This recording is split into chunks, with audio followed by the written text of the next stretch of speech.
get call from area code 480.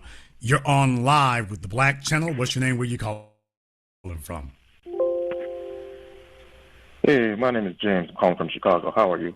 All right, James from Chicago. What's on your mind? First things first, I just think that the rhetoric that you spewed on this podcast is just very ignorant and, it's just hateful. Okay, is this the tether? Is this the tether from the north side? Nah, or someone else. But this is a different tether from a different side. Okay, go ahead. First things first. I do agree with you sound like the same cat. Where are your people from, dude? Where's that accent from? My parents are from Nigeria. All right, proceed. The caller three, I think the old caller, he just stated a lot about the women. I mean, I felt like you dismissed him when he was actually very accurate that your culture is broken. I didn't say that it was. I did not say that it was inaccurate, sir. I didn't say that was inaccurate. I'm saying that, wait a minute now, let's put that in its proper context. So I literally never said it was inaccurate. So you're not very smart and you're a liar. But go ahead. Okay, either way, what he said was pretty accurate. Either the way. Is broken. Okay, yeah, either way. All right. Okay, and the other thing is that I don't think you really know exactly about what's going on. All those migrants, they can't get jobs. They can't work. They shouldn't be here. They can get jobs where they came from, sir. Why is it our problem that they can't get jobs? Well, they're here right now. They fled their country because they're facing a dictatorship where there are no jobs. Okay, sir. Sir. The descendants of the black descendants of the slaves in America, we didn't flee. We fought this dictatorship here. We faced the dictatorship too, and we fought it. What's their excuse? Sir, we fought the white supremacist dictatorship here. What's their excuse for not fighting it where they came from, sir? That's not an excuse. What's their excuse? They didn't. I'm not sure what their excuse is. Wow. Okay, you don't know what their excuse is. Then you can't defend them. If you don't know why they were cowards and fled, then you can't defend them. What's next? They fled. They fled because there were no opportunities in their specific country. They had opportunity to flee. They had the opportunity to flee. So that's to say. The bottom line is that. Okay, sir. Well, no. You said they had no opportunities. They took they had the opportunity to flee for a better life. That's what they did. America is the country to come to for a better life. Okay, sir. No. Okay, but why is there a better life for Nigerians who come here? Why is that? Because when we come here, we make a difference, though. Okay, sir. Why don't you make a difference? Why is it you haven't made a difference? If you're difference makers, why come you couldn't make a difference in Nigeria? As I said before, I'm not sure exactly what happened in the past or what was going on. Okay, sir, you said we make a difference. I said you make no difference. Where's the difference you've made in any part of Nigeria? Nigerian immigrants make a huge difference in wherever we go. We definitely. Okay, where's the difference that Nigerian immigrants have made in Nigeria, sir? I'm not. Hey, we're talking about America and the migrants. No, sir. We're talking about Nigerians. No, sir. No. Because you started in Nigeria. You're a Nigerian immigrant because you started in Nigeria. Where were any of these attributes that you claim you have in America? Where did you have them in Nigeria? We can't see them. I was born here in America, so I'm not sure exactly what my parents. Okay, then sir. Then what you have, sir, you have a better opportunity because we didn't run, unlike you. So let's talk about the difference in culture and character. Why is it that we, the foundation, stand and make things different and make it better, and you all don't? Let's talk about that for a moment. That was a different type of black people, a different type of Negro. Okay, we're still doing it today. Not today's Negro are uneducated. They're very lazy. They have no culture. Okay, are they educated and hardworking in Nigeria today? Yes. The people back in So they're educated and hardworking in Nigeria today. Show us where that is, sir. I'm not talking about Nigeria. I'm talking about the Nigerians from the past, or my parents. They worked hard to give me an opportunity to become college educated, to make a whole lot of money. And look what you became, a coon. I'm not a coon. I'm just realistic. Yeah, you are. You sure are. Sir, there's no evidence whatsoever. We're the only ones who built anything, which is why you and your people fled to us. Nobody in America, sir, nobody in America is fleeing to Nigeria for a better life. So if Nigerians make things better, tell me why nobody's going to Nigeria for a better life among the we make it better people. I don't understand why you're twisting things around. I'm repeating your words, sir. Sir, if illegals or immigrants from Nigeria make things better, then why is it they haven't made it better where they're from? So we can all go over there. It's not our job to make it better from where we're from. We made it better. We made it better over here, and we continue to make it better over here because they're kicking Haitians out all over the place. They're blocking Nigerians in Britain. They're trying to block them over here too. We're the only ones fighting white supremacy who've ever fought it. You all haven't done it, and you talking about a better life. We gave you that better life, sir. You didn't do anything to get it. We're the ones who made the lane for you. You did nothing. But the black community is very divisive right now. They're not fighting for anything. Sir, excuse me. You want to know about a divisive community? Yours is a divisive community to the point of being banal and pointless, sir. Sir, be quiet. The Nigerian community is pointlessly split to the point of being banal and irrelevant. Igbo, Yoruba, Husafalani, Delta. If you all go on Twitter right now, go on Facebook groups right now. I've got Nigerians who are friends on Facebook right now, and they sit here and flame each other based on their tribe all damn day. They talk about the president of Nigeria. They talk about the councils, but they don't talk about them as Nigerian. They talk about them as the tribe that they come from. Those Igbos, the same thing, the same garbage that you try to hear them say about us. They just don't say Akata. They're going at each other all day simply because you're not a member of my tribe. Yeah, we're all Nigerians. Yes, but he is Igbo. We don't fool with those Igbos. Those Igbos are dirty over there. Well, they are Husafalani. They are dirty over there. The Yoruba are the trash. They sit there and flame each other all day. And here's the other thing I want you all to know, and you can go look it up on Facebook right now. Don't believe me, go to Facebook right now and you will see it all damn day. Hell, you can go to Instagram and go see it. They sit up here and put out memes, flaming each other all day, denigrating each other all day, particularly insulting and impugning the character of the women. What? Particularly attacking the character of the women. These dudes put up memes nonstop, insulting Yoruba women, insulting Igbo women, calling them whores, calling them sluts, calling them no good, calling them trash, calling them monkeys. That not a single black American in sight. We don't go to those places. We don't speak the language. But Jason Black has been watching this go down now for going on 20 years. Your culture, sir. And y'all brought that tribal trash to the internet. It existed now for hundreds of years, which is why you were so easily dominated. We don't practice that garbage over here, which is why we have been the only vanguard that has made any progress. And yo lazy lion tether ass gonna jump on a telephone line that we allowed you to be on, by the way, and gonna tell us that you got something to teach us? Nigga, please. Sit your bonehead ass down somewhere and just soak up the game and tell your parents, we lie asses off, but they don't let us do that over there on them. We don't have a damn thing to learn from you except how to be a track star. Shout out Usain Bolt. We ain't got a damn thing to learn from you except how we can run. No, sir, I meant what I said. We don't have a damn thing to learn from y'all except how to run. They can, No. if you're not from our lineage, so far as I've been able to tell, the only thing y'all been able to teach us is how to run. By the way, whether it's Usain Bolt running the sprint or whether it's the Africans running the damn marathon, well, we did find one thing you all can teach us, how to run. Because we don't know how to run nowhere near as good as y'all, clearly. Clearly we don't.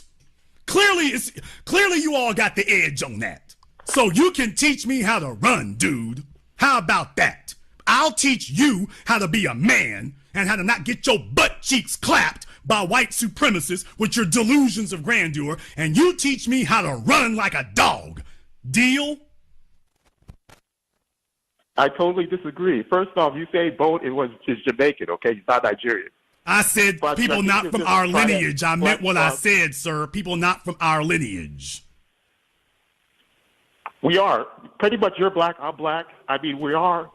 You ain't from my lineage. You're not from my lineage. What the hell you talking about? You've identified yourself as Nigerian. You're not from my lineage. No, I am black. I am 100% black. Okay, you're not the same. You're not the same as us. Well, the reason why you guys don't get benefits is because other groups don't respect you. They don't feel comfortable. Sir, how did you get if we don't know how to give benefits? How did you end up being able to come to this country if we don't know how to give benefits? What do you mean? I mean, basically, back in the 1960s, there was the Civil Rights. That was the Immigration Reform Act. Okay, and who was it? And who was it who did that? Because it damn sure wasn't Nigerians or immigrants. So who was it who got that done, sir? It was a group of Americans, black, white. Sir, it was not no group of Americans, black, white, or other. It was government policy to keep black people out of America through immigration. See, here's the problem. The problem is you all come from lying, dishonest backgrounds, scamming backgrounds, and then when you open your mouths, everything is lying and scamming and making things up. And this is why you have to come over here to some folks who stand on some principles. You come from backstabbing cultures where you're congenital, degenerate liars all the time. There were no white people backing immigration reform. There were no white people trying to make a lane for Africans to come over here. Every president from actually before Woodrow Wilson, but he was the worst, everyone forward. Nobody was talking about bringing none of y'all over here until we were talking about civil rights, and we talked about immigration reform because they were allowing the white immigrants over here, which is what they had always done. The white immigrants were always allowed over here. The black ones were always frozen out. They allowed the white Cubans to come over here in the 1960s, since you don't know your basic history or basic math, by the way. They allowed the white Cubans to come over here and told the Haitians, out your ass goes. So they were making distinctions based on race. But I wouldn't expect you to know that, because while the jollof is on the stove burning, I can't expect math and facts to get in your way. The bottom line, they would no, sir, there was no white folk spearheading that. We were the ones saying that because we understood they're bringing over huge numbers of white people for the specific purposes of drowning our black numbers out. So we said, if you're going to play that game, you got to let the black immigrants in too. And we started fighting for their right to be able to do that. And it's not a right, it's a privilege. We're the ones who did that, sir. We did that. There were no white allies, and you sitting on my phone lying your ass off is the reason y'all had to flee. You're divorced from reality, you're divorced from facts, and then when facts and reality and math put it on your ass in Nigeria, you all sat up here and hunked up your butt cheeks and ran across the ocean as fast as you could. And now you're over here with your same failed culture, your same failed philosophies, your same failed behavior, and your same failed ideology. It didn't work for you there. It doesn't work for you here. You can't make up math as you go along. And that's a damn shame. What you need to be is off my damn phone. You need to be over there on Facebook and Twitter getting your people together. Because it's a damn disgrace over there. You want to talk about divided? If it ain't a white man, they don't shut up. Now, if a white man comes among them, they going to be the most united people you ever saw. If a white man shows up, they're going to be the most united people you ever saw in your life. When white folks show up, y'all put your tribalism to the side. When a white person shows up, hey, white daddy is here, white daddy is here, they start dancing, they start singing. The hoes in the internet cafes start trying to choose up. That's what they do. You ain't never seen nothing like that from us. Oh, I'm sorry. We're the ones who built something. Which is why to this day, you can't show me a Nigerian, quote, community in America here that's doing a damn thing to white supremacy. But I can show you a place there where they're divided as hell. Sir, no, that's not. Stop, you're lying. They're congenital degenerate liars here. Just everything is scams culture. Just scam culture down the damn block. Sir, they don't own anything. They don't run anything. It doesn't matter where in America you go. They don't own anything. They don't run anything. They ain't pushing no buttons. There's a black bank we own in Chicago, run by 2 Nigerian men. Nigerian people do something. Y'all, we're educated. We're one of the most if you put your money into that bank, don't come crying to us when it's gone. That's all I got to say. If you put your money in that bank, don't come crying to none of us. When you show up one day and a nigga like the one on the phone here, like, oh, well, you'll see what happened here. We put a bunch of it into Bitcoin. I will be back. I will be back next week. We are closing the bank this week, but we will be back next week. So you got a bunch of Omi and a Hellcat niggas. Bunch of Omi and a Hellcat niggas done start the bank. All right. Go ahead. Again, your rhetoric is why black people are divided right now, though. Because I'm telling you what black people, Nigerian black men have done. And basically you're pushing rhetoric that bank is not succeeding. I didn't say the bank is succeeding. I didn't say the bank is not succeeding, sir. I did not say that. You basically insinuated that if you put money in that black bank, there's going to be issues, that there's going to be trouble. What does the track record tell us? Well, as you pointed out, black people are doing something. Unlike most black Americans, where the culture is very broken, it's very matriarchal.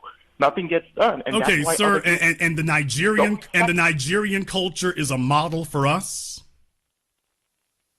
Well, we're successful. We do things. We are semi-respected. Sir, semi-respected. Tell me what Nigerians are getting done that we have not done 10 times better.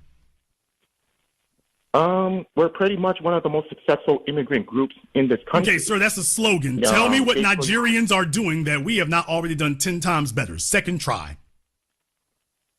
We're definitely. What do you mean?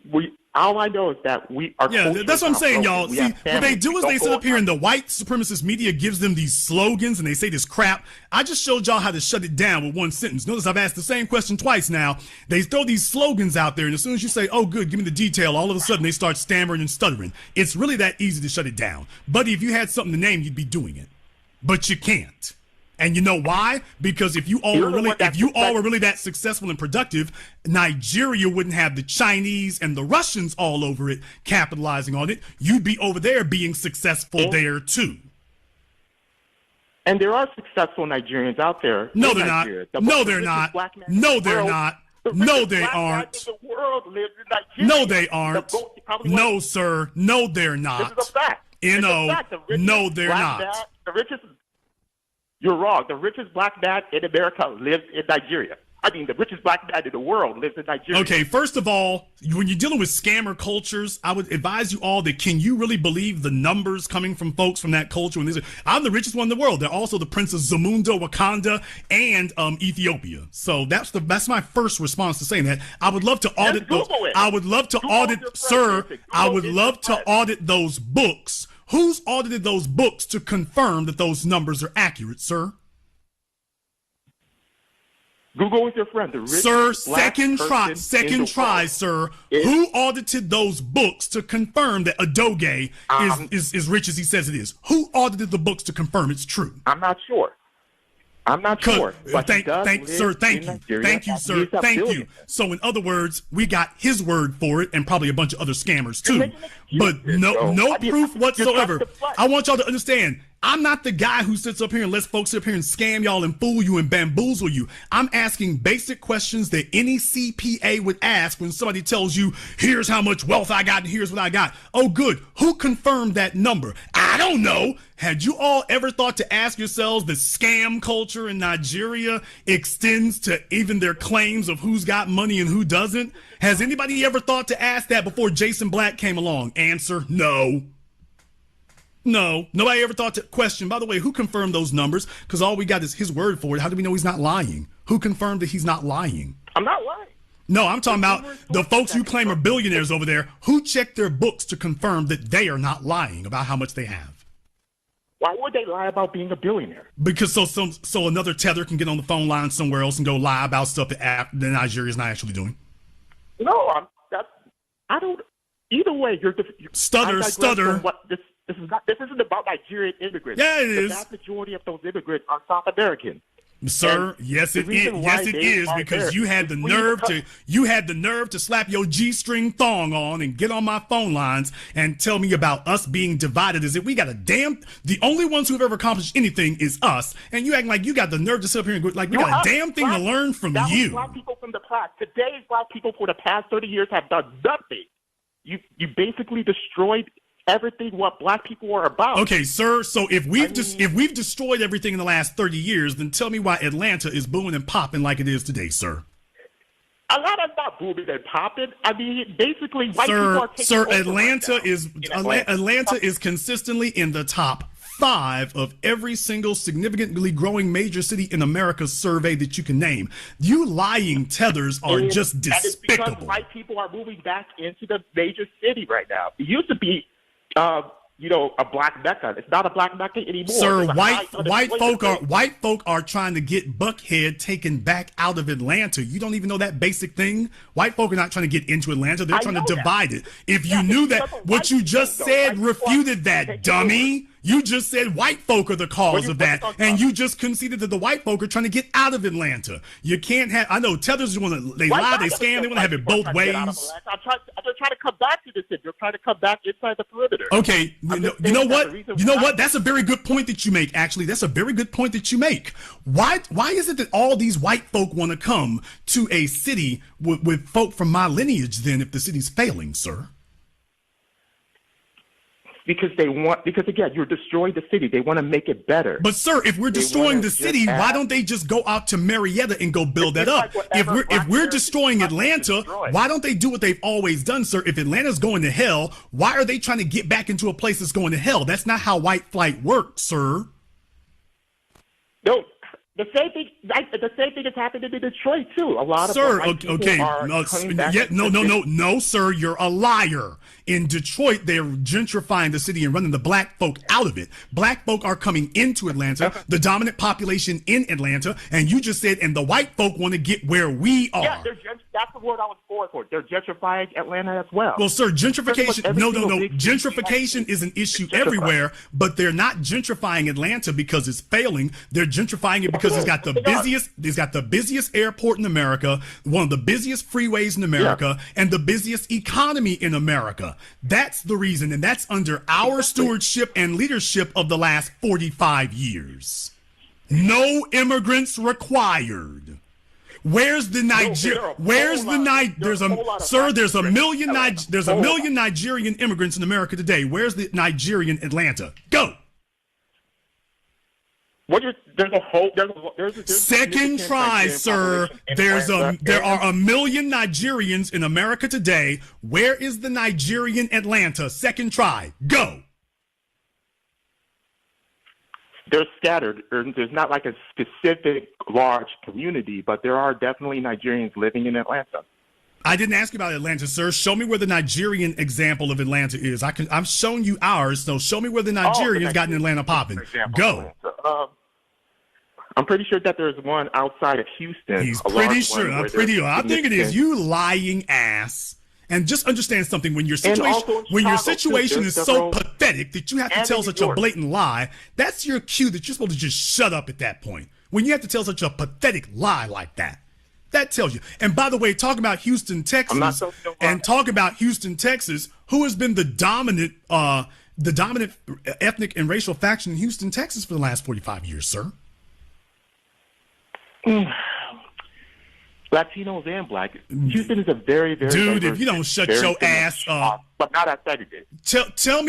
Name for me 3 prominent Latinos from Houston. Go. Prominent Latinos? Jason, come on. Stutter.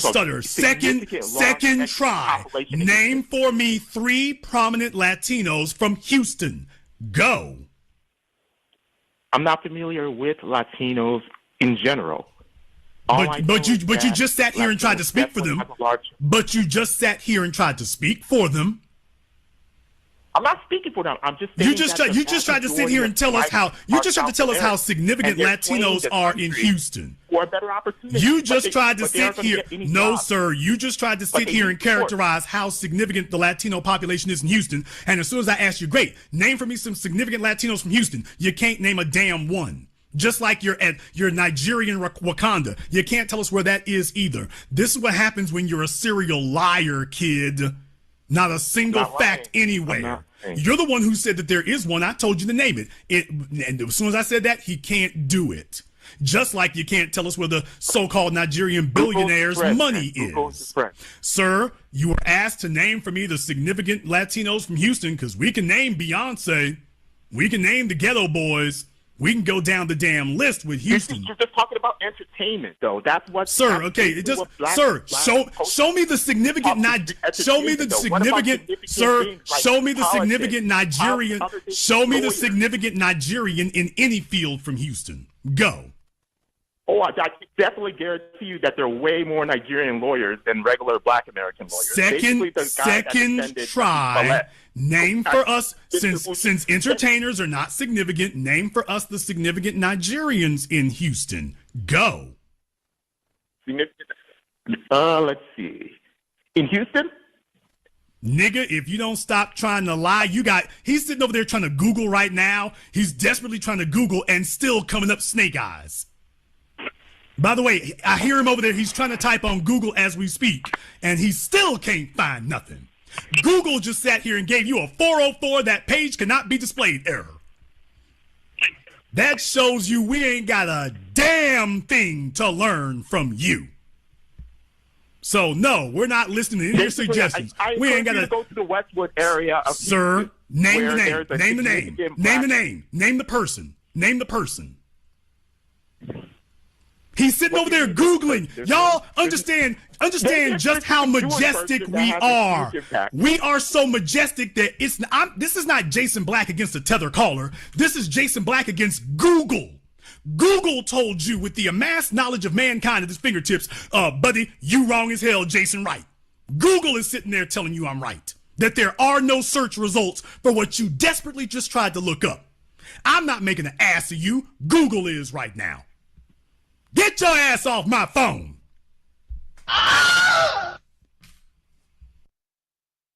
The school ain't open yet. You was 12 years old.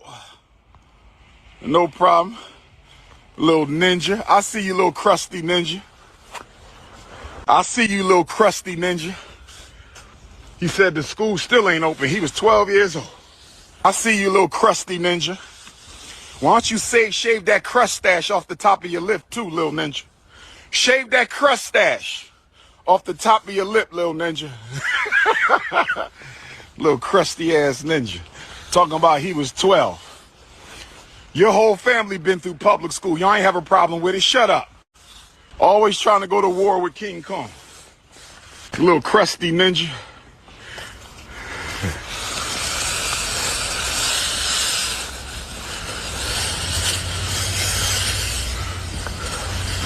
Ogun, cut a path. Somebody said, why Delaware? Another dumbass question. Because we found a school here. That's why Delaware. You little crusty. Shave that crust stash off your lip, homie. Stop dyeing your hair extra black. That hairline ain't coming back, ninja. Call America 480. You're on live with the Black Channel. What's your name? Where you calling from? Hello, this is Jeremiah. I'm calling from Phoenix, Arizona. Okay, what's that name again? Jeremiah. All right, Jeremiah from Phoenix. What's on your mind? Jason, I think that you're somewhat race baiting because you really don't know. Oh hell! This is the damn tether from northern Chicago, nigga. If you don't stop false flagging. Well, let's stay on topic right now. All right, yeah, that's right. Let's just go past that part. Go ahead. Well, I'm not sure you are familiar with who is the highest paid player in the NFL. His name is Deshaun Watson. Sir, I'm not speaking about the highest paid player in the NFL. I didn't make any aspersions about that. But go ahead. Basically, he is the highest paid. He is the highest paid player in the NFL. $230 million guaranteed. For now. And he has had over 30, claims of sexual assault by misogynist women, and he's still a player in the NFL. Okay, those claims, did that happen before he got to the NFL or after? No, it's not. Okay, it happened when he was an NFL quarterback. Over 30 sexual assault claims from women. Okay, sir. And how many prosecutions? What do you mean? He wasn't prosecuted, but you just made it out. Wow. All right. I mean, earlier. Okay, I'm not giving you accusations about Travis Kelce. We got him on video shoving the damn coach and cussing at him. We got that on video. That's not speculation. Well, I mean, basically, the NFL could have easily kicked him out. Instead, they rewarded him with a $230 million contract. And you're saying racism? Sir, it's not a reward. He's right there. Ben Roethlisberger, sir. This is not about Ben Roethlisberger. Boy, y'all hear that stutter, y'all? Y'all hear that stutter? By the way, so what you're telling me is you have one black athlete here who has not committed a crime, and he's actually being treated like someone who hasn't committed a crime, and yet the damage is done because you're on my damn phone talking about something that isn't even provable. And the other thing, there was one, Tiffany. She is absolutely right about the mentality of a lot of young black college kids. All right, tethers of a feather stick together. All right. You could call me a tether all you want, but she is absolutely right that a lot of young black college kids, if you give them $100K, $200K there, they'll blow it right away. But not all. But sir, that's going to be some of them. But that's everybody in life here, sir. Folks, I said this before. You have bankruptcy court, and there's a bunch of white folk up in there. Folks sit up here and mismanage money, blow opportunities. Take a look at the lottery. If you give somebody, 90% of the people who win the lottery, the money is all gone. So why are we holding these folks out for special penalization for it or special scrutiny? It doesn't happen that much with white. It doesn't happen that much with white student athletes because they have a strong family structure. No, sir, they do. No, sir, it doesn't happen that much with white athletes. No, sir, it doesn't happen that much with the white athletes because the white athletes all get sweetheart deals and get protected. How? Wow, do y'all hear this right here? In any case, sir, no matter how badly a white coach performs, he will get transferred. He doesn't get moved out of the league. He doesn't get moved out of the NCAA. He can keep screwing up, and there he is. Tim Tebow. Tim Tebow was obviously fundamentally flawed, but he was white, and we have to take care of our white athletes. So he was put out there, and even after he was a bust, be quiet. Even after he was a bust in the NFL, he was immediately moved into a commentator job. Immediately. As soon as they let it be known that he was going to get moved out of Denver, he was immediately positioned into a commentator job. Now, how in the hell is it you can be an underperforming quarterback who just lost your job in Denver, and they already got you lined up for a commentating job? That's the reward you get for not being able to perform as a white athlete, is immediate commentator job. They don't give every single white athlete immediate commentator job. No, they give them other things, sir. You name a white quarterback in the NFL, and they get taken care of. They always have. No, a lot of times. Yeah, I will agree with you. In the past, they probably got special preferential treatment. Who's a white quarterback who isn't being taken care of today? There's this New York Jets quarterback named Zach Wilson. Oh man, he's terrible. Is he playing? No, is he playing now? Well, he is on a team, but he's going to get cut. Okay, so in other words, you just proved me right. He is currently he's a terrible quarterback, and he's still got his job, and he's still being taken care of. Russell Wilson. Let's go with Russell Wilson. Russell Wilson has been awful for the past 2 years. Russell Wilson has been awful longer than that, but Russell Wilson was their token Negro ass kisser up in Seattle. And that's what happened to Russell Wilson. Russell Wilson came to Denver. His agents were able to get him a great contract, but now that he's underperformed, they have telegraphed to the world that his career is at its end. And there won't be anything after that. No commentating, no sweetheart position. This contract he got, he better make it last the rest of his life, because that's a wrap. I'm not worried about Russell Wilson. I'm just saying that I think you're race baiting, because I truly do think a lot of black athletes in the college level and in the NFL level are getting the same opportunities as white athletes. What kind of black person uses the term race baiting? Race baiting. You're trying to put white people and other races against black people. You're trying to put black people against other people. Like it's us against them. It's us against tethers, people from Nigeria, people from other countries. I think that's wrong. I think it's just really disingenuous for you to do that. Sir, what black person goes around telling black folk that they're race baiting? You are race baiting, though. I'm race baiting whom? You're trying to. Right now, you're like a bunch of times you state that it's black people against immigrants from Africa, immigrants from. Okay, I haven't said anything like that tonight, sir. What am I race baiting tonight? You use the slang term tether to basically insinuate and let your audience know that that's not racial. That's not racial. It is racial. It's definitely. No, it is not, sir. That's not racial. It's a slang term. It's a disrespectful slang term that you guys use. That's not racial, sir. That's not racial, sir. That's not racial, sir. You already know that. You're lying. There's another tether issue. You're lying, sir. That's not racial, and you know that. But what you are doing is you are projecting your desire to be white supremacist. You wish you could be a white supremacist, so you obviously identify. That's why we have that term. Tether is a term that identifies individuals who identify themselves with white supremacists. You wish you could be them, so you identify with them, which is why you use their talking points, you use their language, you use their vocabulary. That's why we have that. Absolutely not. I'm just stating that Deshaun Watson, 30 sexual assault allegations. Okay, allegations, sir. Claims from women. Allegations, sir. Now prove that those allegations are all not false. How are you saying if one person says that, hey, this guy raped me, okay, obviously there's 30 different women, man. 30. Sir, in other words, what you're saying is that he's a high value target who attracts frivolous accusations, is what you're saying.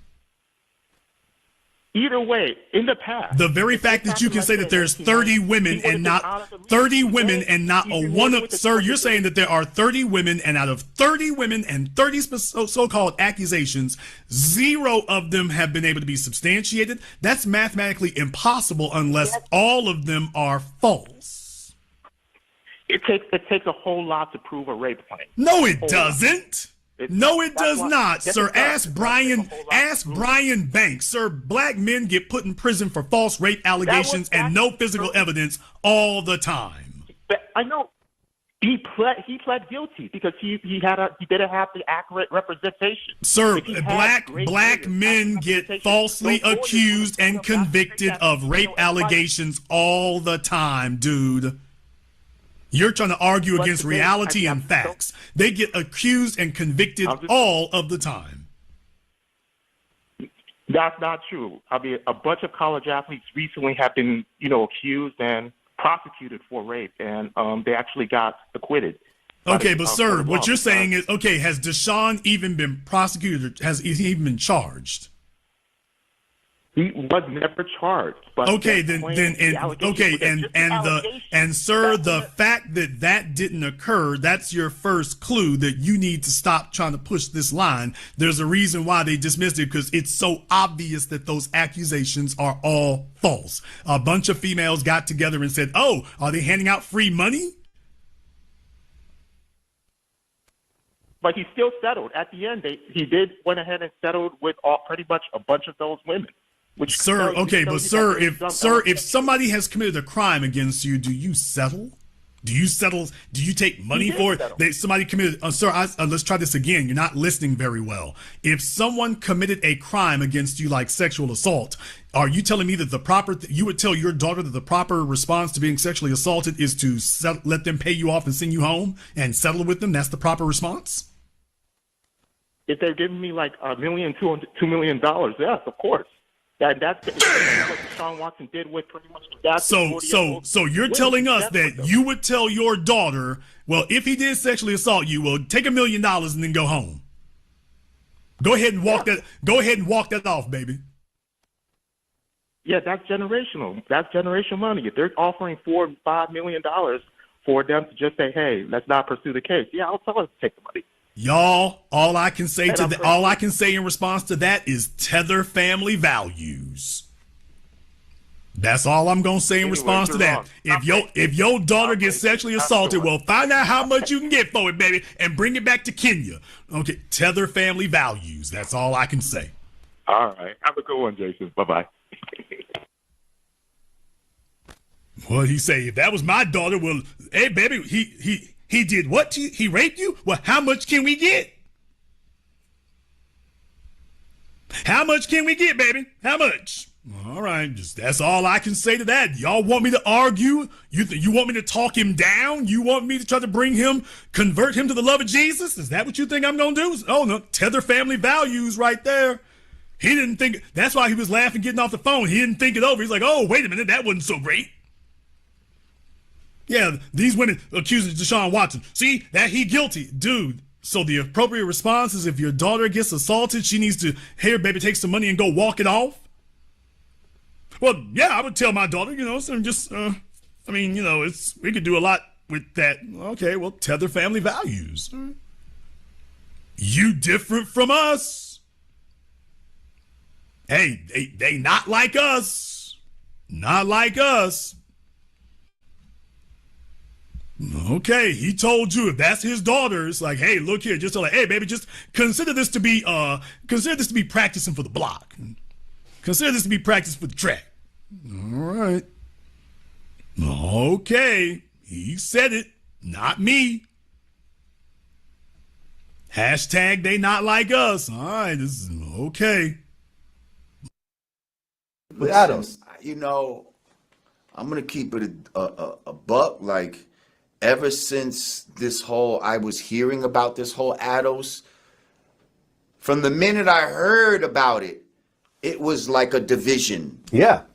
Amongst black people. Yeah. It was a division. It seemed like some sort of, well, you're not American enough. Like, what's your lineage? Like, but Adams, I'm gonna keep it a buck. Like, ever since I was hearing about this whole ADOS, from the minute I heard about it, it was like a division. Yeah. Amongst black people. Yeah. It was a division. It seemed like some sort of, well, you're not American enough. Like, what's your lineage? What's this whole ADOS movement?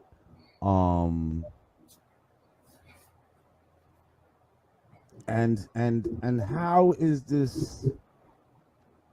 How is that not something that's kind of divisive amongst people in this country? Like how do we decide who's who? See what I'm saying? How disrespectful they've been to them. Exactly. Right, but then this is also, to me, foul. I see this as a divide and conquer thing.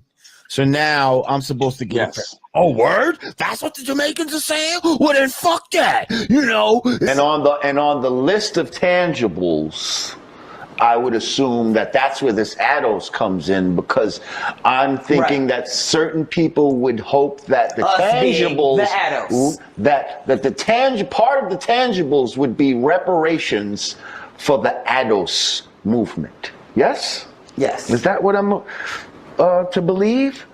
Now, not just that, but definitely number one on the list. right. I definitely subject when you're ready, Jay. I'd like to have Yes. Before you add on, I just would like to say now there's some that feel that this movement is quite divisive and just another way to divide black people. Foundational black Americans, because over here in the North American continent, us foundational black Americans, we're the founders of the United States. There was no United States until foundational black Americans built it. So we are acknowledging our own designation. So that's not divisive because other groups do this. And I just feel like we need to come together as black people, you know what I mean, as much as possible.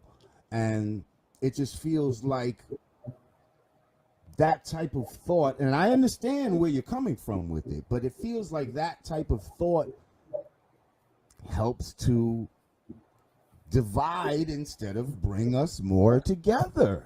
Okay, this is the problem, Lord Jamal. That division is caused by non-FBA. Foundational black Americans, we have been the only people fighting for everybody. First of all, you know, there's a lot of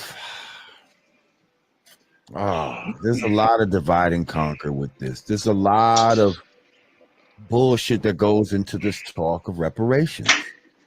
You know, as far as who gets it, and both of my parents, on both sides of the family, we can trace everything back to plantations in Alabama and North Carolina. So my family, 100% foundational black Americans. Nobody in my family immigrated. How many people can do that, though? Do you think? We can. We can do that. Most of us can. How many that are claiming to be can really do that? Keep it real. You can trace your family lineage at least back to 1870. You can trace your family back to the 1870 census. If you know your mama and you know your daddy, their name has been documented somewhere. You know where to trace them. Right. So a lot of them had just first names, though. You know what I mean? Like, I'm telling you, I physically, this is not no easy shit to do these traces. Like, I physically have been through this shit. Like, I've seen it. Like, I went down that rabbit hole for a second. And when you get to all of that slavery type of shit, like, the records are not what you think. There's outliers to it, but generally, it's pretty easy to trace your lineage back to slavery, to a plantation. Or it's easy to trace your lineage back to at least the 1870 census. The average person who can trace their lineage back to 1870, 9 times out of 10, you came from a slave plantation because they'll list you as a farm worker or domestic or something like that. So that means you came most likely from a slave plantation. And that's a little bit different from somebody who immigrated over because you wouldn't be eligible for a reparations claim. We can't open up that door, and this is for several reasons. If we start letting African and Caribbean brothers start getting reparations based on the Jim Crow treatment, then what's going to happen? The damn white Hispanics are going to start saying, okay, well, damn it, I was mistreated too. And then it's going to undermine the reparations claim. We respect CARICOM. Over in the Caribbean, they have a reparations movement. My thing is, there was a lot of suffering done by all of us at different times in America. I don't give a fuck if you got to America 5 years ago, from whatever fucking country. If you black, you're gonna suffer some bullshit. Let's just say we all get $2 million, all black people that can prove it, that, they have a lineage here in these North America, and they were slaves here, and they get $2 million. What the fuck do you think these motherfuckers are gonna do with that money? Fuck. They just give the money right back. They just would give the money right back. Just like you get your taxes and all that tax time coming, half of these motherfuckers giving that shit right back to the within 6 hours. Sometimes in the motherfucking black community, needs to be running around with like the shit would be fucking crazy, like, and all the guns and and Mercedes and blinged out. It would just be. Fuck. They just give the money right back. They just would give the money right back. Just like you get your taxes and all that tax time coming, half of these motherfuckers giving that shit right back to the within 6 hours sometimes in the motherfucking black community. Needs to be running around with like the shit would be fucking crazy. Like, and all. Are you Ados? Here's the thing. On my father's side, no. Okay? We trace back to Guyana. Okay? So Caribbean then? South American, yes. Oh, Guyana's not it's Caribbean? a Caribbean, it's in South America, but it's considered Caribbean in a way. Got it. It's one of because whenever I go South to American countries. the West Indian Day Parade, I'm pretty sure I see Guyana flags flying around. In South America. Right. Just like you might see Honduras or something like, but that's all in South America. So anyway, now my mother is adopted, so I don't know her. I still got to do some research on, you know what I mean? I actually discovered one side of her father. Now I got to trace where his family's from, but I did the trace on my father's side. So on that side, no, I'm not Ados. It's possible I'm on my mother's side I am. But see, again, that's some bullshit. But anyway, who here in America are direct descendants of the slavery, and I'm assuming that that happened here on this land in America, and they're probably not even thinking about South America or anything like that. But let's just say they're isolating it to just here in just America. Well, now immediately they've isolated the South Americans. You can trace your family lineage at least back to 1870. You can trace your family back to the 1870 census. If you know your mama and you know your daddy, their name has been documented somewhere. You know where to trace them. Right. So a lot of them had just first names, though. You know what I mean? Like, I'm telling you, I physically, this is not no easy shit to do these traces. Like, I physically have been through this shit. Like, I've seen it. Like, I went down that rabbit hole for a second. And when you get to all of that slavery type of shit, like, the records are not what you. Both of my parents, on both sides of the family, we can trace everything back to plantations in Alabama and North Carolina. So my family, 100% foundational Black Americans. Nobody in my family immigrated. How many people can do that, though? Do you think? We can. We can do that. Most of us can. How many that are claiming to be can really do that? Keep it real. You can trace your family lineage at least back to 1870. You can trace your family back to the 1870 census. If you know your mama and you know your daddy, their name has been documented somewhere. You know where to trace them. Right. So a lot of them had just first names, though. You know what I mean? Like, I'm telling you, I physically, this is not no easy shit to do these traces. Like, I physically have been through this shit. Like, I've seen it. Like, I went down that rabbit hole for a second. And when you get to all of that slave, there are outliers shit to it. There's outliers to it, but generally, it's pretty easy to trace your lineage back to slavery, to a plantation, or it's easy to trace your lineage back to at least the 1870 census. The average person who can trace their lineage back to 1870, 9 times out of 10, you came from a slave plantation because they'll list you as a farm worker or domestic or something like that. So that means you came most likely from a slave plantation. And that's a little bit different from somebody who immigrated over because you wouldn't be eligible for a reparations claim. It's my great-grandfather on my father's side that wasn't born here. It's my great-grandfather on my father's side that wasn't born here. How does one know that they're a foundational American? I, a few years back, did a like an ancestral so I had just did on my father's side, right? But in doing all of this, and I'm going to tell you, it traced back to Guyana, right? Okay, right. So I had just did on my father's side, right? And I'm going to tell you, it traced back to Guyana. We can trace back. My family suffered from redlining and all that type of shit, because I know how you feel about like Jamaicans that come here right now, this generation, and they're able to get loans. My family didn't go through that. My family didn't get all that when they came here. We lived as regular black people. So let's talk about that. Let's talk about that. That would not, if they came over and they immigrated, because your family came from immigrants. They immigrated over here, and you can Ellis Island. Because your family came from immigrants. They immigrated over here, and you can Ellis Island. Right. I know the boat.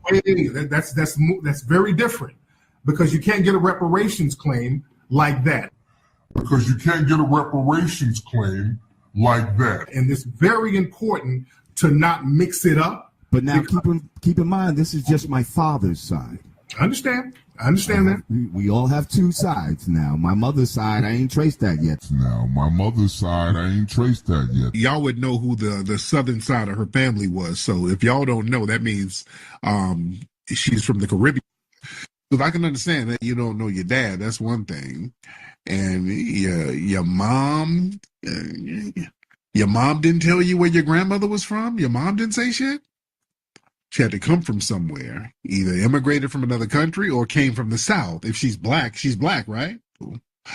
It's just find out where your parents are from and where your grandparents are from. Your grandmother, if you knew your grandmother has a birth certificate, brother. Look at the birth certificate and see where she was born.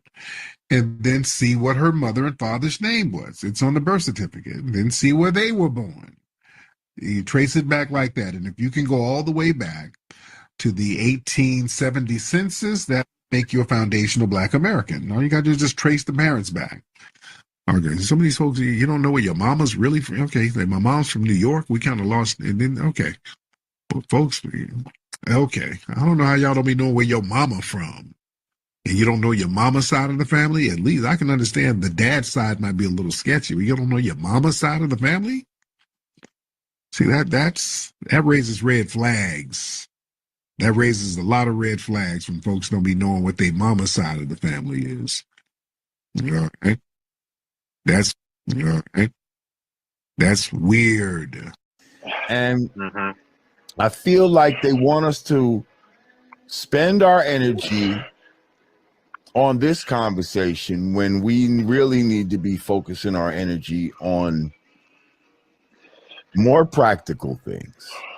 So when are we going to get ready? We're just not going to be ready for it. And what are we going to do? We're going to blame white people for systemically oppressing us for generations. Yes. We're not even going to try it. Well, that's what I'm saying. We need to. I'm not saying. I mean, I know, but you just made the point that African Americans won't get a piece of that. Whereas when it was vice versa back in 2016, the Jamaicans were saying, hey, African Americans, we want a piece of that too, because we were all on the same boat and just got dropped off in different places. Oh, really? But do you see how the Jamaicans turned on it? They're saying, African Americans, you don't get a piece of this.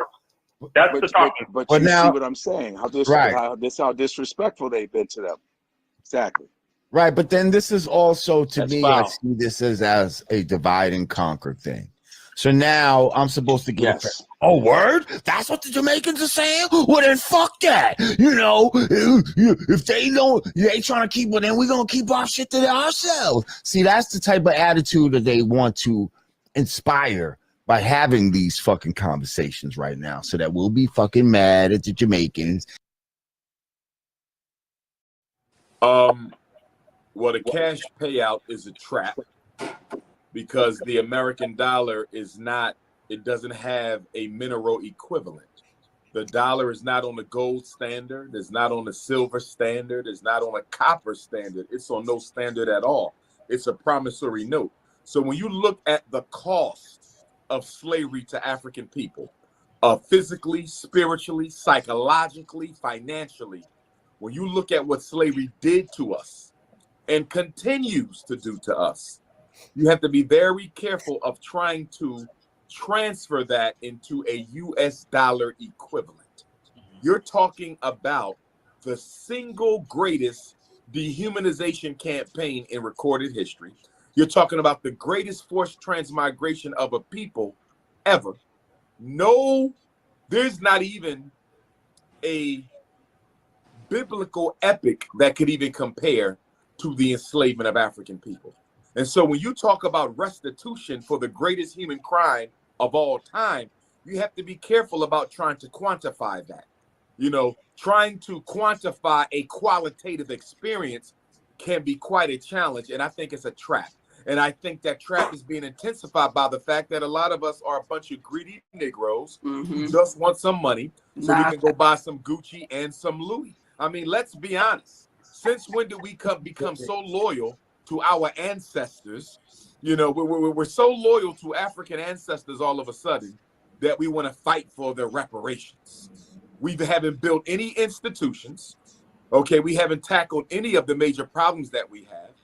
You know, we don't really uphold our ancestors' memory. Most of us belong to religions that don't even respect the power of ancestral energy. But when it comes to money, all of a sudden we want to be the vanguard for the ancestors. I see a lot of hypocrisy in the whole situation. Although I do support reparations, Pan-Africanists gave birth to the reparations movement. This is not anything new at all. It comes under the banner of Pan-Africanism. But I think many of the people involved in it are not visionary enough. I don't think they've done their homework enough. And I don't think they're thinking thoroughly enough through this situation. Just a couple of thoughts. Number one, we're focusing too much on money. As you've heard me say many times, I don't think money should be on the list at all. Because if you get what you are entitled to get, if the restitution package is what it needs to be, then automatically you'll be making your own money. Why do you need to ask for some? So if money is on the list and if money is towards the top of the list, then the rest of that list must not be worth much. So let's deal with that. In addition to that, I think many Africans in America right now think that reparations is for them. Reparations is not for you. Reparations is for an entire people. Reparations are for those of us who lived in the past, those of us are living now, and those of us who will be living in the future. I haven't heard a single person in any of the reparations panels that I've seen or heard about. I haven't heard a single person speak to what percentage of the restitution package should be put in trust for future generations of African children. Nobody is talking about a set aside. Where is the conversation about a set aside for future generations of African people? Because this is to benefit all of us. I think a lot of us selfishly believe that we are supposed to be the beneficiaries of the entire thing and that we can blow it and spend it and use it however we want. And I take serious issue with that. In addition, on my list, I think that we do ourselves a disservice globally as African people if we do not communicate about the various reparations initiatives that are taking place across the world. What do I mean by that? Well, from a Pan-Africanist perspective, there was one slave trade. There was only one slave trade. And it took us all over the world. Some of us went to Europe, some of us went to the Caribbean, some of us went to South America, Central America, the United States. But there was one slave trade. And I believe there should be one reparations fight. I believe it should be universal and it should be coordinated. Now, I understand that tribalism is so important to Negroes across the world that may not happen. Even if we are not going to coordinate the reparation struggle, we must still communicate about the reparation struggle, because if our demands and if our numbers and if our statistics do not make sense with each other, the white power structure will be able to play divide and conquer, separate and rule, bounce us off each other, and none of us will get what we deserve. I'll give you an example. There's approximately 30 to 50 million Africans in the Caribbean. There's 50 million of us in the United States. We're about the same amount. What if we ask for more than what they're asking in CARICOM? CARICOM is the Caribbean Economic Community, and they have a reparations fight. What if Black America asks for more than what the Caribbean brothers and sisters are asking for? Then the white man can stand up and say, how can you ask for more than them when they were enslaved longer than you? Slavery in the Caribbean lasted way longer than it did in the United States. So how are you guys going to get more than them? Or what if Black America asks for more than Black Africa? There's 1.5 billion Africans on the continent. What if we ask for more than what they ask for, and they're 1.5 billion people, And everything took place on African soil, from slavery to colonization to resource rape. So the point that I'm trying to make, if you guys can follow me, even if we don't unify the reparations movement, there needs to be some conversation and there needs to be some continuity. Otherwise, the white power structure will play us against each other. So that's one point. Now, I'll give you 3 things that I think should be on the reparations list towards the top of it. Number one, 60% of all African people are congregated in 10 primary states. They include California, Illinois, Florida, and other places, Virginia. All 10 states are seaboarding, except Illinois, which is a lake boarding state. We should own the major port in all 10 of those states. Import, export, we get paid on anything coming in. We get paid on anything going out. And since 60% of our people are predominantly residents in those 10 states, having control of the major port guarantees us the right to inspect what's coming in and what's coming out to protect the lives of our people. Next, America is known for about 10 different natural resources. America sells oil, America sells gas, America sells gold, America sells water, America sells a lot of things. We automatically should get 25% of all revenue that America makes on the natural resources that she sells. Also on my list, Black people should own Black music. All Black music belongs to Black people. No other race can own the publishing of a Black artist. That means Michael Jackson music must come back to us. The artists known as Prince, Whitney Houston, Sam Cooke, all of the greats, their music comes back to us. Music is America's second largest export. Second largest export. Hip hop is the most influential genre on the planet Earth, and we don't control it. Most of the music that is sold from America, that is Black, most of the money for that music is made by white people. That has to change. If we control the publishing, the marketing, the selling, the recording, and the performing of the music, we would have enough revenue coming into Black America where we could build a Black Wall Street anywhere we want. Also on my list is the return to Black people of the hundreds of thousands of acres of land that were stolen from our ancestors from 1865 to 1965.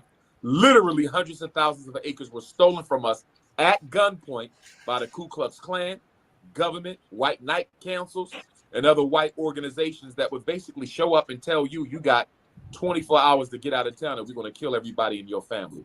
You have no idea of how many of us lost acres that way. We need a research team that's going to start researching lands that were stolen from Black people. Look at those deeds going all the way back to Reconstruction and get us our land back. And the reason why land reclamation is so important at this time is, as you know, gentrification is at an all-time high, and homelessness as a result of gentrification is at an all-time high. We have more homeless Black people today than we've had since Dr. King's time. And a lot of that can be taken care of if we had all of our confiscated lands returned to us. One more that I'll give you, and that would be Black inventions. Everything that we ever invented should return to us as a permanent patent, and anybody who produces or uses any of the inventions we made must automatically pay us for it. So, for example, the cell phone is a Black invention. The helicopter is a Black invention. The golf tee, the self-lubricating engine is a Black invention. The internet is a Black invention. Anything that we made, we should be getting paid for. And here's what I want to underline and underscore, and I'll be quiet. Everything that I mentioned is a concession that will last perpetually for eternity. One of my big criticisms of a cash payout is money runs out. Money is not a timeless commodity. Money runs out, but land does not expire. Your control of your music does not expire. Your control of the ports does not expire. We have to make sure we understand something when we talk about reparations, and that is this. The benefit of slavery to America will never expire. America's greatness is a direct reflection of a dehumanization of African people. And because America will never cease to benefit from our enslavement, the restitution that we receive, likewise, should never expire. Whatever goes on the restitution list can never expire. If it expires, then we have automatically gotten the short end of the stick. Another point I'll bring up, the psychological cost of slavery. The psychological cost. Do you realize we are owed more for the psychological damage done to us than we could ever be owed for the financial? 243 years of unpaid labor. 243 years of unpaid labor does not even begin to compare to 400 years of psychological terrorism. Every time you see a black man with a white woman, that's post-traumatic slavery disease. Every time you see a black woman with a blonde head, that's post-traumatic slavery disease. Every time you see black children killing each other on the streets because they want to wear Air Jordans and Louis Vuitton because they think they're nothing without a white man's name on their body, that's post-traumatic slavery disease. We're still suffering the psychological residuals of slavery, and I don't think we have paid enough attention to the psychological cost. Anybody who understands law knows that you can get way more in a settlement for your psychological damage than you ever could for the financial.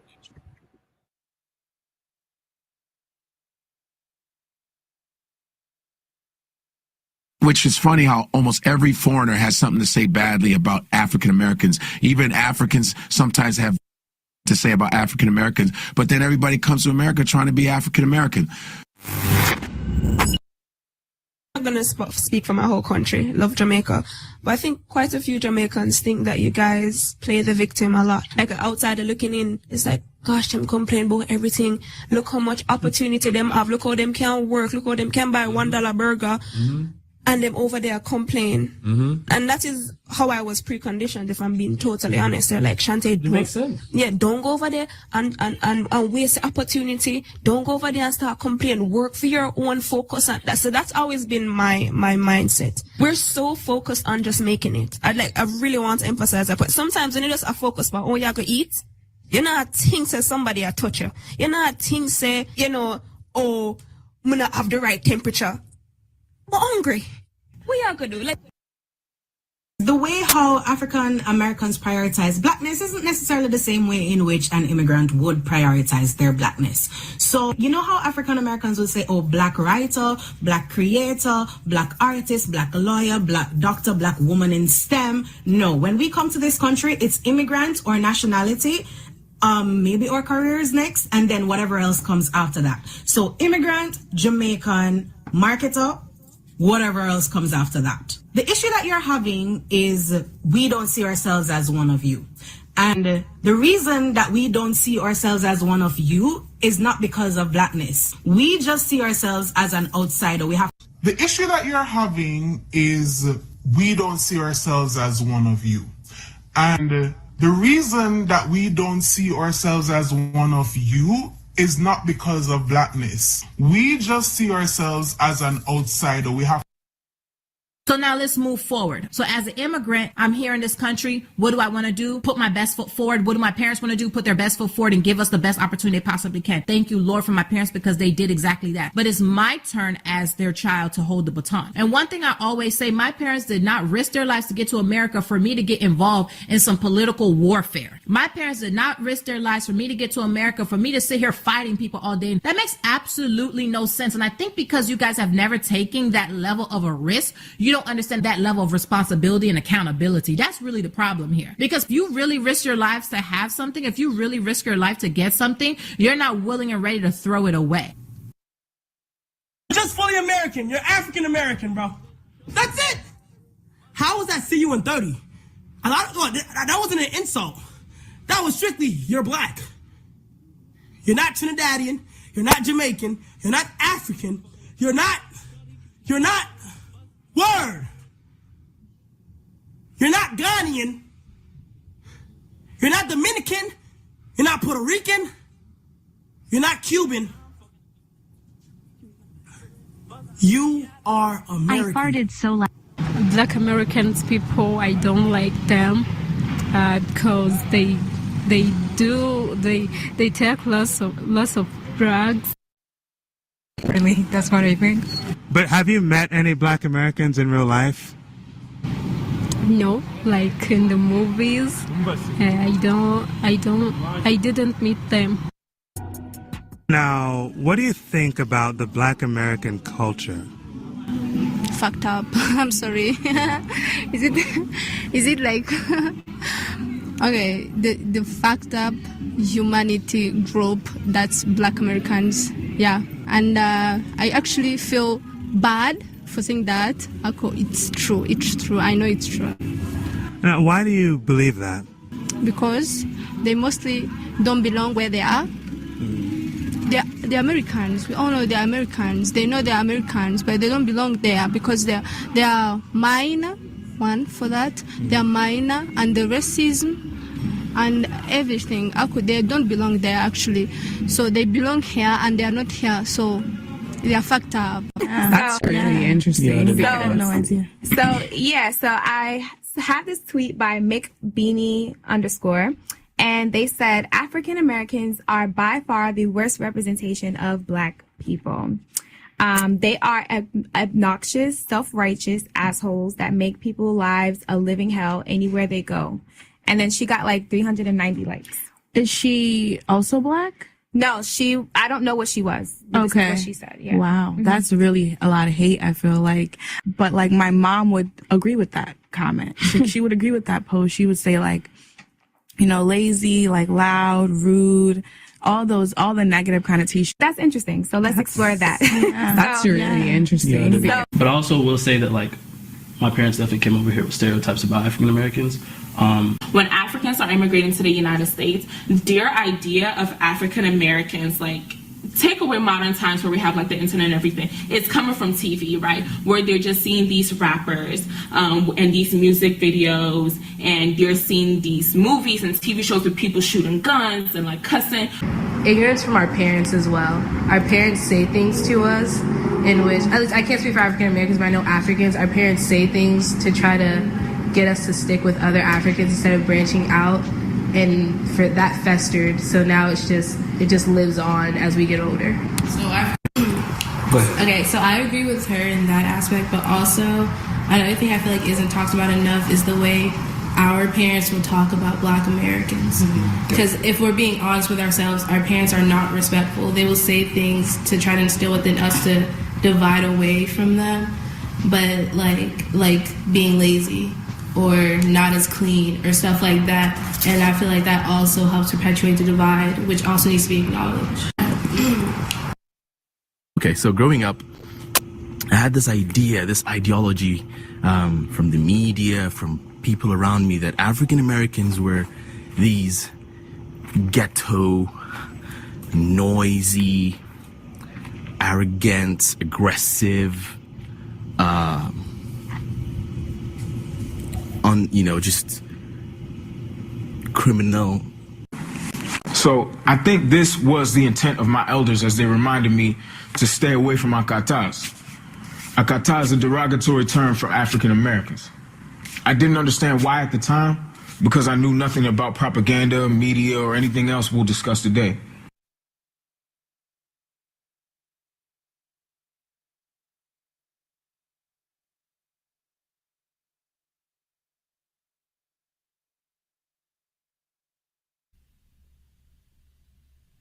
Tonight on the Black Channel, a special discussion about tethers, FBAs, and Black unity. The Black Channel is live.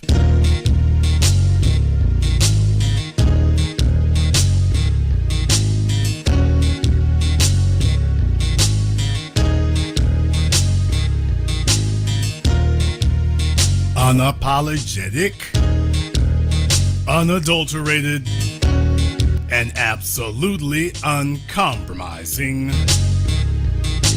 Greetings, brothers and sisters from around the world, and welcome back to the home, the haven, the stronghold, the everlasting superfortress of intelligent Black thought. We are the Black media, and this is the Black Channel, and I am your host, your brother, your humble servant, the voice of Black America, the foundational Black authority, coming to you live from the only historically Black college and university of higher education and learning in the entire cosmos. You are, of course, welcome to join us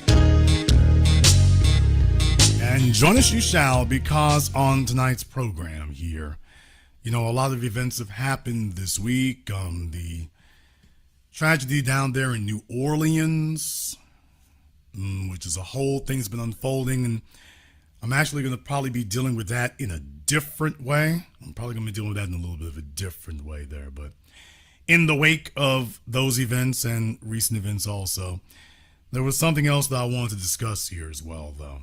I wanted to discuss about this particular issue here tonight, and I've been meaning to do this now at least for the last few weeks, to go ahead and speak on that.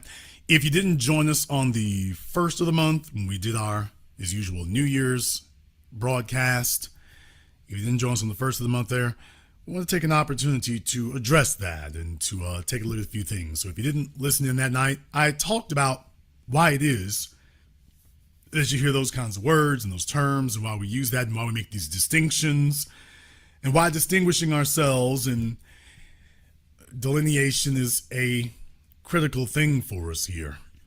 There's a lot of people who talk about unity, although they, in a lot of ways, sit up here and say it in pejorative ways. Folks use these things and they use these terms, but they're not using them in good faith.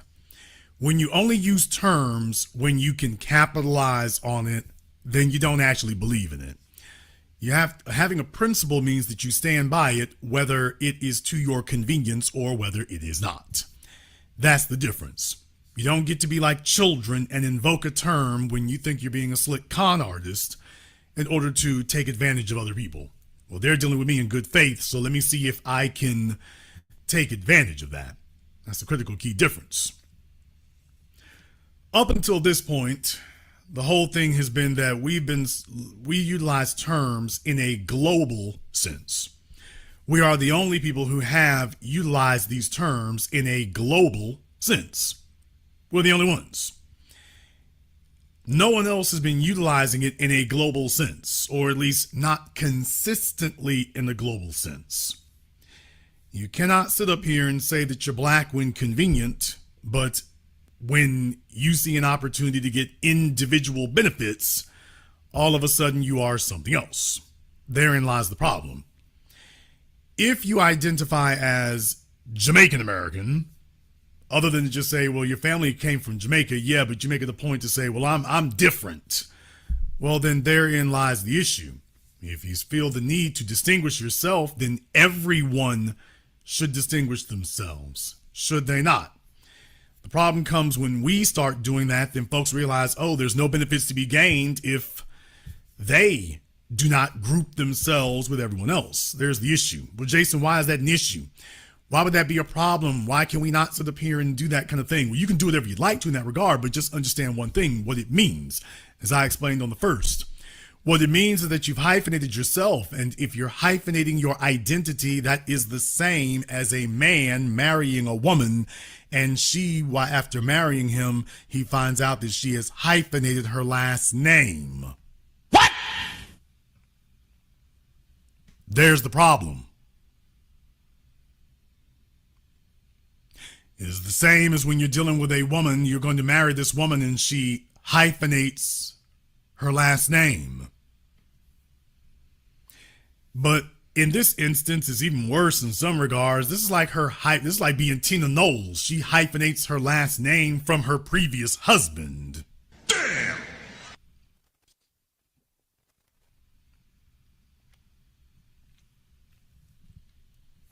If you want us to articulate exactly where the root of the problem comes from, that gives you a very simple way of being able to understand and comprehend that.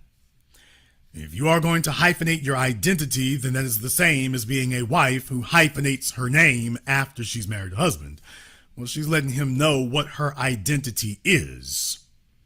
You see, we cannot have unity with people who have dual allegiances.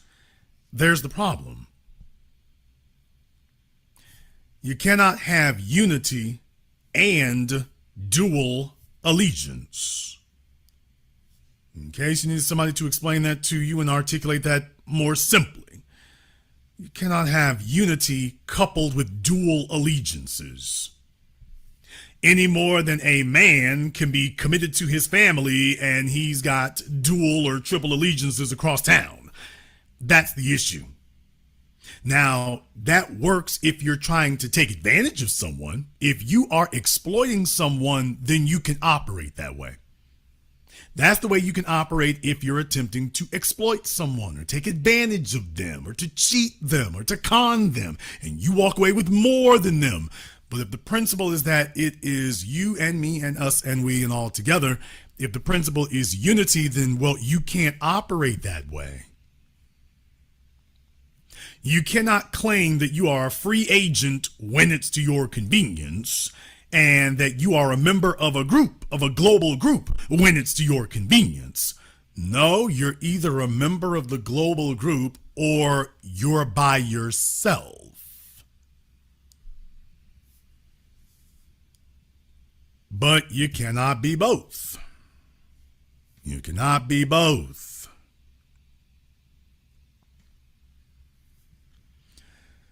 Up until this point, it's come as a shock to the system, to people, because up until this point, because we have been the global leaders and the global trendsetters, and I don't just mean that we have been, we are the global leaders, we are the global trendsetters, and we have to be honest about the way that people from outside of our community here view us. Let me take a moment to do this, and this is a teaching moment tonight. This is important for everyone listening in here so that we can clarify this for you, because we did this recently with the program about Fat Joe. It's gotten a lot of views, and one about Vivek Ramaswamy has gotten a lot of views. I want to take a moment here to go ahead and clarify this part for you.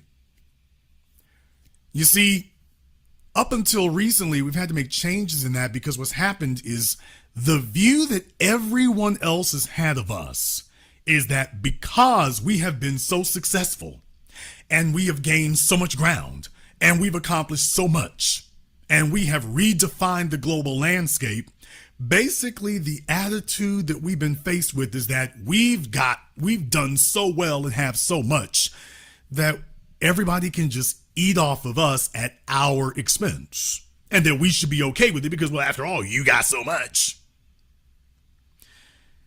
And the thing is, you do not simply, I don't care how much a man has on his plate and how little you have on yours. You do not simply walk up to another man's plate and start snatching food off of it because you hungry. You do not simply walk up to another man's plate. It doesn't, regardless of how much he got and how little you have, you do not simply walk up to another man's plate and start snatching food off of it because you're hungry. Well, I'm hungry. Okay, that doesn't entitle you to mine. Well, you got so much. Okay, well, maybe we should discuss why you don't. But that still does not entitle you to my plate. We messed up in the game over here. None of those things, what you're saying, even if all those things are to be taken as true, that still does not entitle you to what's on my plate.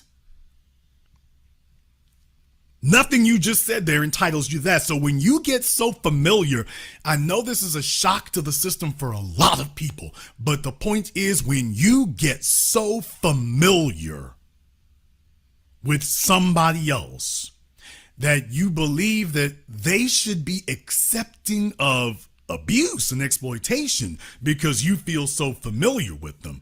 The fact you feel familiar with them does not change the fact that you are exploiting and abusing them.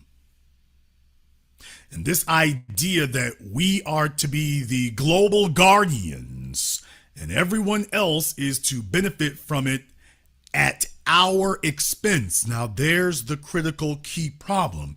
They're to benefit at our expense. You see, we're working together in unity if everyone is sharing the burden and sharing the cost. But if we're the only ones bearing any burden and taking on any cost and everybody else is eating, now there's the problem. Now we're just being exploited. They've taken our kindness, not just for weakness, but for gullibility. Now, we have attempted to have this conversation. We have certainly attempted to initiate this conversation. If you all remember here at the Black Channel, going back to 2016, when Donald Trump was coming into office. If you all remember, I do. When Donald Trump was coming into office back in 2016, long before you had groups of folks out there claiming they were descendants of slaves with rip-off names, I tried to avoid there at the beginning because I saw what the issues were. But you heard me saying it. You can go back to 2016. You can actually go all the way back to 2009. Always pointing out that, by the way, we couldn't help but notice it. Even then, we've been expressing that this was a problem. We've been expressing that this is a problem. We have been expressing that this disdain and hostility, we've been expressing that that is a problem. See, that's an issue right there, especially when the issue has not been resolved. Now, there will be some folks out there that are going to attempt to hold on to a futile, obsolete mentality. Now, this will come as a shock to your system for some of our domestic brothers and sisters who have not caught up to the new way under the sun yet. You are operating under obsolete beliefs and obsolete practices. When Marcus Mosiah Garvey first came to us, Marcus Mosiah Garvey did not bring us Pan-Africanism. Marcus Mosiah Garvey simply came to the people who were already practicing Pan-Africanism. He came to a people where Pan-Africanism had finally found fertile soil, because it didn't have anywhere he came from in Jamaica. He had to leave Jamaica because there was no fertile soil for Pan-Africanism. It was not there before he left Jamaica, and he was unable to establish it there when he was deported from the U.S. and returned to Jamaica. We do not keep reminding people of that as a means to shame anyone or offend anyone. We do it for the necessity of reminding people. You didn't bring anything to us, and you didn't teach us anything. We already had that. Marcus Mosiah Garvey did not come here and introduce Pan-Africanism to the foundation. He came to the foundation and he found Pan-Africanism already here. That's why he didn't go straight to Britain. He didn't go to South America. He didn't go to Canada. He came here. He didn't come here because Pan-Africanism was a new concept. He came here because this was the home of Pan-Africanism. He was looking for a place that was rich in Pan-Africanism, because if he was interested in spinning his wheels to try to establish and sow the seeds of Pan-Africanism, he could have just stayed in Jamaica and done that.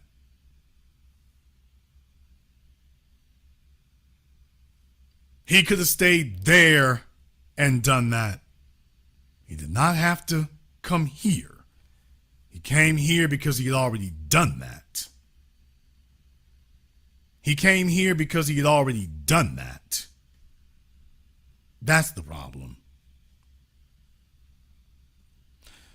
It is necessary for us to say this, even though we've been saying this for over a decade, because we have to remind people you cannot sit up here and rewrite the history in a manner in which is flattering to you and diminishing to us. This is why the global discussion about hip hop is important.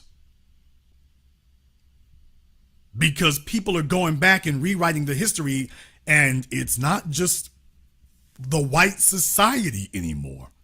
Now it is the non-white society that is going back and trying to erase our place in it.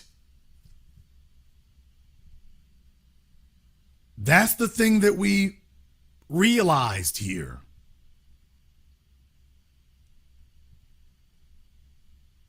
That's the thing that we realized. So what we did here is we started saying, okay, enough of rewriting the history.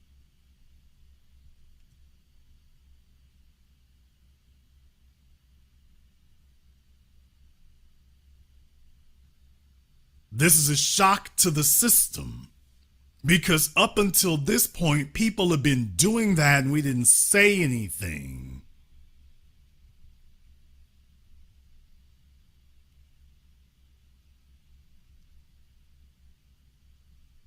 There's the problem.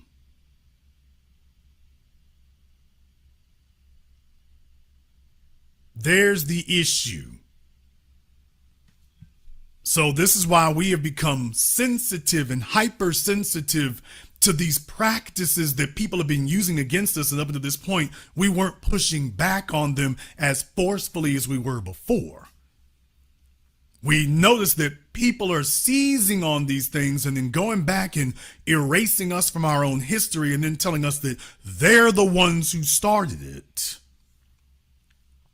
So when you have the Caribbean telling us that they created Pan-Africanism when we created Pan-Africanism, and then the Caribbean comes back and tells us that they created the global music of hip hop when we created it,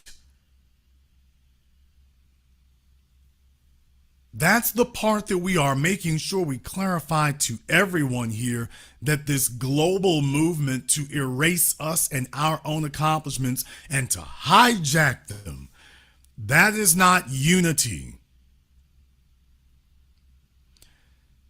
The matter becomes even more disrespectful and becomes even more contemptuous when you realize that these are the same folk who bow and scrape to the white supremacist society. They're the same folks who do that. They have no problem giving white people credit for things white folk never even did. They have very little issue giving up their entire coastlines, their industries. They hand them right over to other folk. And then I guess if you didn't give it all away, you would have more to keep and you wouldn't feel the need to try to snatch it from others. It is essential that that not occur, because that is not what we taught you. That is not what we taught you. When your definition of unity is exploitation, that is not unity. When your definition of unity is exploitation, you are not unified. But the issue and the situation is deadlier than that. The issue and the situation is deadlier than that, because you see, when you've come to the global leaders of blackness and black identity, when you come to the global leaders, we set an example for the world to follow. The problem is they're not following it. And because they're refusing to follow it, it is meeting with catastrophic results. And then after that, they're saying, okay, well, let us eat off your plate. And what we're saying is, no, you're going to have to start washing your dishes, growing your food, preparing your meals, and eating off of yours.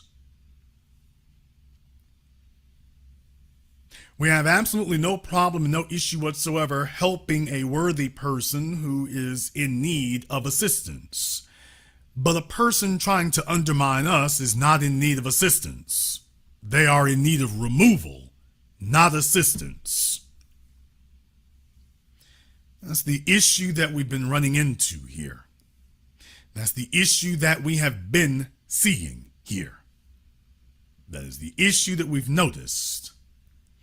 We have brought it to people's attention. We have brought it to their attention. And when we bring it to people's attention, you either have individuals operating on obsolete information, or you have dishonest individuals attempting to continue their grift.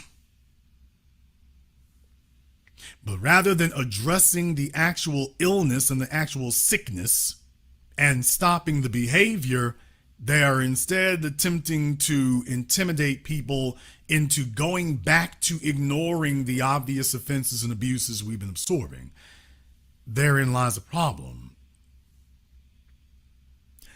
Let me say what I am going to say here next in no uncertain terms so that I can remind people of exactly where the problems originate from.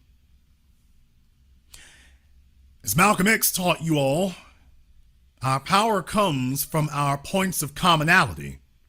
When you are dealing with people who go out of their way, let me say this again, to the diaspora from the Caribbean, Africa, and beyond, when you go out of your way to emphasize your differences from us, then how in the world can you feign to be offended when we say we will require that to remain consistent? If you're all the way in, we require that to remain consistent. And if you are not going to be in all the time, then we require that to be consistent also. You must be out all the time. Now, this is going to create problems and issues for people because you would have to understand we are living in a white supremacist system that has had a buffer class strategy, and that buffer class strategy's goal was to supplant us where we are.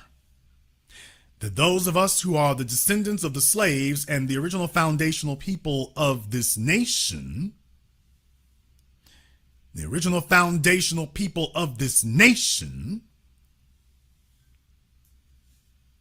it's been a goal to drown us out and to replace us with people who do not have any legitimate grievance or any legitimate claim. That everything that they have was given to them. But furthermore, they have a different cultural view than we do. The idea of removing the image of a white Jesus and replacing it with the image of a black Yahweh, that is our creation. But it is a creation based out of a deliberate, conscious, philosophical principle, articulated flawlessly by our immortal ancestor, Dr. John Henry Clarke, that every people, you cannot have a God that does not look like you, and you certainly cannot have one that looks exactly like your oppressor. So let me get this straight. In America, they brought a white Jesus, and we replaced that with a black one. In Africa, you had black deities, and you've replaced them with that white one. Do you see we're both going in two separate directions? Do you realize that you and we are heading in two separate directions? We have two separate cultural views on that. You cannot go to Africa is not a stronghold of black intelligent thought in that regard. They're not a stronghold of that. They're competing with the European cultures for assimilation. The idea of resisting that is a concept that they received from us. And we have been pleased to disseminate that. We've been pleased to disseminate that. But the issue here is that folks have been hostile to that. People have been hostile to it. They actually didn't like it. They actually didn't like that we were doing that. That was the thing that we started to see and started to understand. And then we just started comparing notes. We started asking whose man was this? We started asking notes about that. We started asking notes and we started comparing things, and that's when we started seeing a difference. You see, the posting of the notes, when we started comparing notes with each other, what we should have seen, what you would assume is that if we started comparing notes from New York to New Orleans, from North Carolina to Northern California. You would figure that if we started comparing notes, then we would all of our notes would start to line up and create a picture of global black unity. We started comparing notes and realized that it was actually the opposite.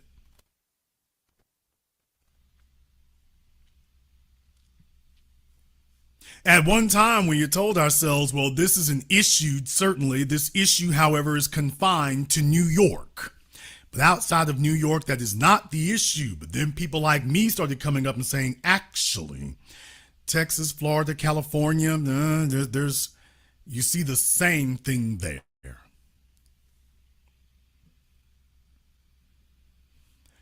We started comparing notes, and when we did, we started stumbling across similarities.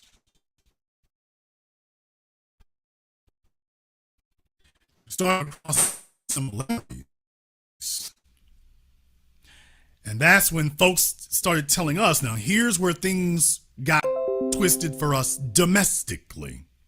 Domestically, individuals who are still holding on to obsolete beliefs started telling us that, well, yes, I mean, it isn't, we got folks trying to exploit us within the diaspora. We got folks in the diaspora trying to exploit us, but we have an obligation to keep going at that until we get it straightened out.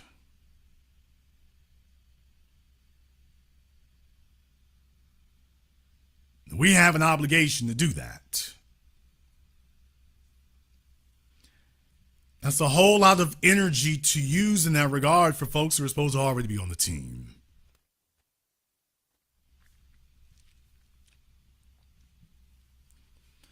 Whole lot of energy to be expended for that.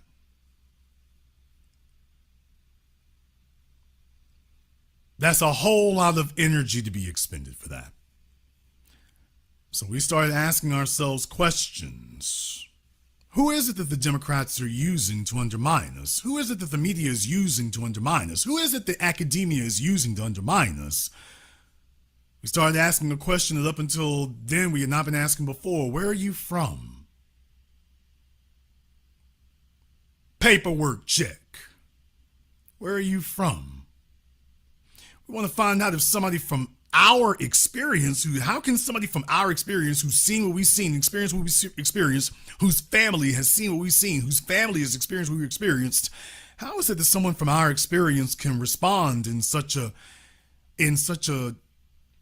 despicable manner? And we started realizing, oh, there's the issue.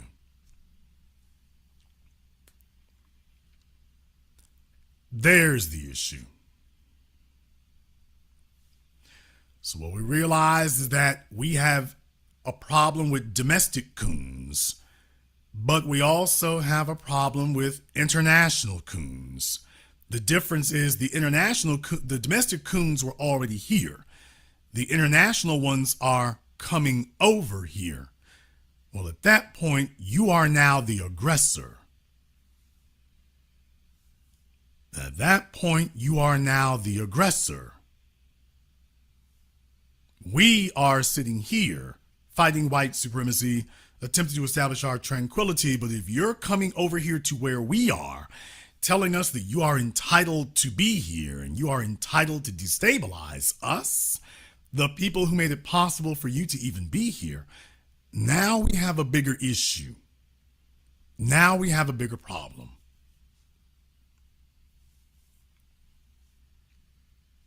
You see, whenever you go to the dominant society with a grievance, they know that there's only one group of people who actually have a legitimate grievance.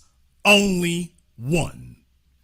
Even for those of you who immigrated over here, it doesn't matter how bad racism is in America, not for you, because unlike you, we did not choose to come to that. It came to us. You chose to come here, which means that just like if I were to move from America to China, I am signing up for whatever the conditions in China are. After all, I've made a choice to go there, which means I wish to join all of it, baby and bath water both. If you have come to America, you have chosen to partake part and parcel of all of it. You made a conscious decision and effort that of all the places you could go to, that you could run to, that this is where you will go. Once you made that decision, you have surrendered any claims. The dominant society understands this. You have no claim to make. There was nothing that you found out here that you didn't already know. You accepted the social order that you came to. You had choices of other options, and you chose this one. Now, this returns us to the Pan-Africanism discussion. This returns us to that. Because you see, if you are a people dedicated to Pan-Africanism, then fleeing and running is treasonous. Damn! If you are in Jamaica and you believe in Pan-Africanism, then you're not coming to America to spread Pan-Africanism. You need to be standing 10 toes down in Jamaica and spread Pan-Africanism there. If you're in the Caribbean, you need to be spreading Pan-Africanism there. You don't need to come spread it to the home base of it that's already full and flush. You're not bringing anything new here. So if you're running from where you came from, you are not just abandoning your homeland, you are abandoning Pan-Africanism. Pan-Africanism should be something getting spread out. You're not spreading it, you're contracting it. Although first you would have to actually be a devotee to it. So I guess you can't be accused of contracting it if it's not already in you.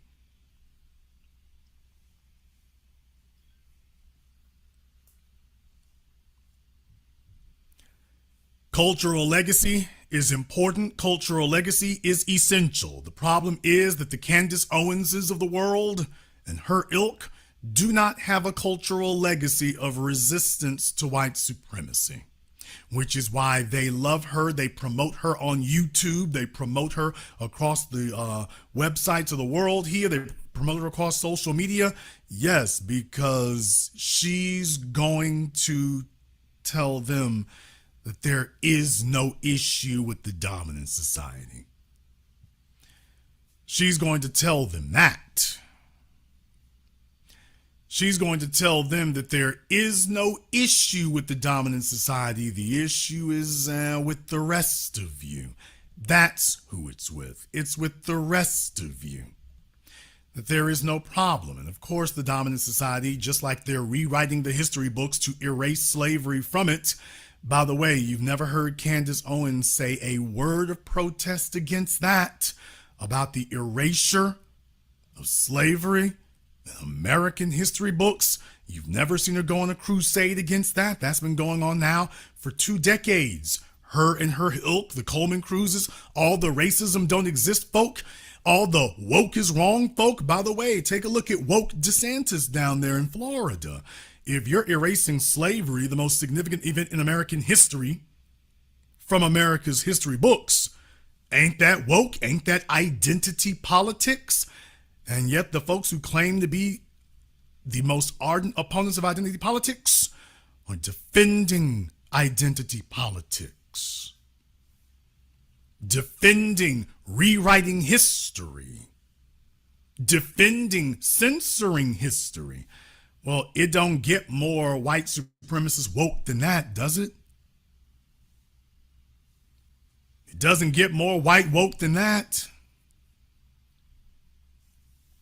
And yet she's deadly quiet about all of it, not a word.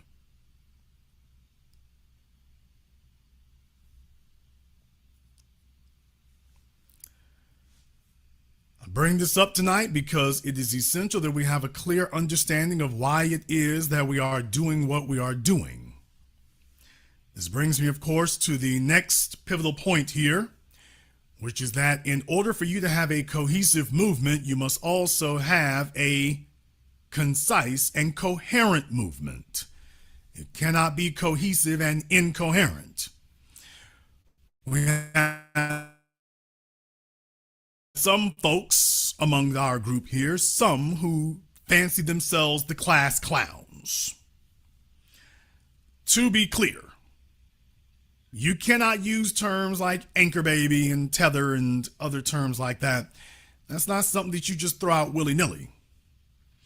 The class clowns are the ones that attempt to sit amongst us, and please understand, in many of your cases, it's become clear to me, I have always thought this, that these are agent provocateurs. These are folks sent out by the dominant society, by the political establishment, in some cases by the intelligence community, what an oxymoron, by the intelligence community for the purposes of sowing confusion. These will be the folks sitting in the comment section. As soon as somebody shows up and they have an accent or somebody calls them an accent, they a tether.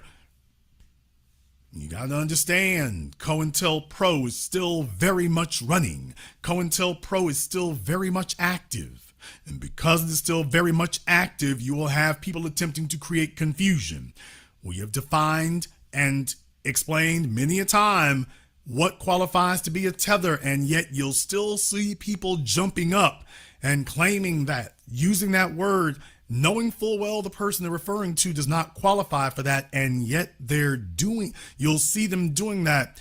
These are agent provocateurs. These are party establishment agents. This is them doing that. They're doing that because we formed power and cohesion, and they don't have the ability to disrupt that. So the only thing they can really do is attempt to confuse the people. We're going to confuse some folks. We're going to cause confusion there. They're unable to defeat our arguments. Please understand, white supremacy has never been able to defeat our arguments. Never, never, ever since the beginning of our history here. They've never defeated our arguments. So now they just resort to tactics like, okay, well, I guess that we'll see if we can cause confusion. In the chat room, I'm going to go ahead and post up the link for the Zoom. I only want 2 people on Zoom. So Mr. Wingnut and Mr. Don Jeter, we're going to give both of you here 2 minutes to be on Zoom. We're going to have both of them here on Zoom in 2 minutes, or we'll go ahead and remove them permanently. So they've had plenty to say here. We're going to make sure they have an opportunity to go ahead and speak. Jason, let me talk, let me talk. Okay. We are going to give them an opportunity to speak here. So Don Jeter there and Mr. Wingnut, you both have 2 minutes to be on Zoom. The link is pinned at the top of the chat, and you will have the opportunity here to speak. If they do not take advantage of that opportunity, they will be given the requirement to leave. So congratulations, fellas. Welcome to the big leagues. We have an obligation to make sure that we speak with a clear, coherent voice. So just as it is essential to make sure that people do not exploit us or abuse us, it is also essential that we point out the individuals who are knowingly attempting to cause confusion. People who are on code are the ones we're looking for. Folks who sit up here and deliberately attempt to create confusion. And by the way, did you all notice during tonight's program, you haven't seen anybody trying that just yet. Isn't that interesting? Haven't had them trying it just yet. Don't you understand that they are still very much at war with us? Don't you understand the government is still very much targeting us? Don't you understand the government is still very much doing what they've always been doing? They're watching us even right now. Do you all get that? They are watching us even right now as we're speaking, even right here during this program. They're watching us where we are. They're looking at what we're doing. They're examining what we're saying. They're looking to see, is there any way that they can change or alter what we're doing? They're doing that right now. Right now. They want to know, is there an opportunity or an ability to change things? Can we get away with that? Can we send in people amongst your group so we can cause confusion? You firmly established the terms, you firmly established the meanings, but can we get to work changing that and altering that? We'll see if we can co-opt it and alter it. Don't you recognize confusion is warfare? And they very much want to disrupt us, because if the leaders of Black movement globally can be disrupted, then by definition, you've already disrupted everybody else. Let me go ahead and get over here on Zoom. I've got Nisha here on Zoom. Not sure which one of those she is there, but we'll find out. All right, Nisha, you are here on Zoom. Now, are you Don Jeter or Wingnut? No. Okay, she's off to a bad start here. Where are you calling from, Nisha? Canada. Okay, where at in Canada? Toronto. Of course. And what is on your mind, Nisha? Just listening in. Is that all, ma'am? Yes. Okay, then why did you call up on Zoom, ma'am? I think it's because there was a prompt in the chat. Someone told you to call me? No, that's what I saw in the chat. Okay, it sounds like you're lonely, ma'am. Nobody asked you to call up, so it sounds like you're lonely. No. Are you sure about that? Because that's sure as hell what it seems like. I'm a little concerned there. She seems a little lonely about that. No, I'm fine. Are you sure about that, ma'am? Yes. Okay. Because it sounds like you're having some problems. Is everything all right? Yes, everything's fine. Where are you, Nisha? I don't see you. I'm here. I don't see you, Nisha.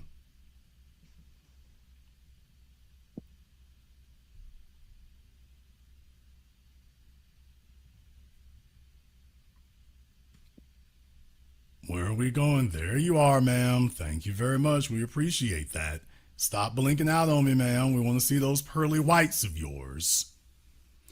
Is that a bonnet on your head, Nisha? Yes. So, have you been to Walmart today, Nisha? Nope. It seems like it, ma'am. Have you been on the treadmill today?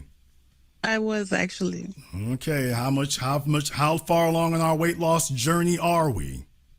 We're doing pretty good. 45 pounds. 45 pounds. You figure you got another 50 to go? Yeah. Okay, that's good right there. Well, you know what they say is keep at it.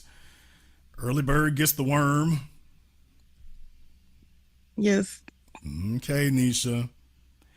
Thank you. If you're not asked to call in, let's not do that. Ordinarily, I don't put folk up there, but by the way, if you want to be famous, you want to be seen, I'll help you be seen. So, she wanted to be seen there, y'all. So, she wants to be seen. We got that taken care of. You have that taken care of there. Okay, we do not have Don Jeter or Wingnut here on Zoom, so both of them are going to go ahead and be banned. We're going to go ahead and ban them since they've had their couple of minutes here to give us a call. So they can go ahead and be removed for that. We have one more person here on Zoom. Maybe this is one of the lucky two contestants here. I have Christina here on Zoom. Christina, just to make sure we don't have any issues here, I just need to make sure you have your camera and your microphone on so we don't have any trolling problems. No one else is going to see you except for me, unlike Nisha, because Nisha was trolling. So as long as you're not trolling, you won't have that problem. However, you have 5 seconds to take care of that. If you don't, you'll have to be permanently removed. There you go, Christina. All right. How is life treating? She got a septum ring, y'all. But can't wait to see where this is going. Yes, I do. Actually, I wanted to talk about something that you spoke about yesterday. I had company over, so I could not call in. Oh boy. Well, I didn't have a program here yesterday, so you must be referring to my other YouTube channel. Oh, you know what? You're right. You're right. Although this sounds like this would be an epic conversation. So what I'd like for you to do, just email me. You can email me at do you have my email addresses? I do. Okay. Well, you can email me at theblackauthority@yahoo.com. I'll make an exception just this once. You can email me at theblackauthority@yahoo.com. Just email me there. And just let me know you're the one who gave me a call, since we know your name. Yeah. And we'll see about having you on the other program. Oh, okay. Sorry, I didn't mean to be disruptive. Quite all right. Yeah, like I say, this looks like that one's going to be a live one. It looks like it's going to be a live one. All right, we haven't had Derek or we haven't had Don or Wingnut give us a call here. And once again, by the way, that's the good part of what we do here. That's the good part of what we do. You see, in the days of the old dead black media, you just had to take their word for it, what the situation was. If you want to know why it is that we lost so much ground for so long, take a look at all the bedwenching and ass kissing and butt sucking that was going on at Essence and Ebony and Jet and all the Black Enterprise and all these so-called black publications. They were collaborators working with the very folk that we were fighting against. No, and they were telling us everything was fine. As long as Tom Joyner got his sponsorships, they were telling us everything was okay, remember? Everything's just great. No one was saying the things that we were saying. People, Dr. Claude Anderson and Dr. John Henry Clark and and Dr. Francis Cress Welsing, all of them were alive and well and walking around and talking back in those days. None of those publications wanted to speak to those people. None of them, not a one. These people never changed what they said. Dr. Clark never changed it. Dr. Anderson never changed it. None of them ever changed what they said. Why is it that they were not on the covers of these magazines? Because I've got issues of every Hollywood star you can name. But folk who are actually really mattered, these people never brought them up. What I'm telling you is that the reason why we got into this mess that we are about so-called black unity is because the national conversation has been poisoned. The national conversation has been poisoned up to this point. Up to this point, we were depending on other people to lead those discussions and lead those conversations. And what we found out is what they're going to do is prop up a Skip Gates or a Dr. Michael Eric Dyson and tell you that that's going to be the person speaking on your behalf. And they'll say the word racism and the word white supremacy. Meanwhile, they're snuggling up to it. And deal with it, nigga. And that goes for both of you.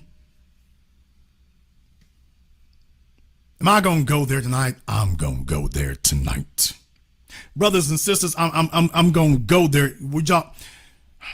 Are y'all gonna be okay? I got to take the gloves off right quick. No, I'm tired of the jacket. I gotta take the gloves off right quick because I gotta give it to you straight. Gotta give it to you raw. You ever notice that over the last 40 years, the people who have been most elevated to quote unquote speak on our behalf, the ones the national media has most put out there to speak about white supremacy, and meanwhile, when you take a look at who they're laying next to in bed, what? Ain't that right, Skip Gates? Let's talk about it. Ain't that right, Cornel West?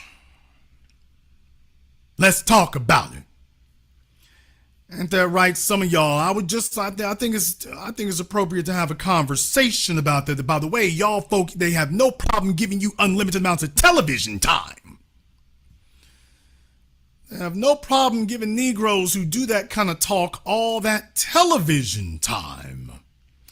They have no problem giving that kind of television time to folks who have principles that are a little suspect there, but it's like the media has been giving them time now for 4 decades. If they want to speak, they're going to make sure they get a camera up in front of them, and this will be your representative on CNN, Clown News Network.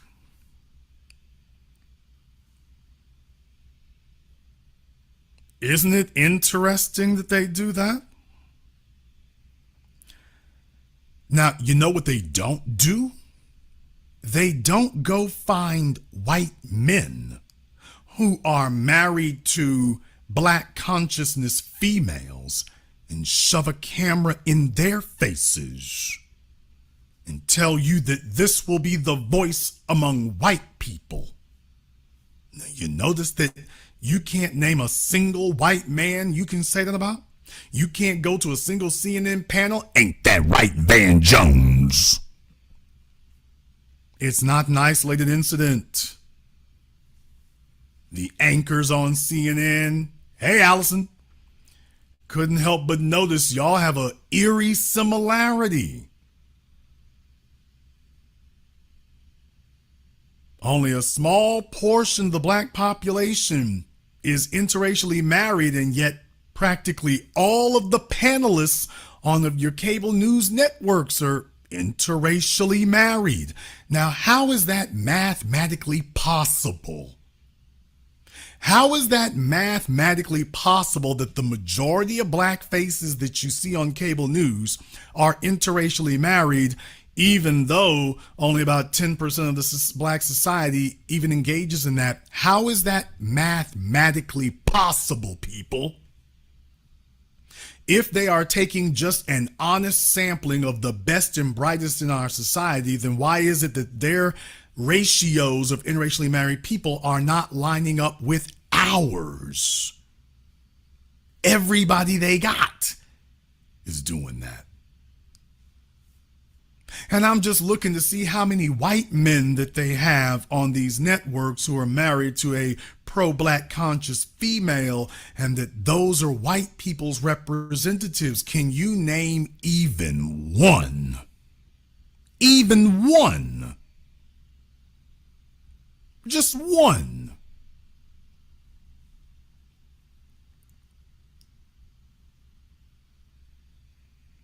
I thought it was interesting to acknowledge that. All right, I guess I can go ahead and put these little old gloves back on. These are questions to be asked. These are questions to be asked here, so I wanted to take this as an opportunity to go ahead and codify and clarify. I'd done this a couple of days ago, but I want to take it to be yet another opportunity to clarify here. If you are hyphenating your identity, then that is the same as a wife that hyphenates her name. I simply cannot believe that you do not have split loyalties and split allegiances. I simply cannot believe or accept that. I simply can't. I just can't. That's not possible.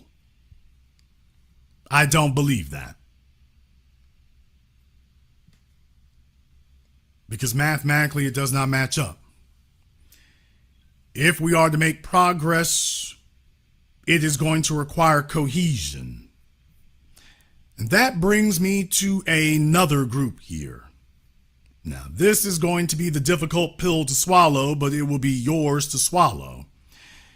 To our on-code brothers and sisters throughout the diaspora, the problem is you all are not putting in enough work. What? We got to call this out. It is not enough that you are coming here amongst us. When we hold court as the black media, when we hold court among the people, we're sitting up here having a global conversation, so we speak to everyone. We don't try to have a kumbaya feel-good session about ourselves. We are here to confront the glories as well as the brutal truths and realities. So you see, if we meet someone from our lineage and they're off code, this is the place that gets sorted out. If we meet someone outside the lineage who's off code, this is the place where it gets sorted out. We don't sit up here and play wiffle ball and try to spare folks' emotions and feelings. We deal with it where it is. We have created a forum where it is. It didn't pop up overnight. It gets dealt with right here, right now. It gets dealt with here. That is a radical difference from what you see elsewhere. And this is where our ostensibly on code brothers and sisters in the diaspora have dropped the ball. We're having a teaching moment tonight. We have got to explain to you clearly in no uncertain terms exactly what the problem is, because everybody wants to say, well, I'm not one of the off-code ones. I'm not a tether. I'm not an immigrant coon. Okay, I hear you, but that's not enough. That's not the way that works. Because understand something, when we talk about doing the paperwork check does not simply tell us where you came from. Your paperwork check is also when you say you're a member of the clique. You're not a member of the clique and you ain't putting in no work. You're not a member of the clique and you're not representing. It doesn't work that way.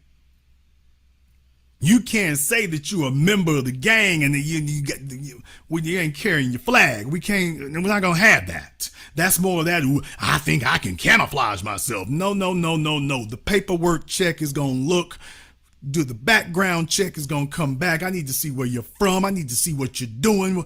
What are we doing here? That's the element that's missing. Jason Black shouldn't have to say a word. You supposed to be holding that block down over there in Nigeria. You supposed to be holding it down in the Dominican Republic. You supposed to be holding it down in Jamaica. Ain't nobody running the block, man. Everybody's running around, smoking weed, chasing interracial sexual access, trying to get their demo tape heard, but ain't nobody running the block. And then when we show up and say, hey man, the block is raggedy.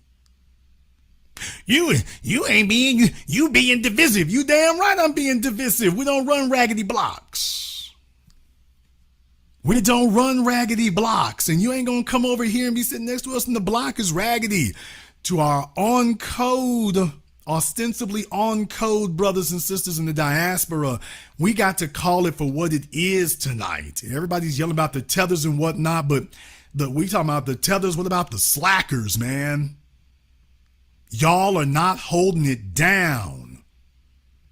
We shouldn't have to take any time out of what we doing. Just like we ride the reins over here on our domestic coons, you supposed to be riding herd on your domestic coons, and it ain't happening. Where's the black media voice of Jamaica? The black media voice of the Bahamas? The black media voice of the Virgin Islands? The black media voice of Turks and Caicos? The black media voice of Kitts and Nevis, the black media voice of Trinidad and Tobago, the black media voice of Haiti and Dominican Republic. Where's the voice there? Who's the person speaking for the street there in the internet space? Because you know what? We can find plenty of twerkers. Damn! You can find plenty of Jamaican chicks on OnlyFans. What? Plenty of Caribbean chicks on OnlyFans. Okay, somebody knows how to use a microphone and a camera. Plenty of that going on. Oh, and a good number of them in Nigeria, too. Auntie, chill. Got to call it for what it is. Okay, I meant what I said. I didn't name the UK for a reason. Folks talking about the UK. Okay, I named the places I named for a reason. You didn't hear UK. You didn't hear that one. The UK has been following us far more closely and far more closely to what we're doing.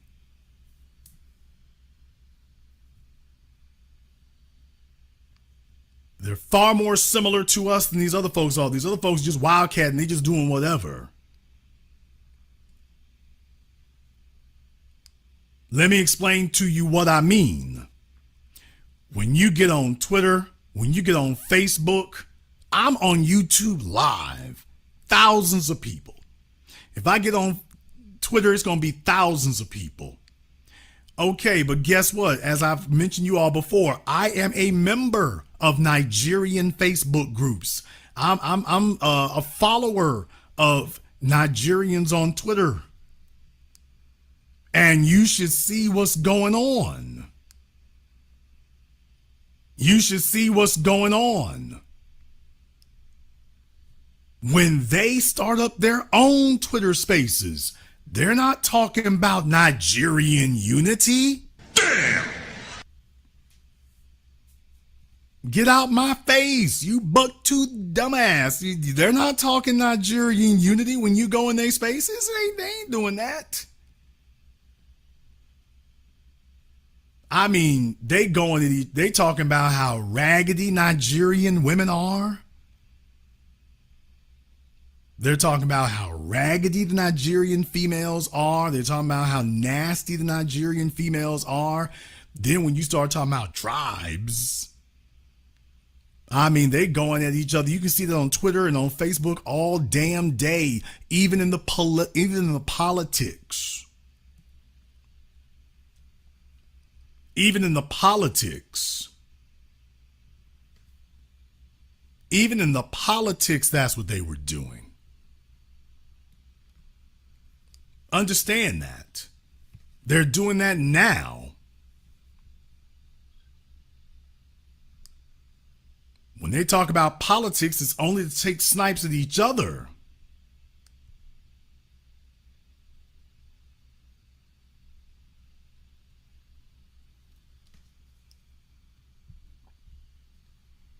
Have you not noticed that?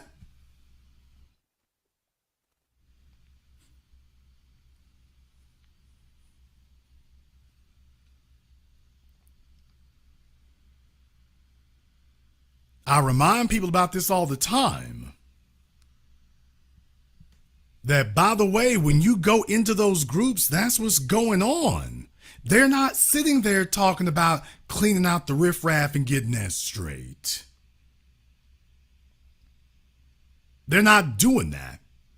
In the chat room, Power Paul needs to give me a call up on Zoom. So Paul needs to give us a call up on Zoom. You got 2 minutes to be on Zoom, Paul. The link is at the top of the chat room. You got 2 minutes to go ahead and join us on Zoom. See, this is a difference in discussion here. TV1 and the rest of them, these are the kind of things that don't happen. We can get things handled quick, fast, and in a hurry here. Tom Joyner had a call-in show for decades. Never did it. In the chat room, need Paul to go ahead and give us a call up in the chat room, Paul. We're waiting on you here. Let's not dally. Let's not dally, Paul. You have modern stuff here. There's no reason to sit up here and do that. In the chat room, Melissa needs to give us a call tonight. In the chat room there, Melissa, you need to give us a call, ma'am. We're going to wait on you too here. We're going to give you 2 minutes. Melissa there needs to give us a call on Zoom. So Power Paul and Melissa, both of them need to be on Zoom. We will give them 2 minutes. Okay, Paul, not really sure what's going on here, dude, but when you get in the chat room, when you're able to call in on Zoom, then you can resume chat, brother. If you can get in the chat room, then you got time for that. Let me go ahead and see if we can get Paul up here on Zoom. Okay, Paul, you had some words to say there, brother. Unmute yourself. Can you hear me? Yes, sir, we can hear you. Now, where are you calling in from, sir? I'm calling from Minnesota. Okay, by way of? Minneapolis. Okay, sir, that's not where your folks is from. Where are your people from, bro? DRC. There you go. Okay, sir. You in the chat room repping real hard for the UK. So he's not from the UK, but he's repping hard for it there. So that's the first thing I noticed. Are you referring to? So I'm Power Paul Success. So I don't know which other Pauls in there. You are Power Paul, sir. Yes, sir. These tribes never agreed to be a part of a nation called Nigeria. The white supremacists did that. Yeah, so the comment that I put in there for okay, myself wow, was, y'all notice that right there. Everybody acts, they play dumb, people. See, this is what until they play dumb about what they said until you repeat it to them. Oh, well, yeah, that's what I said. Yes, sir, that's what you said. No, so the comment that I made was FBA is the only people in the world that are fighting white supremacy. Is that a comment that you're referring to? Okay, well, no, sir. The one I just said to you, sir. Which one was that? Okay, now he's trying to play dumb again. We're going to try this again, sir. Please don't get on the screen. It sounds like you're trolling now. I just said it to you. You heard what I just said. Now you're talking about, ooh, what are you talking about? I just said it to you. He's about to get put on Front Street here in just a second. Are you sure you don't want to stop doing that? You said those tribes never agreed to be a part of a nation called Nigeria. The white supremacists did that. Oh, no, that's not me. Okay, you're not Power Paul? I'm here. I'll use my username is Paul Success. Okay, sir. In the YouTube chat room, you are not Power Paul? Here, I'll put a comment in there and say B1, and that's my username. Okay, sir. I'll ask for Power Paul to call in. Who the hell are you? I'm a Power Paul Success. Okay, there's a guy in my chat room named Power Paul. He's the one who was told to call in. TBA, I think I did not say anything about UK and dispersion between the two things. The only comment that I made was that FBA are the only people around the world who are fighting white supremacy. That's the only comment that I put in there. Okay, because I'm not seeing you put anything else in the chat room either, so... Okay, here, let me go back on YouTube so I can put a comment in there again. Okay, y'all, he's looking hella suspect right now. Trust me, I'm not a suspect at all. Okay, are you sure you didn't get removed already, sir, and that's why your comment's not showing up? Are you sure that's not it? Here's my comment. I just put my comment back in again. Okay, here, folks. So that's me, Paul, Power, and Success. That's me. I don't see that in the chat room at all, so I'm not really sure what he's talking about there. I don't see it. Here, I just put it in again. He keeps saying that. TBA, just if you scroll up under Tony, you see Paul, Power, and Success. That's me. Okay. I don't see that, sir, but I'll take your word for it there. For whatever reason, I'm not seeing that, so it looks like you're not actually in the chat room, sir, so you might have been removed already. Well, say he sees himself, though. It's like, okay, nobody else is seeing him, so.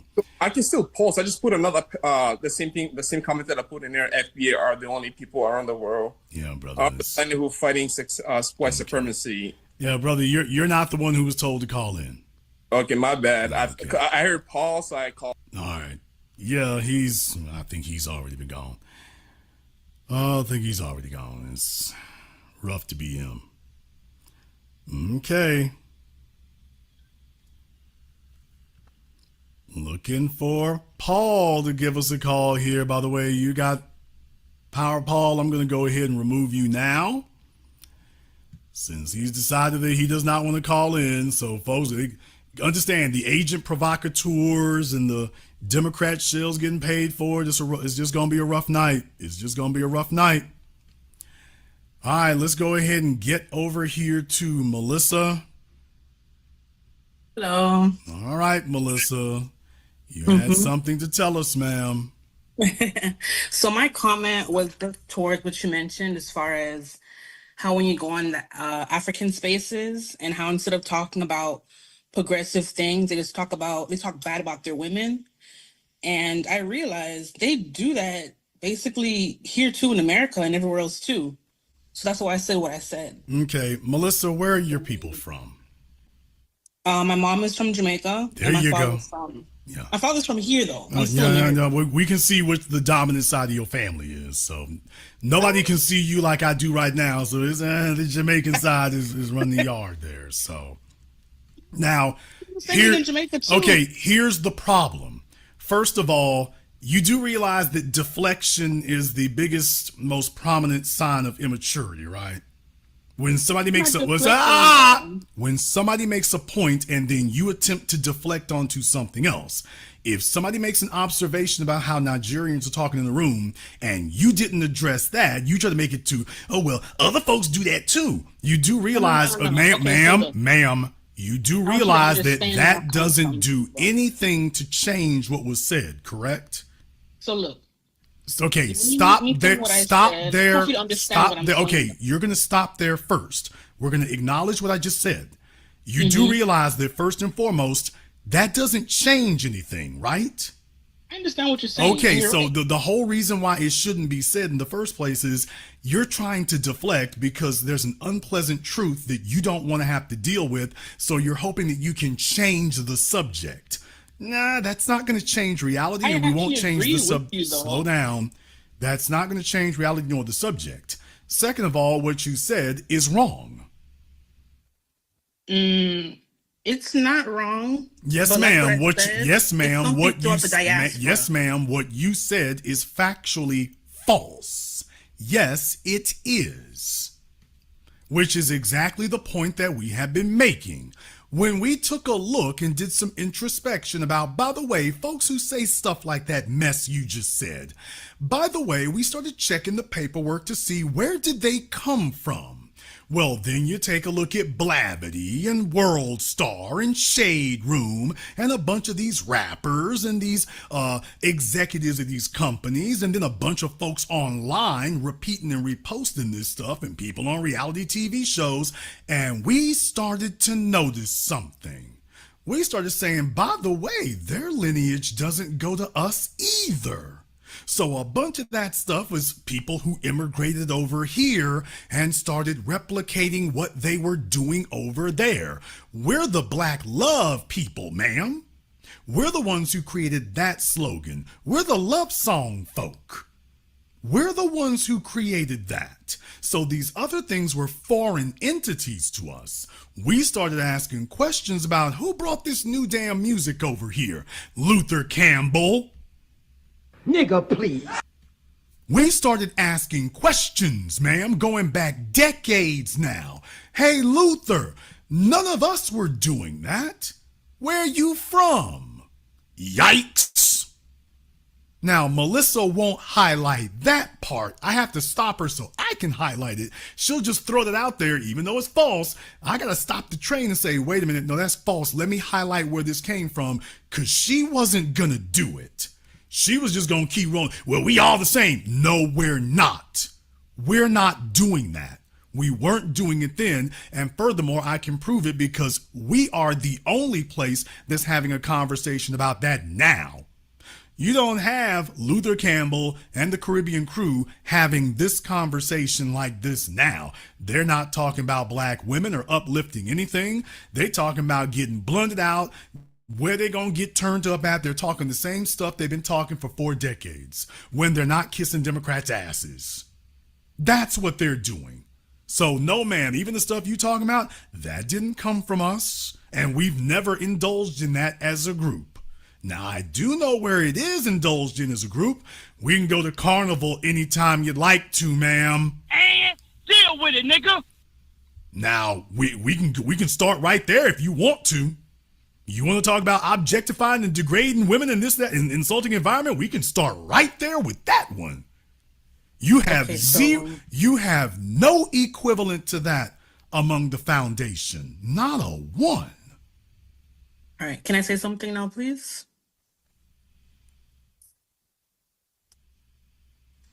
Go ahead, ma'am. Okay. So again, I agree with you. I'm not against what you're saying. All I'm saying, again, looking from my perspective as a diaspora, right? I see that we all have a thing when it comes to, you know, in a way deflecting and not really paying attention to the agenda at hand. Us here in America, we do, and we have historically been like the spearhead when it comes to, you know, handling business. You're right. Because if you look at the diaspora again, everyone is copying the Black American, right? So I'm not against what you're saying. All I'm saying is like, we have to do a better job as a community, right? Like not talking bad about our women. And that's okay, man, we're first of all, we don't have that problem. We're leading the charge on that. We've never had that issue. Whether it's the Black Panthers or anything else, our women have never had an issue with that. Now, the other folks from these other places, that's what's going on. You don't have Facebook group. Here's the other thing. Even if you've got a smaller group of folk over there from an African whole run nations, America is not a Black run nation. Nigeria is. So you would figure that that would be a bastion where at least the women of the Yoruba, they stomping for them. No, the Yoruba going at their own women. We come over here and say, wait a minute, that's off code, Jack. We don't do that. We don't do that. We're the one. Understand something. There are no Nigerians saying you need to stop that. Certainly not the Caribbean. They foot to the damn floor. Ain't that right? I can go down names all damn night. They to the foot to the floor. There's only one group saying, and knock that off. Just one. Not 5, not 10. Just one. The same one it's always been. Just us. There's no one who has held that up historically and no one stomping for it now. Just us little old folk over here by ourselves. What I'm saying is that I don't think you've actually read what those folks say over there. I don't think you've actually read that. I really don't think you have. Say where in Africa? Ma'am, you can find them on Twitter, Facebook, and everything. They're calling them women dogs. I mean, literal dogs. No, I haven't They're calling them scum. They're calling them trash. Okay. You would figure with the situation being what it is, that it would be everybody on code and all for one. And what we're saying is that, hey, we noticed that a lot of the complaints we have about the behavior when they direct towards us, we noticed that there too. So we know where it came from. And what we're saying is it's been transported over here amongst a group that's excommunicated that. No wonder the government keeps trying to feed in a fresh new crop of it, because we keep rejecting it, as we always have. And if they stay around us long enough, they stop doing it, which requires a new influx of individuals to bring more of the noise. Okay. Case in point here, think about this for a few moments. For the last decade, who's been leading the charge? Let's just say, for example, in rap music, for example, Nicki Minaj, where her people from? Cardi B, where her people from? Yikes, and a bunch of them other heifers that done grabbed, where they people from? Then you looked up in 1 year, Kendrick Lamar. Now, isn't that interesting?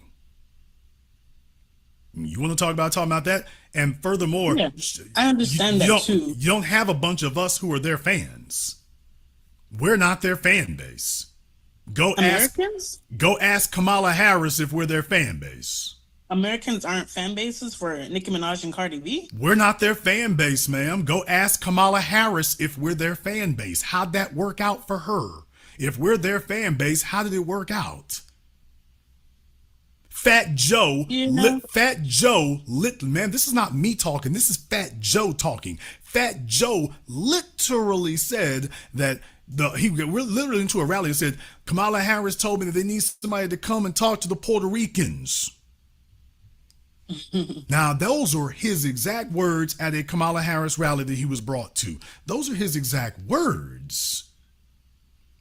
So that's saying who his audience is now. That's who his audience is. And it's the same thing for Cardi, and the same thing for Nicki, and the same thing for the rest of those folks. By the way, once again, these were people you hadn't heard of 20 years ago. That fresh new crop I was referring to, and then they jump right on it and here they go. No, ma'am. Not at all. Case in point, go to your Twitter page and say, for folk who are foundational, ask how many of them got Nicki Minaj on their phones right now. Ask how many of them got Cardi B on their phones right now. She's smiling, y'all. She's smiling. There's a lot. I'm smiling because there's so many. She's smiling because you probably think there's a bunch of folk who got Eminem on their phones too. People love Nicki Minaj and Cardi B. Do they love Eminem too? I don't know about Eminem. Okay, wow. Like all right, all of a sudden. Okay. I don't even like Cardi B or Nicki Minaj. There you go. Ma'am, but ain't nobody. American people love them. They make American music. Ma'am, ain't nobody bumping them like that. First of all, you see a bunch of... not anymore, but I mean... Wow, not anymore. Yeah, because I feel like they kind of lost their hype, especially Cardi B. Nicki Minaj, you know, but... How'd they lose their hype? Because Beyonce never lost hers. Yeah, so I know Cardi B in particular, again, my perspective, it just seems like she's more just like a cloudy kind of person. Like I would see her just talking crap. Okay, she's not just cloudy and talking crap. She's a queen slut. Yeah, like she just rubbed people the wrong way. Okay, so well, my point, by the way, Beyonce didn't lose hers. What happened? Yeah, she didn't. Yeah, no, she didn't. Beyonce didn't lose. Okay, so Nicki lost hers. Nicki lost hers. Cardi B lost hers. The rest of them chicks who thought they had a wave, they lost theirs. Beyonce still got hers. What happened? That's actually a good question. Okay, it's a good question because, by the way, is there a difference in the music that they make, ma'am? Not really. Are you serious? Beyonce is not a slut. I wouldn't say she's a slut. Okay, thank you, ma'am. Secular music too. Okay, ma'am. We didn't talk about secular music. Can you compare Beyonce to WAP, ma'am? Are you about to try to do that? No. Okay, show me the Beyonce equivalent of WAP. I'll wait. Beyonce's equivalent? Yeah, show me the equivalent to that. I'll wait. Okay, I see your point. Okay, thank you very much, ma'am. The light bulb just went on. Intervention! I'm very glad the light bulb just went on. So, yes, ma'am. Okay, Jason, okay. Okay, there you go. What'd she say? Oh, okay. Now she gets it, y'all. Now she gets it. All right. I feel like we're making progress here. All right, so next time you wonder about that, I need you to get to your folk and say, hey, we need to cut that down because, by the way, ma'am, no offense at all. Who's got the highest rate of single mothers with children who the father's identity is questionable or unknown? I don't. I'm not sure. Oh, come on, ma'am. I'm not doing this to be mean-spirited. I'm doing this because I'm saying when y'all start pointing fingers, it's like, no, it ain't like that, man. Tell me. I'm listening. Come on now. You want to say Jamaicans? Baby, I thought your dad was from there. Now all of a sudden, they play dumb. I don't know what's going on back there. My dad is from here. My dad is from South Carolina. Okay. Yeah, my mom is the only one that's Jamaican, but she's the one that raised me. So, you know. I don't know what's going on back in Jamaica. I ain't seen nothing. I ain't be back there. Okay, y'all. Jason, I don't know what's going on back there. No, I'm more in touch with that side than my dad's side because my mom raised me, but then you know what's going on the ground back there too, ma'am. Then you know that. I do. Okay. There is no equivalent of that here. You want to talk about attitudes toward women? There is no equivalent of that here. Certainly, you ain't never seen that among the foundation. There is no equivalent to that. So when we point these things out and then y'all start deflecting, what you're doing is preventing yourself from dealing with the problem. You're not just lying on us. You're also stopping yourself from actually dealing with the problem and fixing the damn thing. So a lot of people, men in Jamaica, are like, yeah, I'll say men, from what I noticed, they also like the whole interracial thing, kind of like what I see going on over here. No, it ain't nothing like, no, ma'am, it ain't nothing like over here. No, ma'am, there is no equivalent, excuse me, ma'am, there is no equivalent in America to the rental dreads. Deal with it, nigga. There is no equivalent in America to the rental dreads, baby. Try that on somebody who don't know what's happening on them beaches. Try that on someone who doesn't know. So yeah, there you go. No, I'm going to tell you, I have been in a lot of those spaces over there, and I see how those women talk about the men and literally just plot on them, and they just fall into the traps. And they do. I see the same thing happen over here. Where have you seen that happen over here? Where is it happening?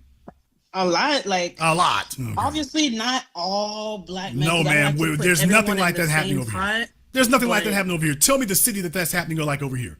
Tell me the city that's happening. Here in Miami? Ma'am, Oh, I didn't wanna call it where I'm at. Miami is foreign black born central, ma'am. You just made my point for me. You just made my point for me. You're talking about yo folk. New York, where you just talked about. That's, ma'am, excuse me. So are you referring to Brooklyn and Queens? I'm not familiar with New York, but I know New York in general. Okay, then don't Yes, talk about there's a lot of- it if you don't know, because I do. Queens, Caribbean Central, Brooklyn, Yeah. Long Island, Dominican Republic. Yes. Thank a lot you. of places, California. I mean, Okay, as I said, we talking about your people. You're pointing to the places that are centers of your folk, ma'am. So even the examples you're giving are the centers of your folk. But baby, what you gonna try to say to me? What are you gonna try to say to me? Bayside, Biscayne, Hollywood, Sunrise. What you gonna try to say? North Miami, Miami Beach. What you gonna name, baby? Let's go ahead and do this. What you gonna say? Fort Myers. What are you going to say, man? Would you like me to walk down them streets for you? Because I can do that for you. You talking about Miami? I can do that for you, baby. Let's go. Tell me where you would like to name. No. You tell me where you would like to name, baby. We can go there tonight. You're not talking to somebody who ain't been around them blocks. I already agreed with you, though. Okay, that's your people down there, baby. We can do North Miami, Miami Beach, Fort Lauderdale. We can do this all damn evening. We really can. Those are your folk down there. So I'm saying that your point, notice I didn't say you were wrong. Did you notice I didn't dispute that? I didn't say, no, you wrong. That's not happening. I said, oh, who are you naming? Because of the cities you're naming, it's only going to be those. So you're saying it's only Caribbean people that's... I'm saying that there is no rental dread culture among foundational people. There ain't. And you can't find it anywhere. Now, you can find it in two places, Jamaica and where Jamaican men move to. Now, you can find it there. So that is a Jamaican cultural thing. And Marcus Garvey would be doing somersaults in his grave. So what are we going to do here in America then? Because I want to focus on... The first thing that we are going to do is we are going to speak truth to power, and we're going to speak truth to everyone. And we are not...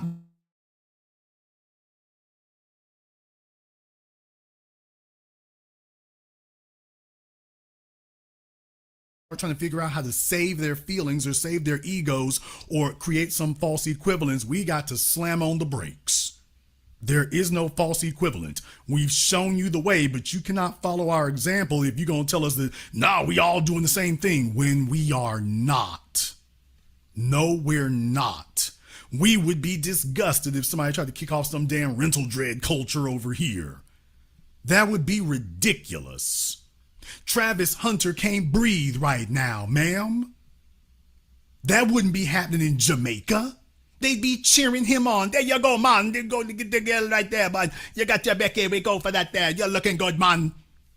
Oh, you're talking about like that. Like... Ma'am, Travis Hunter can't breathe right now, baby. That would never happen in Jamaica. Let's just put that on the bricks. Okay, that okay. would never. Whoa, no. This is what we mean by policing the block. That would never happen in Jamaica. You can't name an equivalent to that in Jamaica.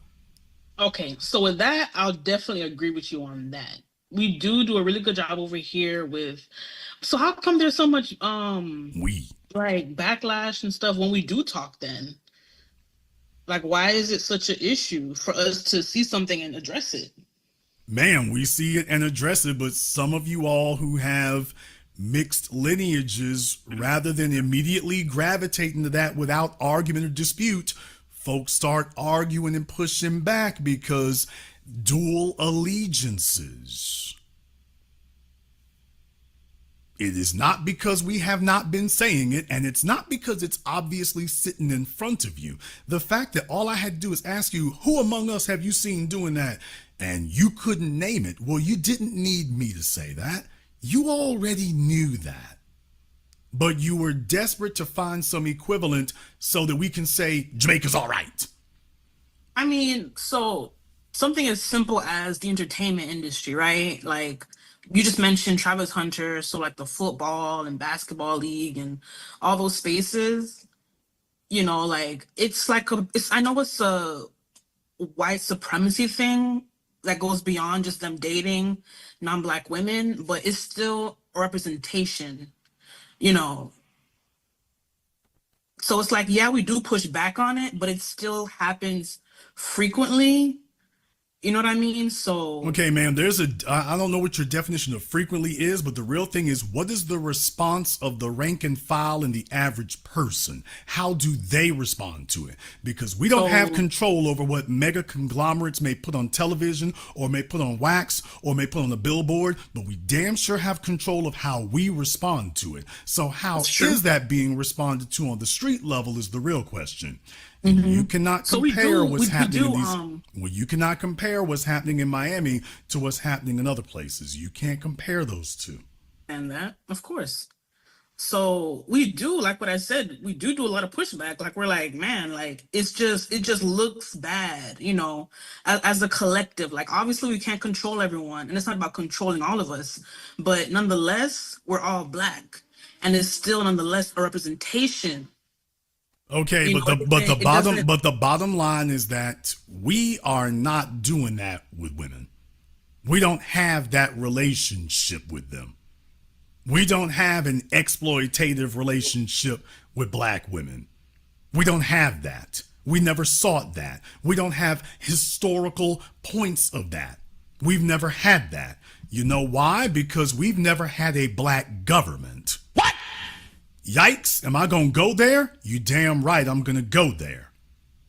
That kind of talk isn't relegated to the reason why the average Nigerian on the street talks like that is because that attitude permeates all the way up to the presidential mansion there. That's the reason. The reason why you have that talk among the average Jamaican male is because that goes all the way up to the top. The reason why you had that attitude in Haiti is because that went all the way up to the top. Moisey was sitting up there partying and bull jiving right up until they came to his house and killed him. It's on YouTube, y'all. They were there for Carnival. He was out there partying and bull jiving with the rest of them right up until they came to the place and killed him. And I'm not saying that he should have been killed. That's wrong. What I'm saying is that, by the way, that attitude go all the way to the top. So no, the team reflects leadership. You don't have a leadership among us or anybody in a hierarchy above us promoting that attitude. We wouldn't have that. A bunch of our women walking down the street in their damn thongs and whatnot, swinging their butt cheeks by the thousands. Hell, they got TV shows to show that off, and they're proud of it. We don't have that. And we're the ones who into something different. Okay, but what I'm saying is, okay, but everybody got an equivalent to it, ma'am. Mm-hmm. That's my issue. Everyone has an equivalent to it. That's why we pointed out these websites, Shade Room and Blavity and things. They've come over here, and all she could think to do with that little old money that they gave her, that little old stimulus money that they gave her for the Shade Room, is to start doing what she's doing. That's all she could think to do that. Lowest common denominator is like, okay, that was what immediately came to mind, like a duck to water. That's the thing that we were talking about. Hey, and it's not just a one-off. We noticed a pattern of this. And when we point, and then most of all, they're always trying to paint that as if that's us, or they always try to focus that on us. And meanwhile, they're the ones promoting it. And it would be different. Here's the killing part, baby. It would be different if Jamaica was straight. It'd be different if Jamaica had its act together and everything was buttoned up. You know, that would be different if they were doing that, you know, sitting up here throwing shade on us and Jamaica was straight. It's exactly the opposite. It's exactly the opposite. You know exactly what it's going to take over there. Well, No. You know exactly what's going to take over there. It's going to take those of you who got Jamaican blood to stop trying to make false equivalences and make it your mission to talk to Jamaica about to Jamaicans about Jamaica. they don't consider me Jamaican because I was born over here. Okay, They call me a Yankee. let me tell you, ma'am. Let me tell you something. You're gonna learn something from the foundation today. We would never settle for that garbage you just said. This is the cultural difference. Since I was a little Ma'am, baby, we would not settle for the garbage you just said. That's the difference between you and us, because we understand power is not given, power is taken. If people do not want to listen to you, they're going to make up a reason to delegitimize you. There's a reason why we got certain folks of mixed lineages up out of here, because you're not going to play the game where you're black when convenient, you down when convenient. Oh, I'm worried these folk won't listen to me. You don't get to stay. There's always going to be somebody challenging your credentials to delegitimize you, to shut you up. Not because what you're saying is wrong, but as a tactic, well, we're going to see if we can shut you up. Baby, sometimes you're going to have to throw elbows and kick some niggas in the knees, and you're like, I'm going to be heard because this is my birthright. Now, this takes me to another point here. I know you're Jamaican because you got your flip-flops on running. Damn! No offense, y'all. She fleeing off. She ain't even in Jamaica and fleeing already. Just, that's it. She running out. She's doing the damn Carl Lewis. I'm so confused. No, I'm not running. I'm my mama Jamaican. Let me get up out of here. How in the hell are you gonna sit up here and say your mom's Jamaican and then let folks up here and tell you you can't speak on Jamaica? No. I'm talking about, okay, so there's this weird thing like about Jamaicans. They're very, it's like the territorial or something, and it's my family. Like everyone is, ma'am. Aunts, everyone like, is. That's not new. Like, like you're not Jamaican. You're gonna go back to your home over there. In America. You're okay.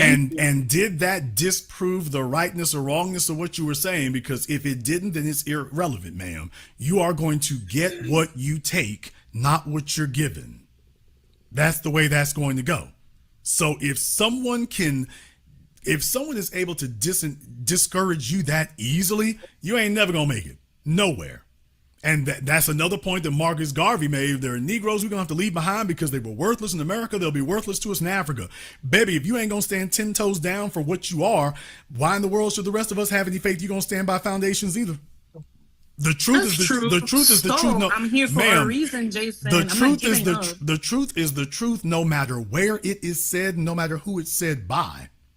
I've got niggas tried to argue with me, tried to delegitimize me, tried to stigmatize me, tried to sit up here and argue and dispute me. It happens every damn week. You ain't seen me go nowhere. I'm right here. You're right. Live, so look, live and in person in New York City. It's right here on YouTube. I'm sitting right there in front of hundreds of people, packed house, New York. I'm sitting right there in front of them. Anybody got an issue? I'm sitting right here on the damn stage. Washington D.C., same thing, ma'am. We built the difference is that we built different because we gonna stand 10 toes down. Nobody is gonna run us off our block, and you ain't gonna run us off our corner. I wish you would run up talking about what I can't speak on. You're not gonna run me off my block nor my corner. That's the issue with Jamaica. Everybody trying to figure out how to get the hell away from it and distance themselves. And when that attitude changes, then Jamaica will change. But ain't nobody trying to stand 10 toes down for Jamaica except the dude smoking weed. Now that's why them fellas are standing 10 toes down. On a Saturday night, right? Like how we said the other night when you were talking, New Year's time, we can be doing anything else, but whoever's here is actually that's dedicated. I'm here for a reason, and I got on this live for a reason too. Ma'am, if somebody tells you can't speak on that, you can't speak on that, you need to go back to America. Tell them, nigga, make me. Okay. And I agree, So, but I'm still American too. I'm American, and my mom is Jamaican. So I want to speak for both. I want to speak for the diaspora, really. Well, the thing is, you all used to have a free lane open to be able to do that, but with folks wanting to claim one or the other. I'm not that, though. A person is either going... more as American. I was born here. Okay, well, the real thing is what we did was when you talk about Pan-Africanism, when you talk about global blackness, and then folks talking about they're Jamaican first. When somebody's handing out money or medals, oh, now all of a sudden I'm Jamaican. I don't agree with that. We have not disputed anybody whose lineage goes to Jamaica. When they use that as a wedge to delineate themselves from us, then we like, okay, that's a one-way trip. No, I understand that completely. I'm not Jamaican, but I have no problem speaking about the issues I see in Jamaica. Mm-hmm. And I'm not saying it from a position of being denigrating or offensive. I said it a million times. Jamaica is one of the most gorgeous places on this planet. It would be even more beautiful if you could get the Jamaicans to feel the same way. Because the spirit the spirit of Bookman Duddy is dead in Jamaica. The spirit of Marcus Garvey is dead in Jamaica. That's a whole other conversation. No, it is not. It's the same one we having tonight here, because Carnival Cruises owns the coastline. Norwegian owns the coastline. Those folks own the coast. The Chinese got the coastline. Jamaicans, literally, there's a video on YouTube right now talking about Jamaicans have 10%. Jamaican citizens are allowed to go to 10% of the coastline. 10%. 10%. Mm-hmm. So in other words, basically none. Mm-hmm. None, because it's not like they just have a 10% of it just blocked off. No, they're just about cumulatively. The little patch here and a little patch there and a little patch. If you add all the little patches up, you got 10%. I'll be damned. Now that's Jamaican culture.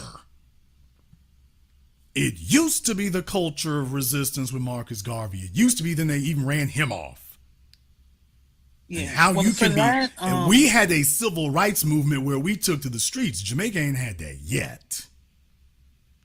I'll tell you why, though, if you care to know. I don't know if you want me to go there. Ma'am, you're on here. You're wasting daylight. Okay. So, honestly, I don't know what your religious beliefs are, and I don't want to offend anyone, but honestly, it is the dilution of our African spirituality that caused us to be like that.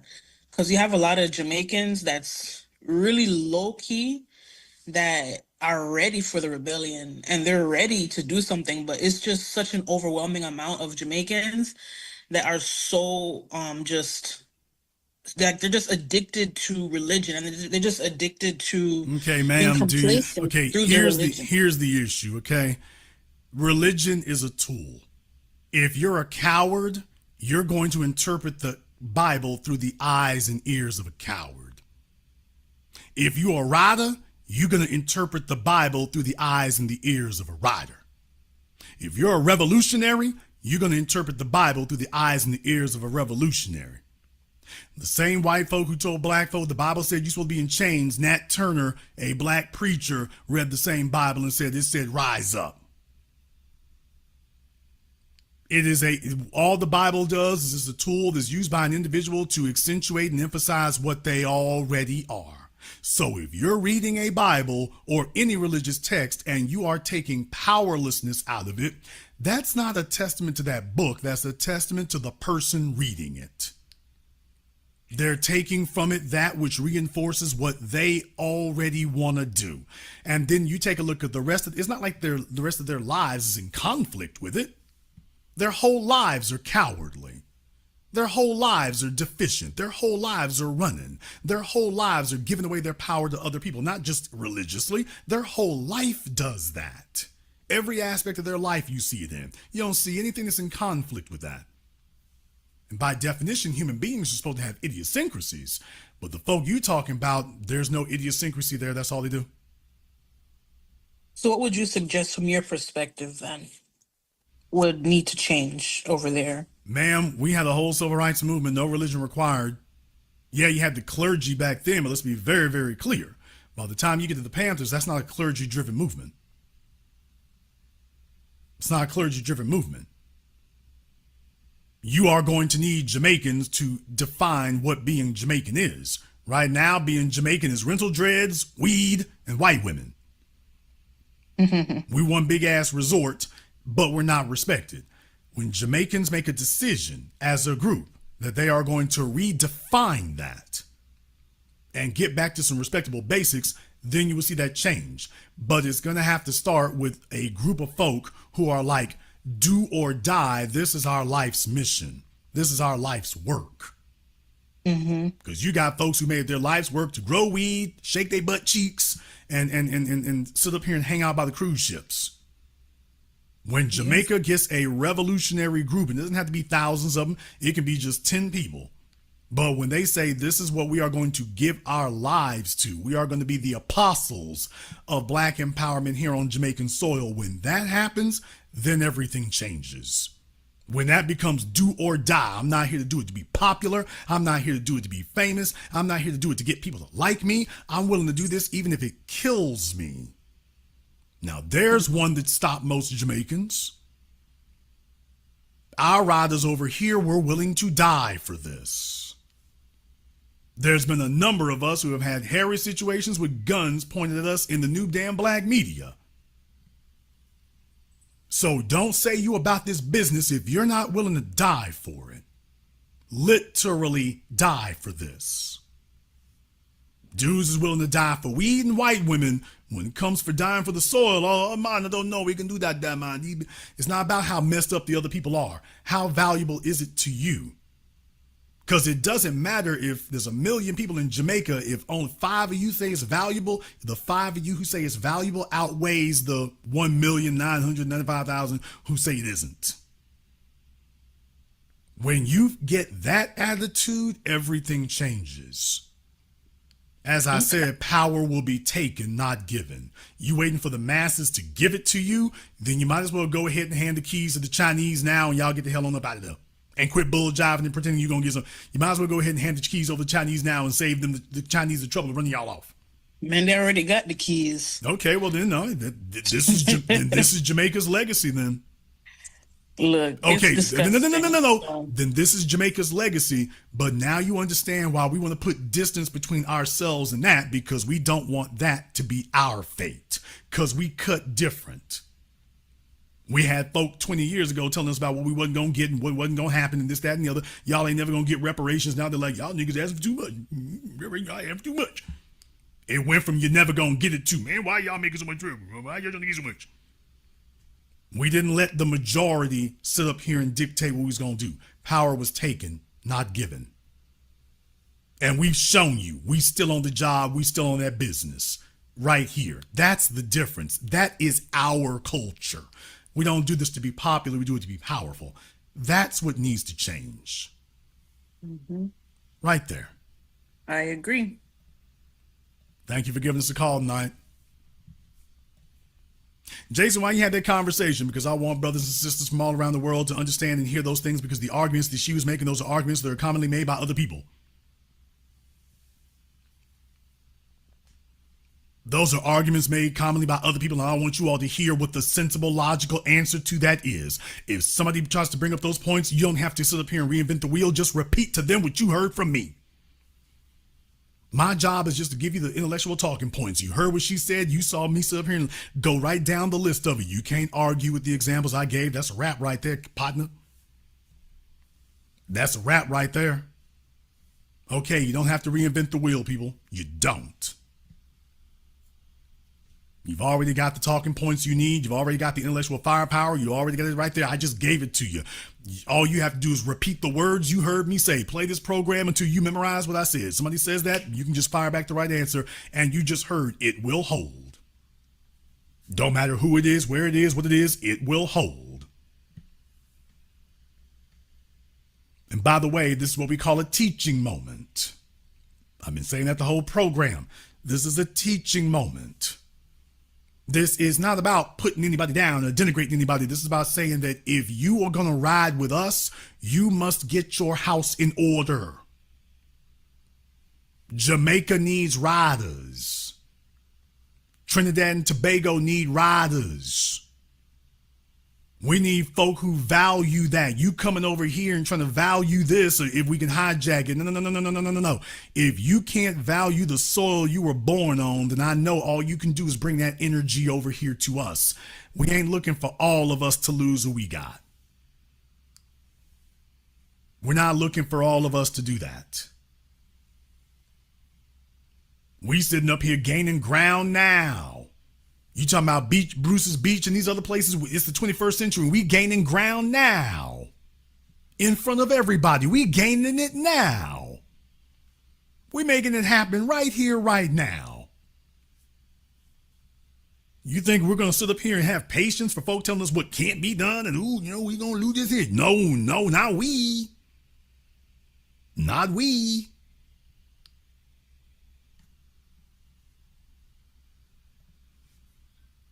We're going to go ahead and take a very brief commercial, non-commercial break. I got a bunch of folks piling up in here, but I got to go ahead and do this.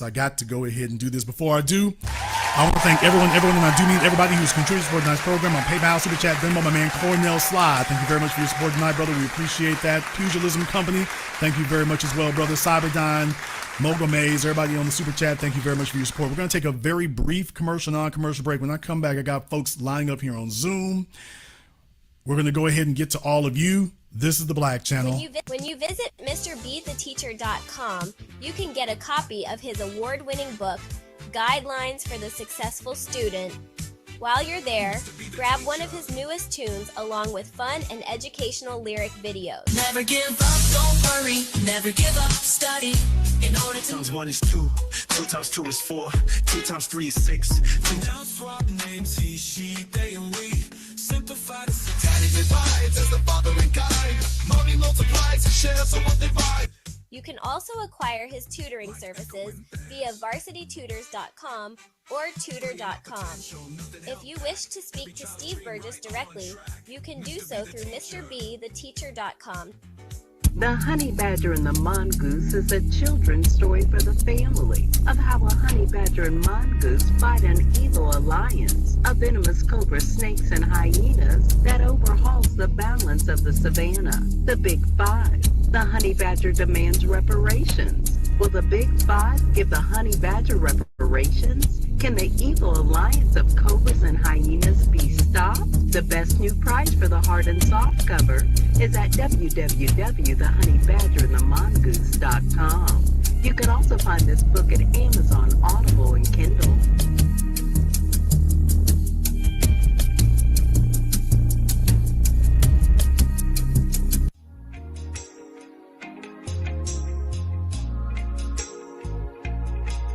Order yours today to experience all the benefits of Ash Kickin' Body Butter. With skin so smooth and soft, you'll thank us for it. Shop Ash Kickin' online. That's ASHKICKIN.com.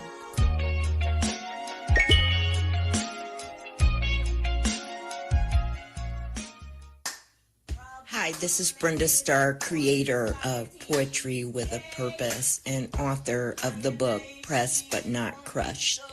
Pressed But Not Crushed is an anthology of political poems that address current and historical issues in American descendants of slave population and African American population.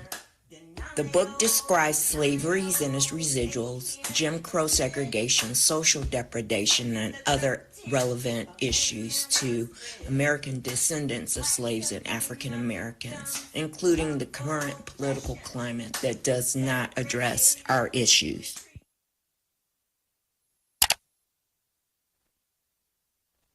This is the Black Channel. I am your host, your brother, your humble servant, the Black Authority. Very glad to be with you all here this evening. Let me give you a word here right now. Before we jump back over here on the Zoom, I want to have a word here right now about credentials. Let me explain something to you out there. The folks who don't get it here, you don't ever back down from your credentials. When somebody challenges your credentials, you know the street code. You know the black code. If somebody challenges your credentials, you live by it, die by it. You don't, there's time. Let me tell you something. Sometimes there may be a time in this world you make a strategic fallback. Your credentials is you never make a fallback. You never run when somebody challenges your credentials. You stand on that. You see, that's the value of your word. A person is only as good as their word. And if your word is not good for that, If you say what you are, but your word is no good on that, nothing else you say is either. If somebody challenges your credentials, it's like, hold on, wait a minute, partner. That's not up for debate. Who's challenging my stripes? Who is that claiming it ain't what it is? You stand on that one. You stand on that one. You don't ever let somebody move you off of your credentials. Now, let me say a word about Jamaica. Well, Jason, how can you rationalize this about Jamaica? It's not about rationalizing, it's about the facts of it. This is just a fact. Jamaica is a geographic area. There is nothing wrong or objectionable about simply claiming the geographic location of Jamaica. That's fine. When you claim Jamaica as your geographic location, understood, no issues.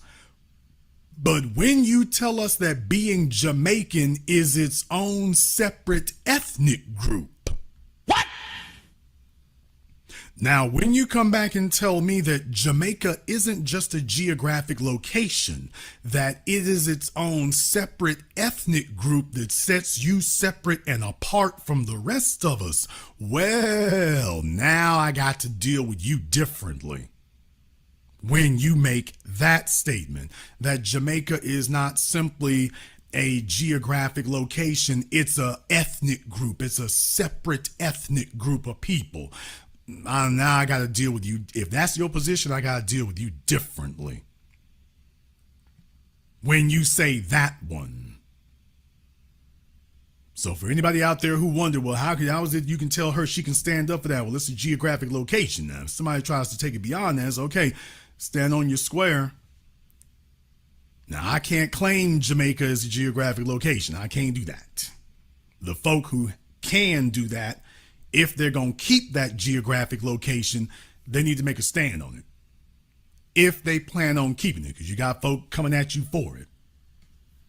I guess we're going to find out how much you value it.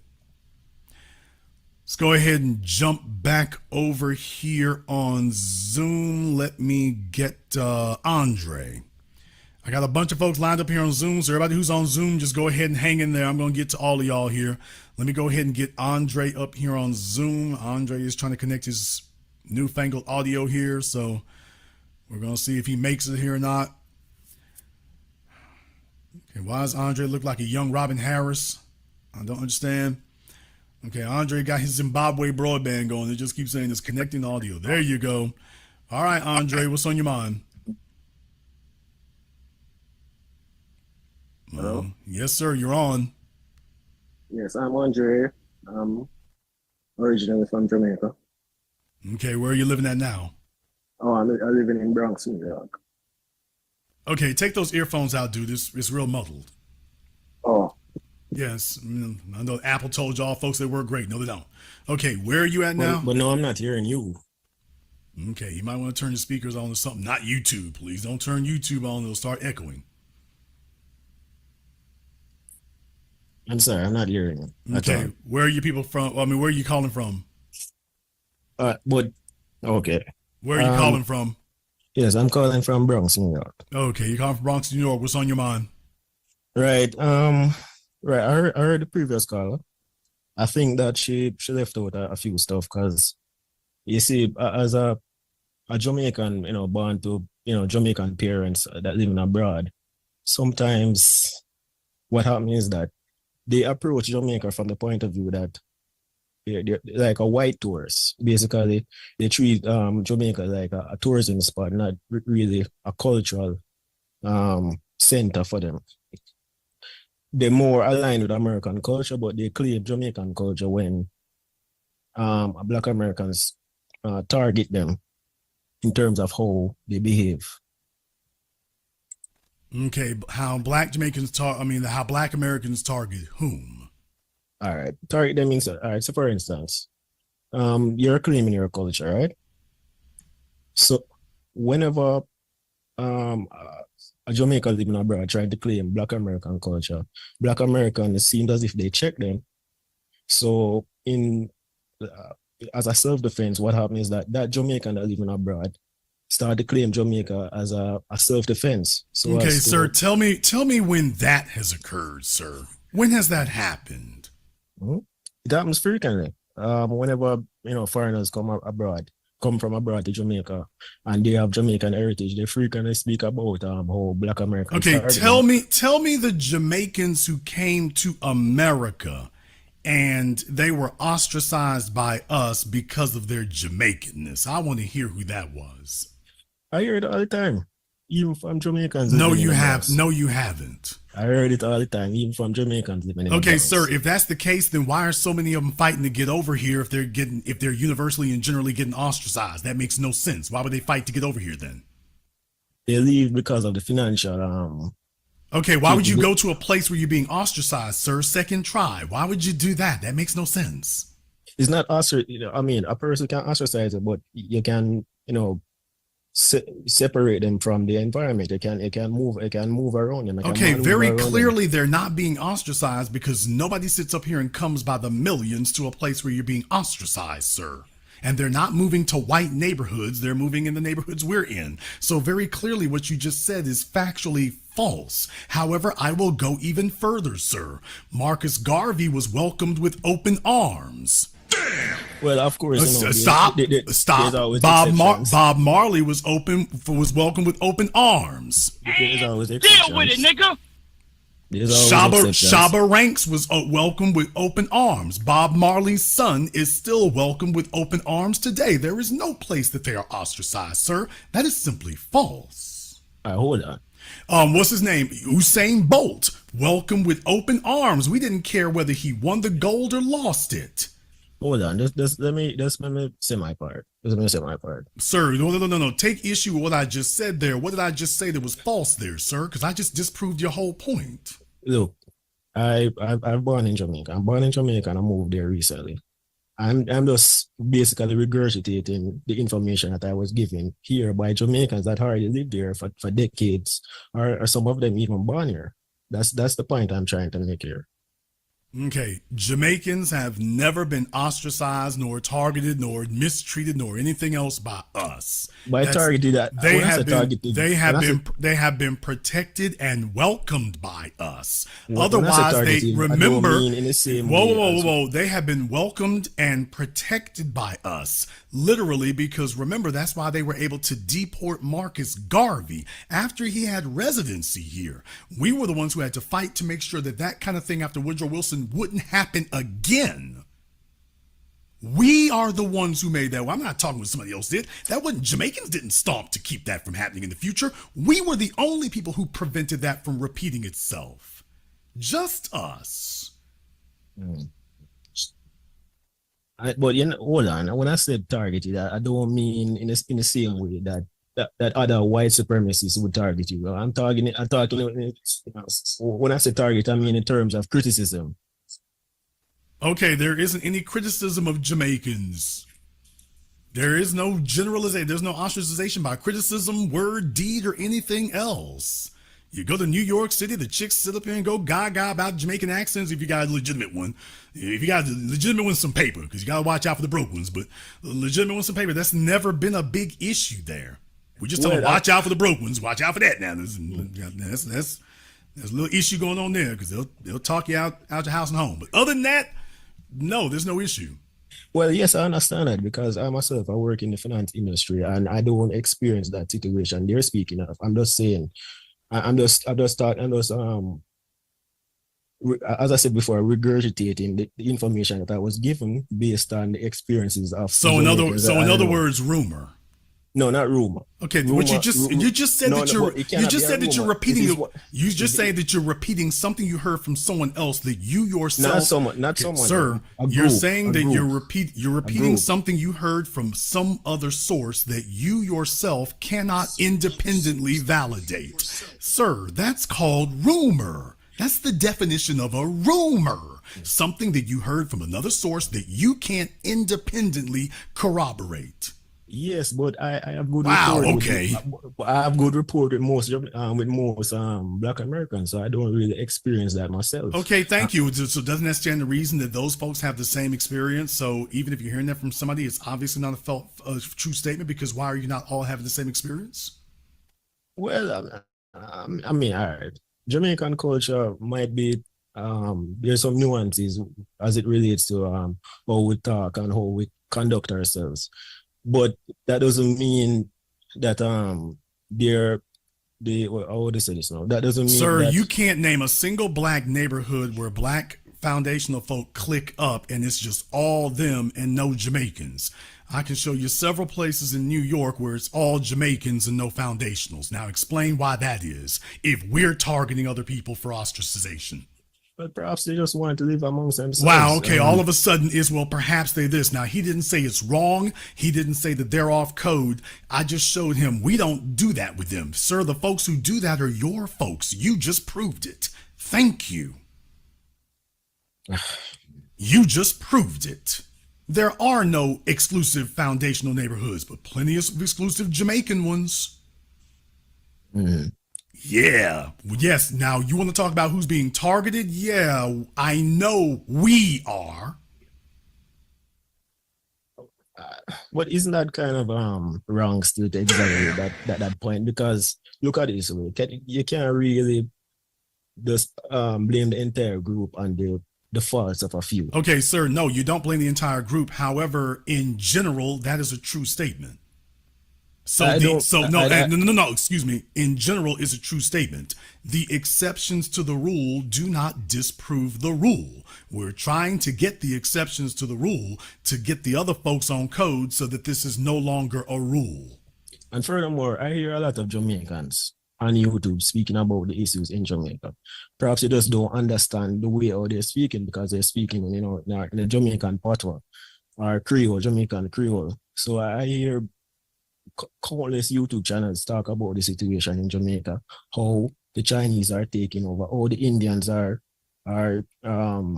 taking over certain industries, and they're kind of sectioning Black Jamaicans off to not being able to participate in the business sector. Okay, why are they allowing that to happen, sir?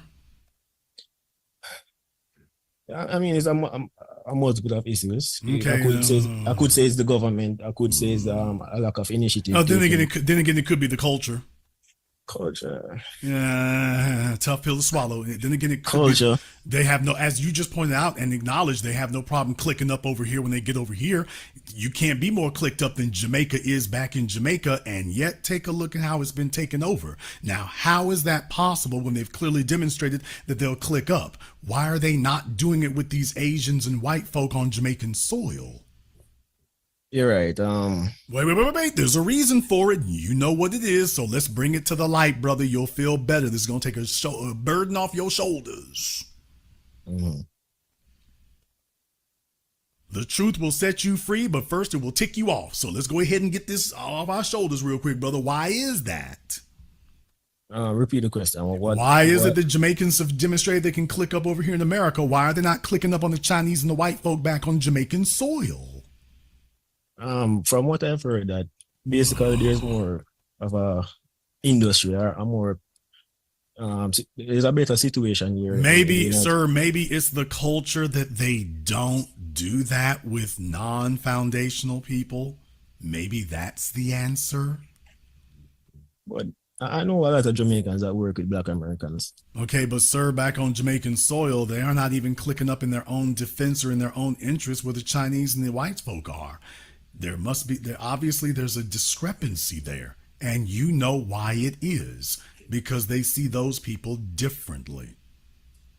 Also, I don't think they see Chinese, or they might see the Europeans differently because. Sir, how can you say they don't see the Chinese differently, and the Chinese are sitting over there building whatever the hell they want to? Very clearly they do. Obviously they do. The Chinese. Oh boy. They all right. This is called, ladies and gentlemen, this is called cognitive dissonance. What's happening on this phone right now? This is cognitive dissonance. Hold on. Jamaica have certain natural resources, right? the reason why a lot of Jamaicans are not really taking use of it because initially they didn't even understand how to use it. Uh, Looking at it, Jamaican typically draw to the Black American experience because it's a contrast to what is happening on the island. So when the Chinese come there though. Okay, folks, let me explain to you how it is that we were able to make the progress that we did after chattel slavery. After chattel slavery, we got together and we started analyzing who the folks were, the house niggas and the field niggas. And it was a century-long effort on our part to filter ourselves out from the house niggas, the ones who were collaborating with our slave masters on the plantations. It was a difficult situation because we had to look at ourselves. We had no one else to blame. We had other people we could have scapegoated, but we made a decision that we were going to root this thing out from ourselves, and that meant that we had to have very tough, very difficult, very painful conversations with ourselves about deficiencies and shortcomings within ourselves. And within about a 50-year time frame, you have I'm Black and I'm proud and a whole new cultural dynamic. But that only occurred because we were willing to acknowledge that there was a serious problem within the culture, within our activities. And that was the only way we were able to change it. Everyone else since then has been a beneficiary of our willingness to take those difficult steps over an extended period of time.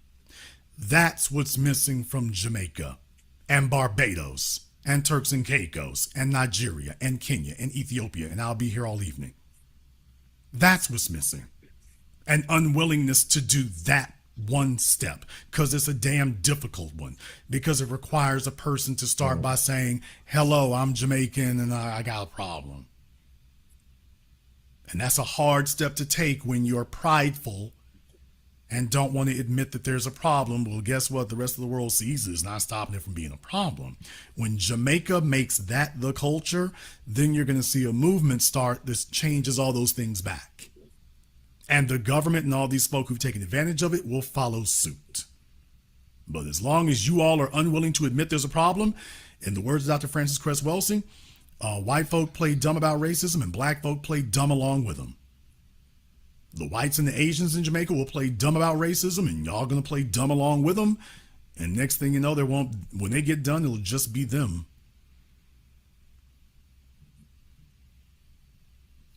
This is a tough conversation to have, to be sure, but a required one for the Jamaican people. It will not be easy, but it'll be required. But I'm saying we are having this conversation. We're just not privy to these conversations, because when Jamaicans speak to other Jamaicans, we speak to other Jamaicans in our language. So sir, that don't work. No, that's not gonna fly. That's not gonna fly either, sir. Because if that was the conversation among the rank and file Jamaicans, we would be ear hustling it. We'd hear about that. We certainly hear about the hoes. We certainly hear about the twerk festival. If that was the conversation happening on the street in Jamaica, we'd be ear hustling it. That would already be making the block, dude. That's not going to be some big ass secret.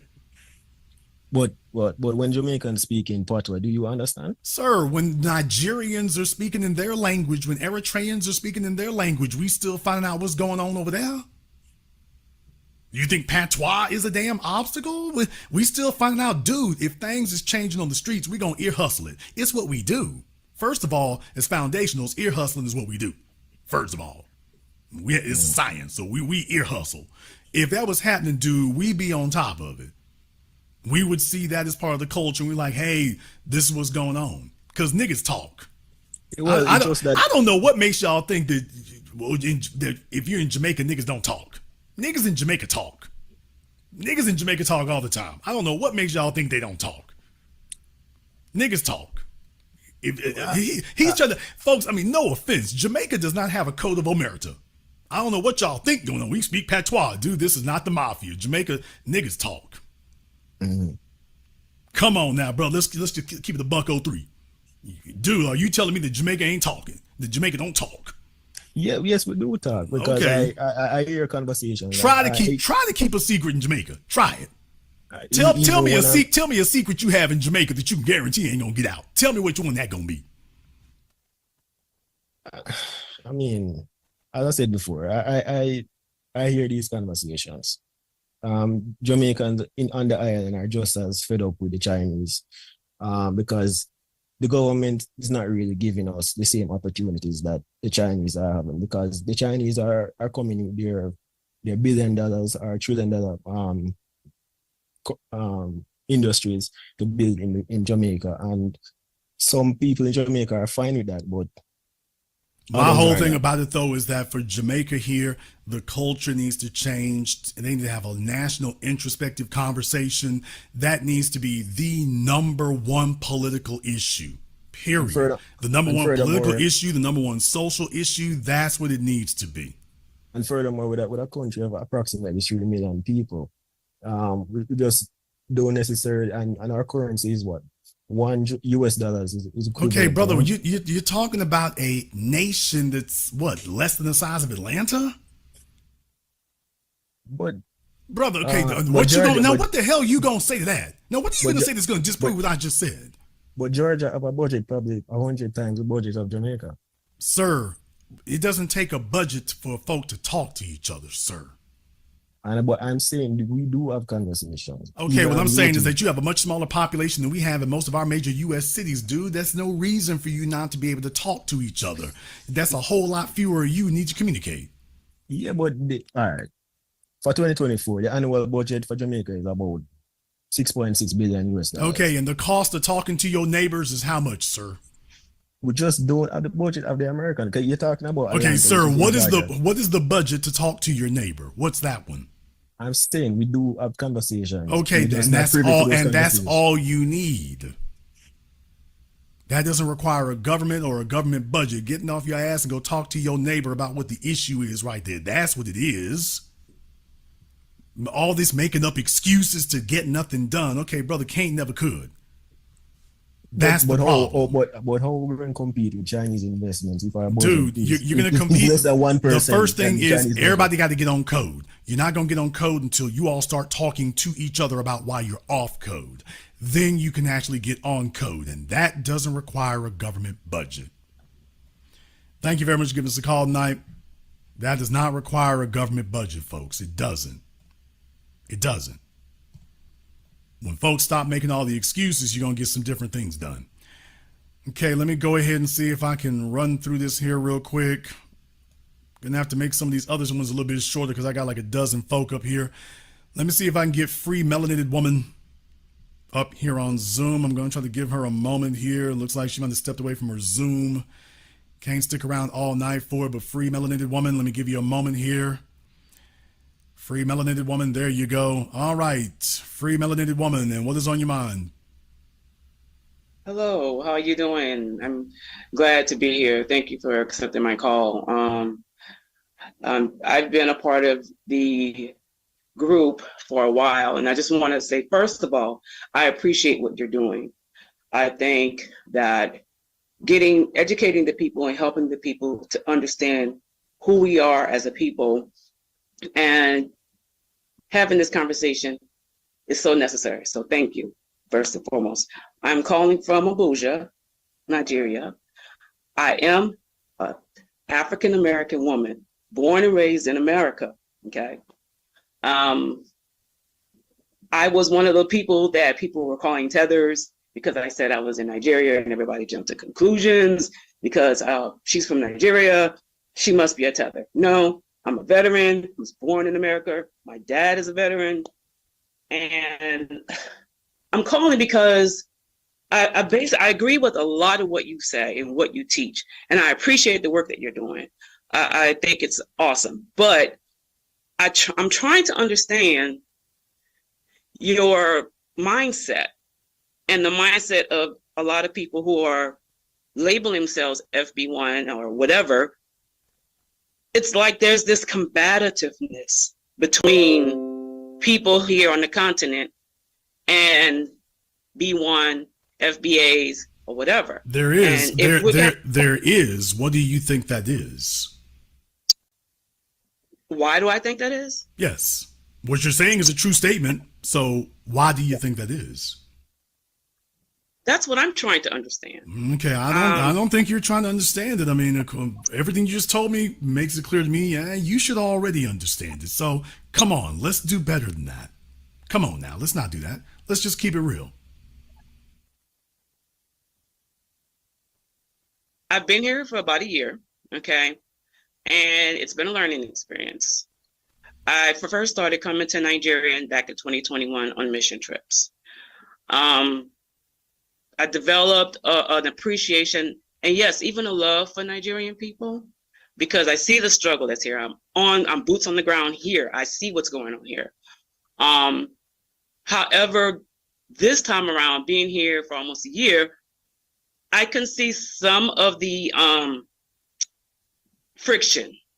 And I think it's just it's the Nigerian people, some Nigerian people, not all, feel the way they feel. Folks don't have to say not all. There's nothing's a mathematical absolute except death. However, it's the majority. So we can definitely reference them as a group. Yes. I think that is a lack of education. You have to understand that the people here are raised, they're groomed from a baby. You want to get out of here. You want a japa to America, a japa to the UK. And they look at going to America as a dream come true. I mean, in the churches, they prophesy it. You're going to get your visa, and it's sad to me because I try to tell people here to stay here and fight for what's yours. Fight for your land. Fight for your resources. Fight for your right. Right. Okay. But in the interest of being concise, though, because I got a lot of folk here, but you just articulated what the issue is. So you're saying, I don't know what the issue is. Yeah, you do. That's the cultural difference. You don't have to sell us on blackness and pride in it and value in it. You're sitting over there in Nigeria and got to sell them on the idea and the concept of it. That's where the conflict comes from. They have an issue with us.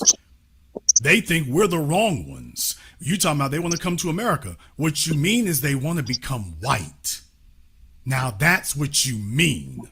You're saying come to America. What you mean is they want to become white. I won't argue with you with that. But it's education. It's a lack of education. And, I don't think that's not a true statement either. What is the education that they're missing, ma'am? The education about standing up, fighting for your rights, self-determination. Okay, if they can fight to hustle up on a visa, then they've already understand struggling for something.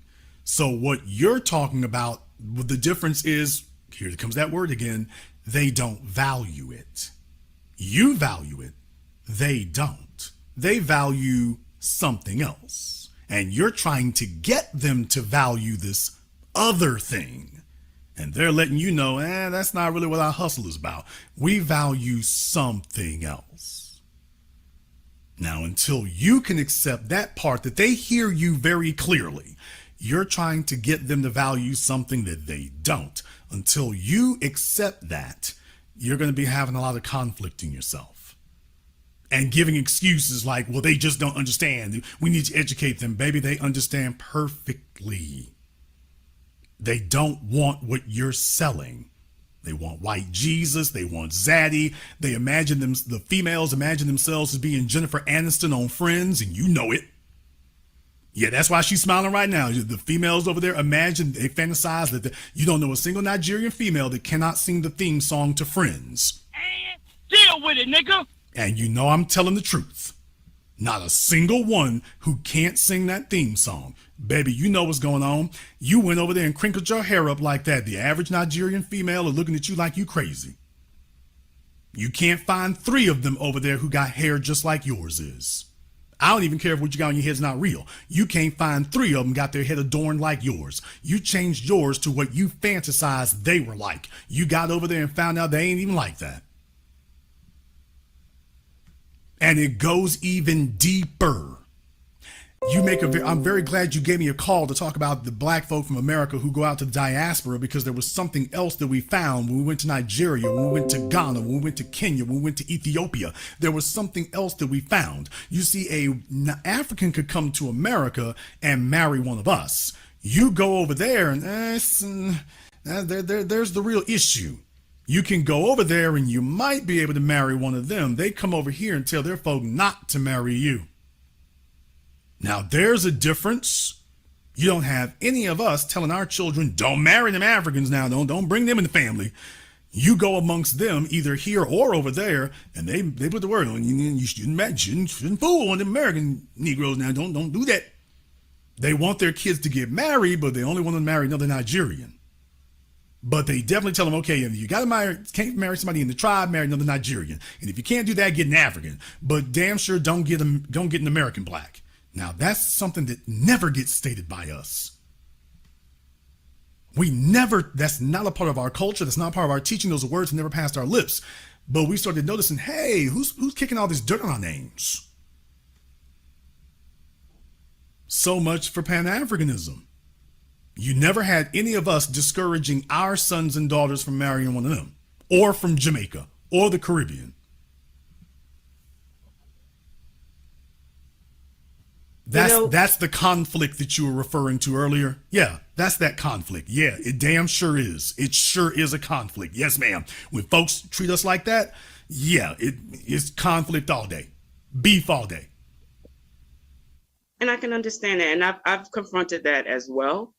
But aside from the relationship things and everything, don't marry African Americans or whatever, I also want to address what you said about going into Nigerian rooms and they're not talking, they're not, they're doing what they're doing.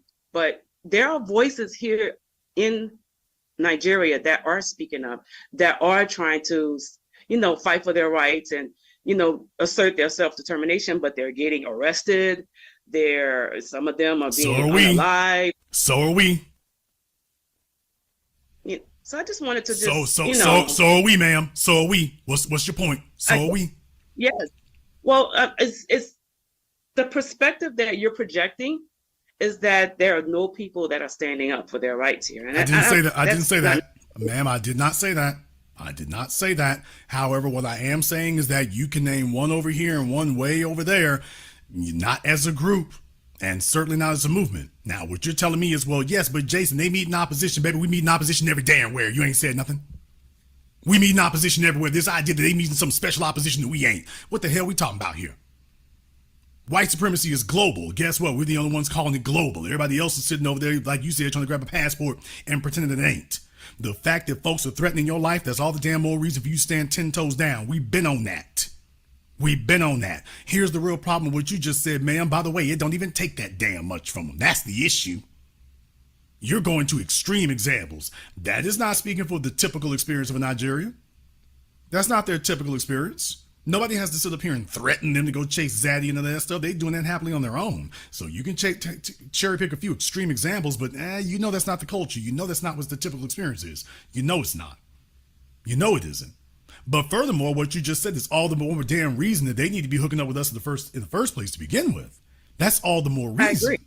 But what you're saying is that there's one over here and ain't nobody really fooling with him. Ain't anybody really listening to him. There's one way over there out there in Lagos somewhere, but ain't nobody really fooling with him neither. So even in their own country, they're treated as outliers.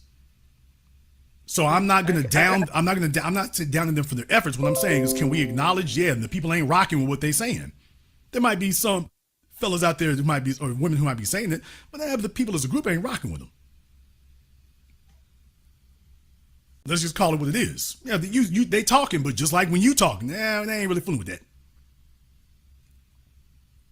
Now, I did not say it doesn't need to be done, but let's acknowledge what the situation actually is so that we can set proper expectations.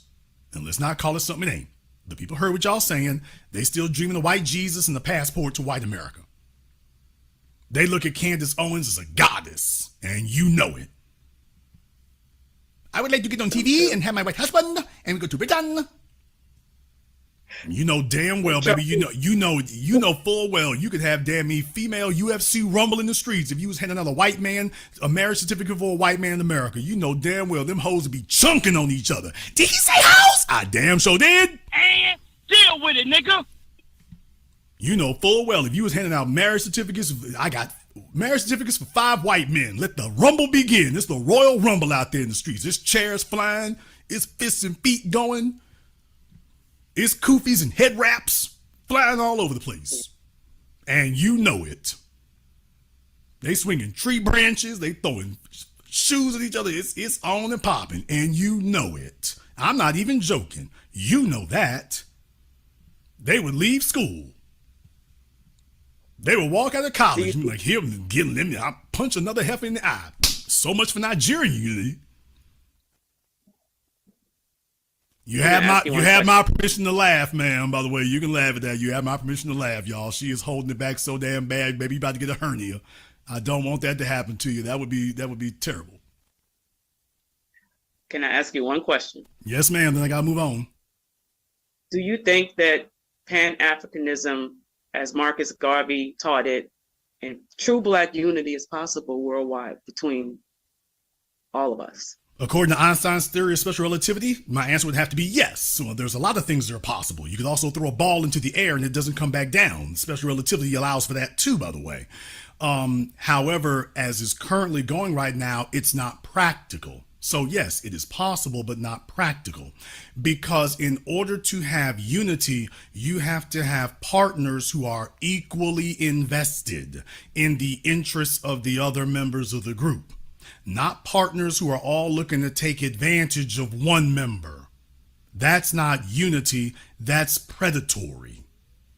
And we're saying, hey, that passport thing you were talking about and get your green cards and stuff, that's that predatory behavior we're referring to. Because they're not even talking about coming over here and working with us. They talking about coming over here and working with white society. Before they ever even came here, they've already got in their heads, I need to work with white folk against them Negroes over there. That's what has to stop. And the folk you talking about, there's some folks speaking about that. Yeah, their message is not popular. There's folks saying it. I didn't say that there weren't. They're not popular. Now, that does not alleviate them of their responsibility to spread the sermon of freedom.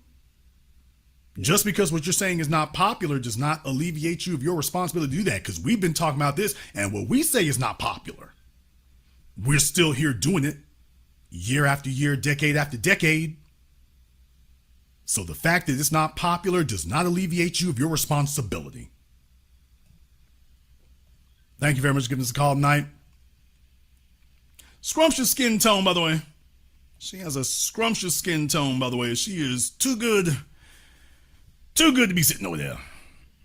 All right, let me go ahead and see if I can get Daryl here. I'm going to try to get through these quick as I can here. Daryl, go ahead and load up. Daryl, go ahead and load up here. Waiting on Daryl on Zoom. Daryl, you guys waiting here on Zoom, brother. I need you to go ahead and cam up for me here. Make sure we don't have any trolling issues. Don't worry, nobody else will see you except for me. But Daryl, I need to go ahead and make sure we don't have any issues here. I can give you 5 seconds, and then I got to go ahead and move on. Okay, Daryl, we got you here on Zoom. What's on your mind, brother? Hey, good evening, Jason. Thank you for having me on tonight. I appreciate that. You hit the nail right on the head in everything you said tonight.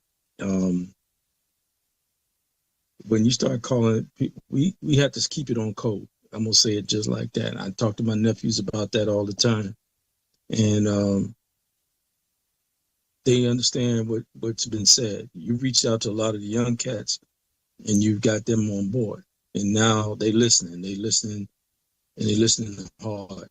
Young men and young ladies, both. And I want to thank you for that.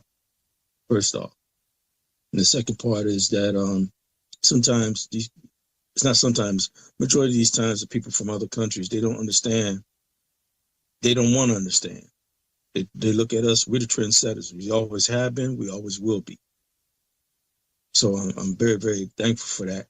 But at the same time, the benchmarks have been set by us for so high, it's unbelievable. We're fighting white supremacy, and we're going to continue on doing it. until we see that it's out the way. And well, hopefully that's the example we set for other folk, but it's not going to be easy. We didn't say it was going to be easy. We said it's going to be necessary. I didn't say it was going to be easy. It's your job to do. We did it here. We're not going to open up a space for folk to undermine us. We was opening up a space for folk to collaborate, not with us, not to collaborate with the other folks. So we just need to make it clear to them. Thank you very much for giving this call tonight, brother. Let me go ahead and get Ian up here on Zoom. Let me get Ian on Zoom. Ian, waiting for Ian here on Zoom. Ian, looking for you here on Zoom. Ian, I can give you 5 seconds, and then we're going to have to move on. I got Ian here on Zoom. Not going to be able to wait around all night, Ian, so I can give you 5 more seconds here, and then we got to move on. All right, Ian, I can give you 2 more seconds, then we got to move on. All right, Ian is taking the night off here. Let's go ahead and see if we can get Riri here on Zoom. Let me get Riri up here.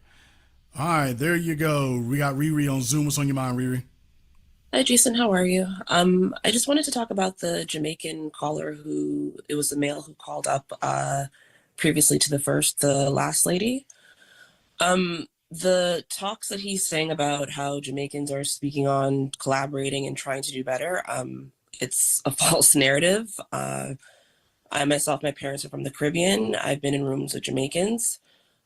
For the past few weeks or months, the talk that Jamaicans have been going on about is going to Vybz Kartel's concert. Whenever there's Usain Bolt or Shelly Ann running, Jamaicans are loud about that. When there's a versus with Beanie Man versus Bounty Killer, Jamaicans are loud about that. That reverberates. But whenever there's supposed to be these talks about coming together and actually collaborating and doing something for the Black class, that's nowhere to be found. So all this talk about how patois, you can't even decipher what is said, there's none of these talks. Jamaicans make it their agenda to be proud of certain things and to be hush about other things. Yeah. And it's the culture thing. That's right there. I mean, we have to be honest about, okay, what are the priorities within it? Because you can't fix it if you won't face that. I don't say it because it's anecdotal. I mean, there's a reason why you find a lot of Jamaicans down there in Florida. It's not just because of its proximity to the Caribbean. It's not just that. It's because, by the way, hey, they do a bunch. Florida is basically a giant, amusement park state. It's a giant resort state. They acclimate to that very simply. You see a bunch of them down there on the beachfront and whatnot. There's a bunch of them on Bayside. They acclimate to that. I'm like, okay, everything can't be partying and bull jiving. Everything can't be coping mechanisms. What we building? And if that was the attitude and stuff, they wouldn't even be having to come here. It's like, dude, you out the damn way.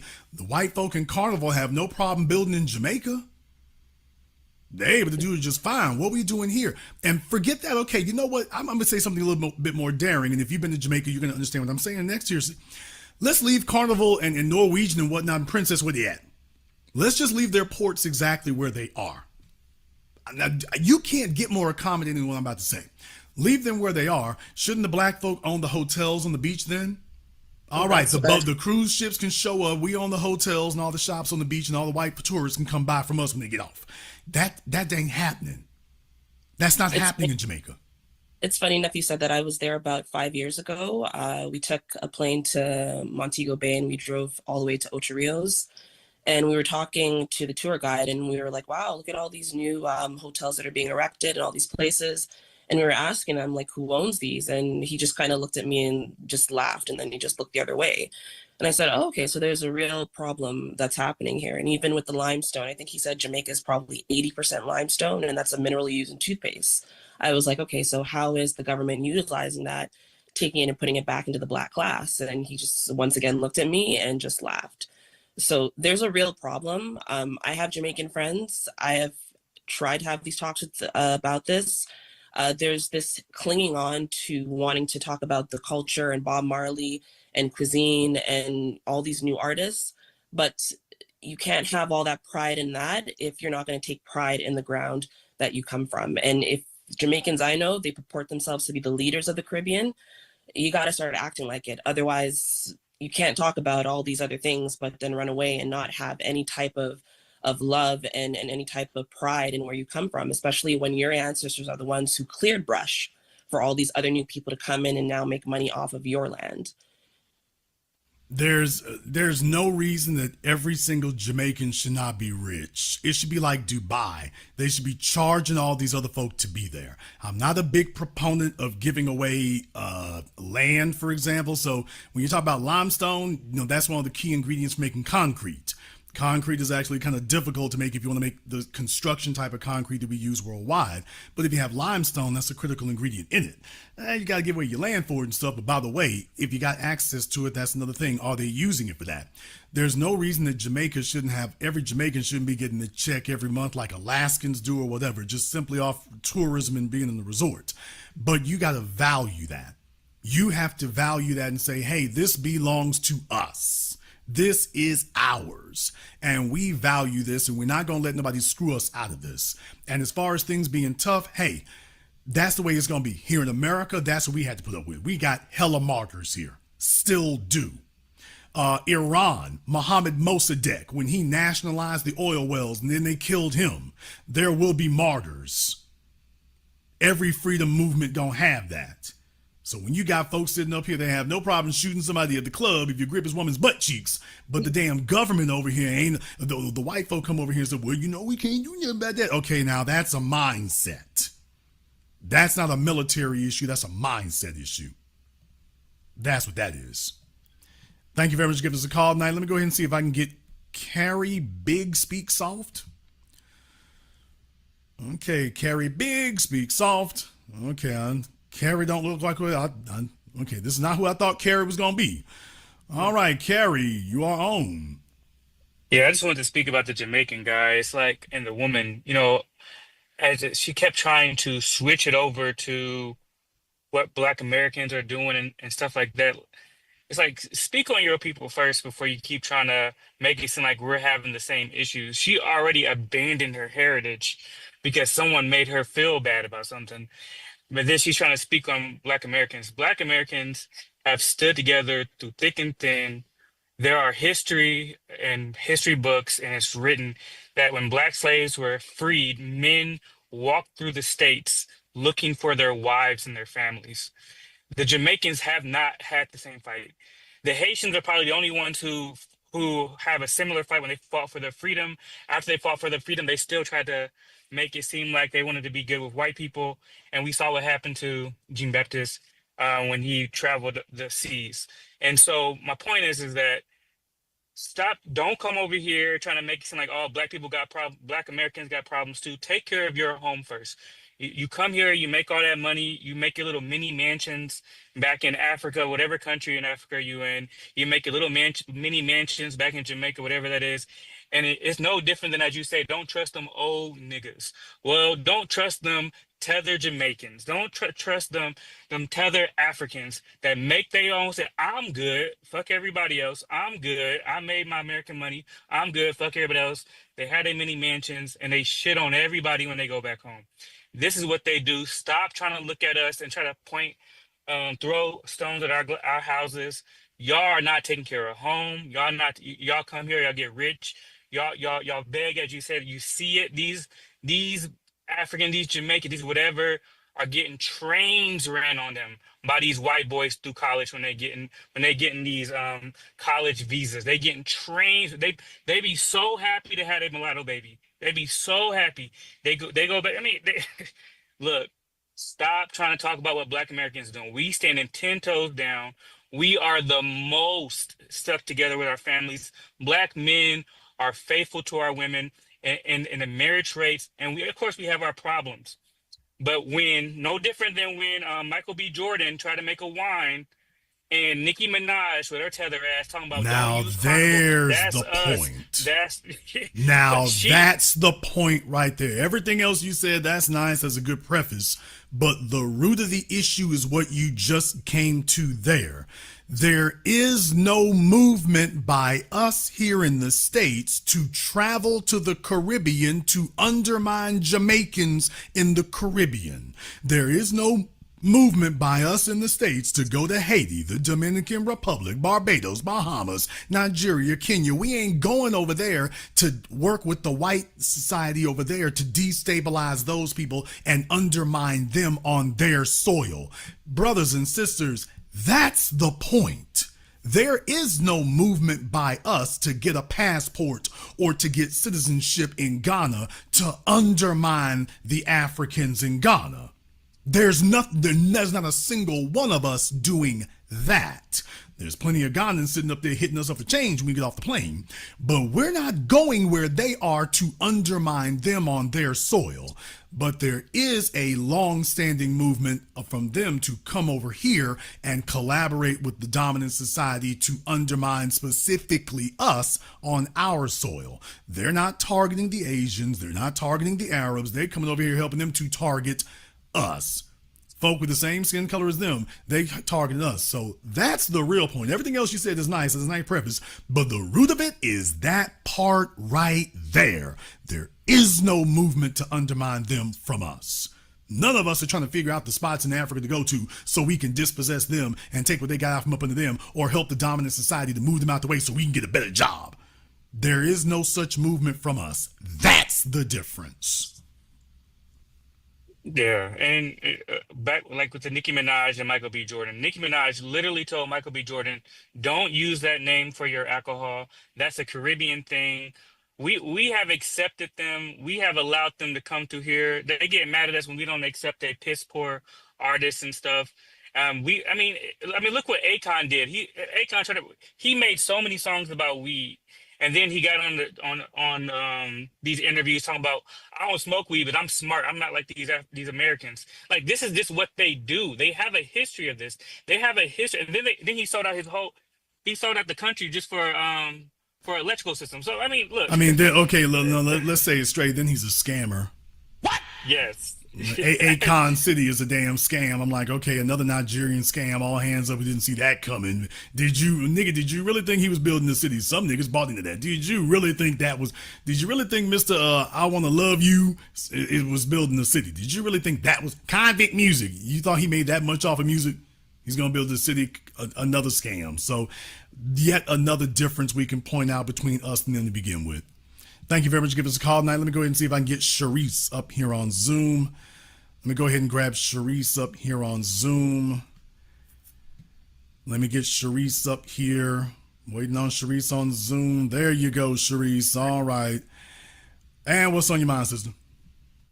It's been a great conversation. I have been listening since you started. Why do you look like Poetic Justice? Why do you look like that, Sharice? It's Saturday night. Why does she look like Poetic Justice? Because we are Poetic Justice, clearly. My brother.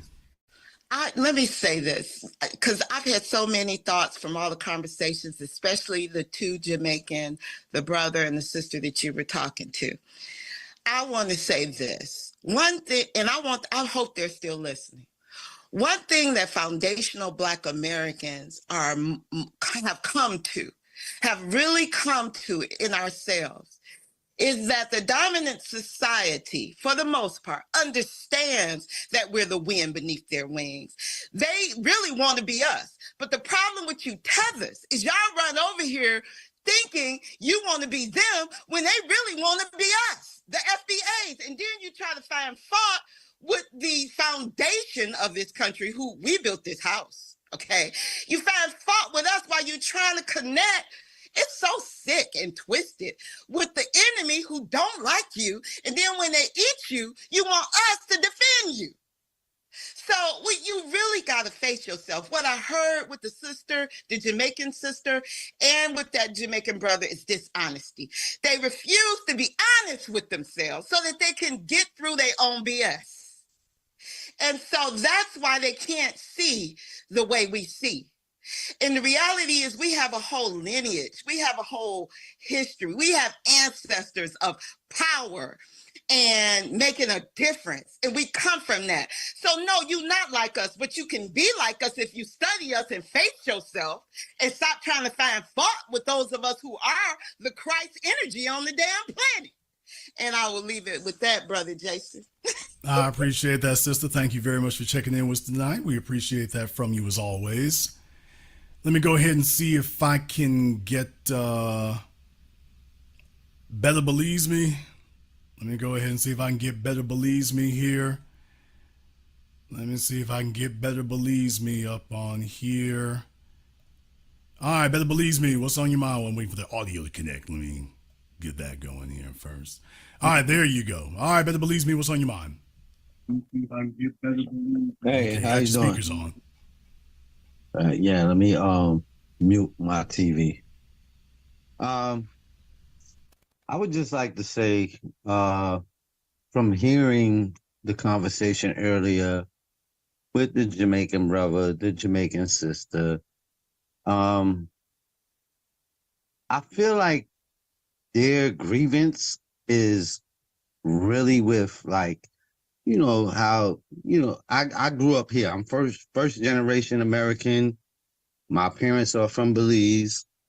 I feel like their grievance really is with like, how Americans like the Joneses, we got jokes and we get on them or whatever, and like it's not that serious. But Yeah, but they when you're groping for some sort of excuse there, that goes even deeper now. It's like it goes beyond just we're doing something different or whatever. You're grasping at straws to find something that you can say to defend this foolery y'all doing over here. There's the real issue, bro. That's the best even if what he was saying was accurate, which it wasn't. I proved it wasn't. But even if it was, dude, that's the best you got? Right. I mean, look, as a first generation American, I was born in 75 here in Brooklyn, New York, right? And my parents are from Belize. I would say this, that I can understand their gripe, but for them to take it that seriously and to go like they have serious problems in Jamaica. Like I know Jamaican history. I know about Michael Manley and Edward Siaga and how those two European white men have caused havoc in Jamaica, like literally paid gangs to go out and kill people to intimidate their vote, to control the country, ruin the country. You understand me? And so, like, you need to take a look at what's going on in your own country before you come over here and talk about like what's going on over here. Like, you really need, like you said earlier, brother, they really need to talk to their neighbors first. It costs nothing to talk to their neighbors first about what's going on in their own countries. Well, that takes courage, like I said. First, all this trying to deny reality to save your ego and stuff, you're not fixing the situation. You're watching it deteriorate even further. There's no shame in acknowledging the obvious, but these coping mechanisms so we can keep the foolery and nonsense going on, that's the problem. And like I said, it would be different like if they were like Dubai. I mean, I would see it a little bit differently. Okay, they selling us out, but damn, they balling as a result. You selling us out, and it's not like y'all balling out as a result of it. You selling us out for free. And your economy is going down. It's going down. I would say this, right? I called in because I'm trying to get an understanding of exactly what a tether is. I'm gonna tell you, I'm gonna be honest with you. A tether is an immigrant coon. That is the definition of a tether, is an immigrant coon, period. So we know our name for the domestic homegrown coons. A tether is a coon who came from abroad over here. Okay. And I will say this, right? As a first generation American, I identify as an American Black man first, right? And I would also say, as my parents being from Belize, that I feel that my parents were highly indoctrinated into, Belize was once called British Honduras. There you go. Right? They were highly indoctrinated to the British mindset. They praised the Queen. When the Queen came to Belize, they had parades up and down the street, and they loved it. To this day, the Queen Elizabeth is on their money, on their currency. So it is like how you say, them old niggas. Yeah, that was the we point have. I was making there before, is that when It goes once to y'all other spend enough countries as time well. around us, we get that out of y'all. You get straight, you get the game in you straight, and that gets out of y'all. That's why that I was saying they have to bring in a fresh crop. They got to find some mo folk like your parents, whatever, bring in a fresh crop that hasn't been straightened out and hasn't been debriefed. They got to get some. That's why they're always busting down the borders to bring in a bunch of new illegals or something like that. Folks who have been indoctrinated and been inculcated, not ones who have been among us and been properly, advised and clarified and debriefed on what the situation is. So that's the reason for it. So as far as they're concerned, your bloodline is now a loss. They're a loss because of you.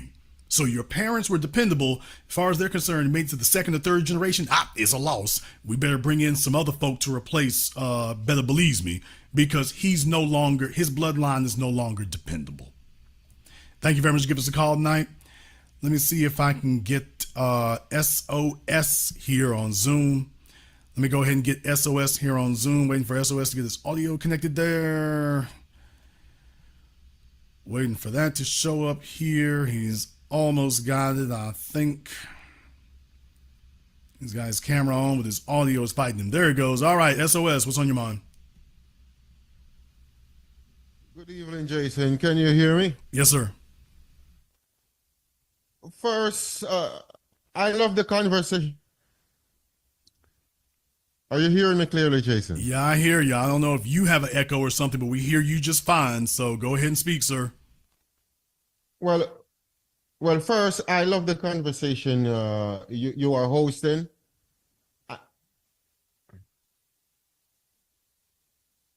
And only through speaking can we relate to each other and really find out the problem and the root to our problem as a people. But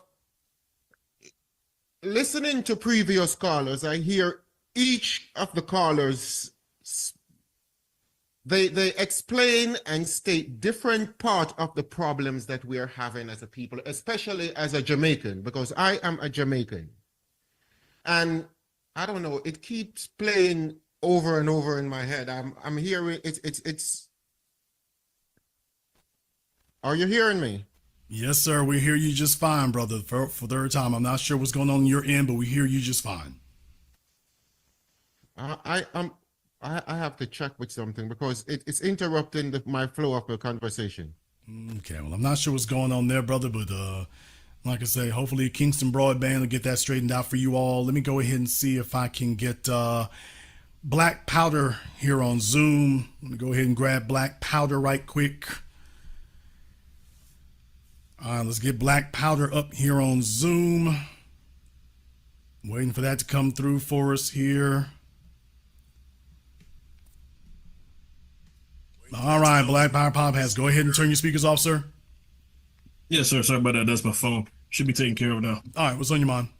I'll make it quick. I had to write down the points I wanted to say. Thank you for your time on this broadcast. But to address I got about four, but to address the first callers that were from Jamaica, the language doesn't necessarily mean that the idiocy and the ignorance is acceptable. You definitely need to go back and do your research, especially if you're going to move over here, because if you don't understand the culture, they're definitely going to do what they're doing now and take advantage of you and utilize you as a tool. And we all know at the end of the day, those tools are going to get broken. Same thing with the first caller. It goes back to subterfuge. Subterfuge is the other reason why you need to take care of the tethered class that comes from other countries and comes over here, because yes, they're going to lie on FBA and people who are black first, but they're also going to send back false information and continue to tell where the people where they came from that America's no good, we're better than the black people there, we can do better. Well, at the same time, they're only escalating themselves and making themselves look good while sacrificing the people that, like the third caller said, have dreams to come over here into America. The unfortunate thing about dreams is that, number one, everybody doesn't have the same fabrication of dreams. And number two, dreams are nice, but whenever reality hits, you're going to have to deal with it. And last point is To quote one of my, I hate the movie, the book is boring, but I love this quote. To come over here and act ignorant is basically along the same lines of forgetting the face of your father. And I don't think any of our fathers that have dealt with things like this in the past would find any of this acceptable. Well, that's the whole reason to have a situation like this. I said for 20 years in black society, I said we have to have a civil war amongst ourselves here to clear out the riffraff and to get things straightened out. Ain't no other way gonna work. The folks from the diaspora have to do the same thing. Jamaica has to have a reckoning. Turks and Caicos, Barbados, the Caribbean, they got to have a reckoning. They're going to have to be honest about those things. Maybe Carnival's not such a great thing. Maybe some of this other stuff's not such a great thing. Maybe it has taken you off your square. Maybe there's a different design. Maybe this was something that was fed to you by somebody else. Or maybe it's a bad habit you got a hold of. Maybe there's a better way to do this. But if you are unwilling to even have that conversation because you are so emotionally invested and so prideful about it, then it doesn't fix anything. Because we're not here to sit here and help folk maintain a failed situation. We got to straighten that out, because the only thing they can do is eat off somebody else and parasite off of them, and we're already dealing with enough.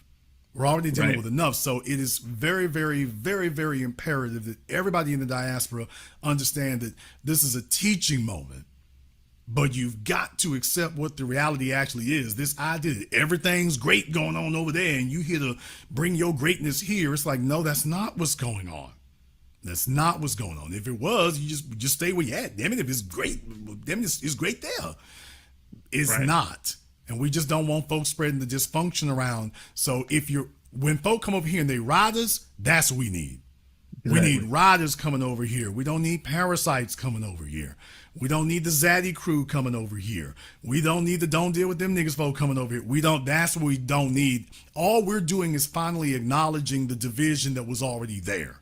We're just finally acknowledging the damn elephant in the room. Shout out Lord Jamar. Right. And also got to bring this point up too, because I know it's just how it is, but it always baffles me that you've got so many classes that are saying that FBA is over here in America, you're not going to get reparations, you're not going to get this, but at the end of the day, reparations in America is the largest catalytic domino that we need in order for the other cultures to be able to go back and say, hey, look, over in America, they're getting what they were owed. We want our debt paid too. Why won't you do that? But instead of letting that domino fall, they keep pushing it up. Well, it's slightly different though, brother.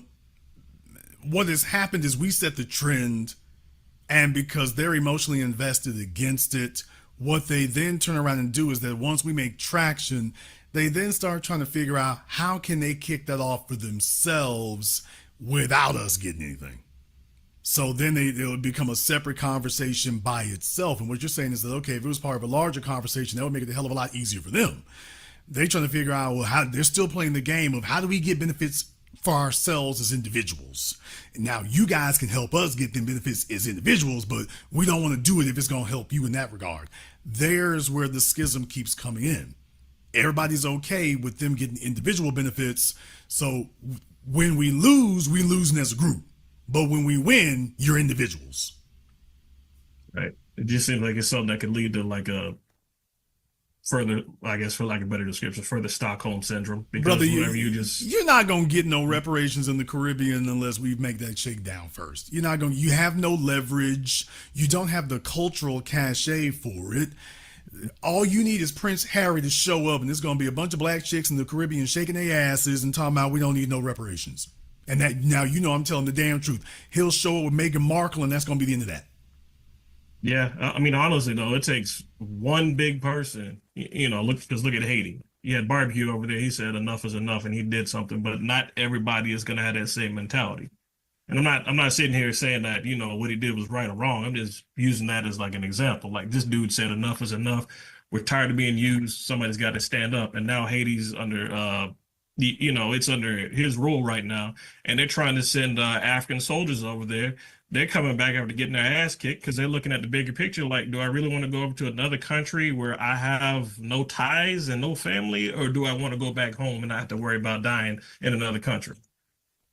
So like you said, you got to stand up. Haiti needs to be left alone, which of course they're not going to do. But Haiti needs to be left alone. The Haitians have to make sure the folk leave that alone. Here's the other thing here, brother. The reason why we also have this conversation is understand, people, peace is messy. What? Organizing a disorganized situation is messy. This idea that we're going to have there's going to be a Merry Maids revolution, that ain't the way it works, people. This conversation that we're having, these things getting folks straightened out can be messy. It can be messy. Okay, that's the adult world. We accept that, okay, that's just reality. Sometimes things are going to get messy. This idea that you're going to have some sanitized thing and we're going to start out clean. Well, we don't have anything to clean up if that's the case. This is a big ass mess. Cleaning up messes gets messy. Difficult conversations are messy. Acknowledging painful and difficult truths is messy. It is. And you know what? That's okay. What is not okay is you sitting in the middle of the filth and being okay with it. Now, that's what's not all right. It's okay to be in a mess and clean yourself off. It's not okay to be in a mess and tell me we're in a rose garden. No, we're not. This is a mess.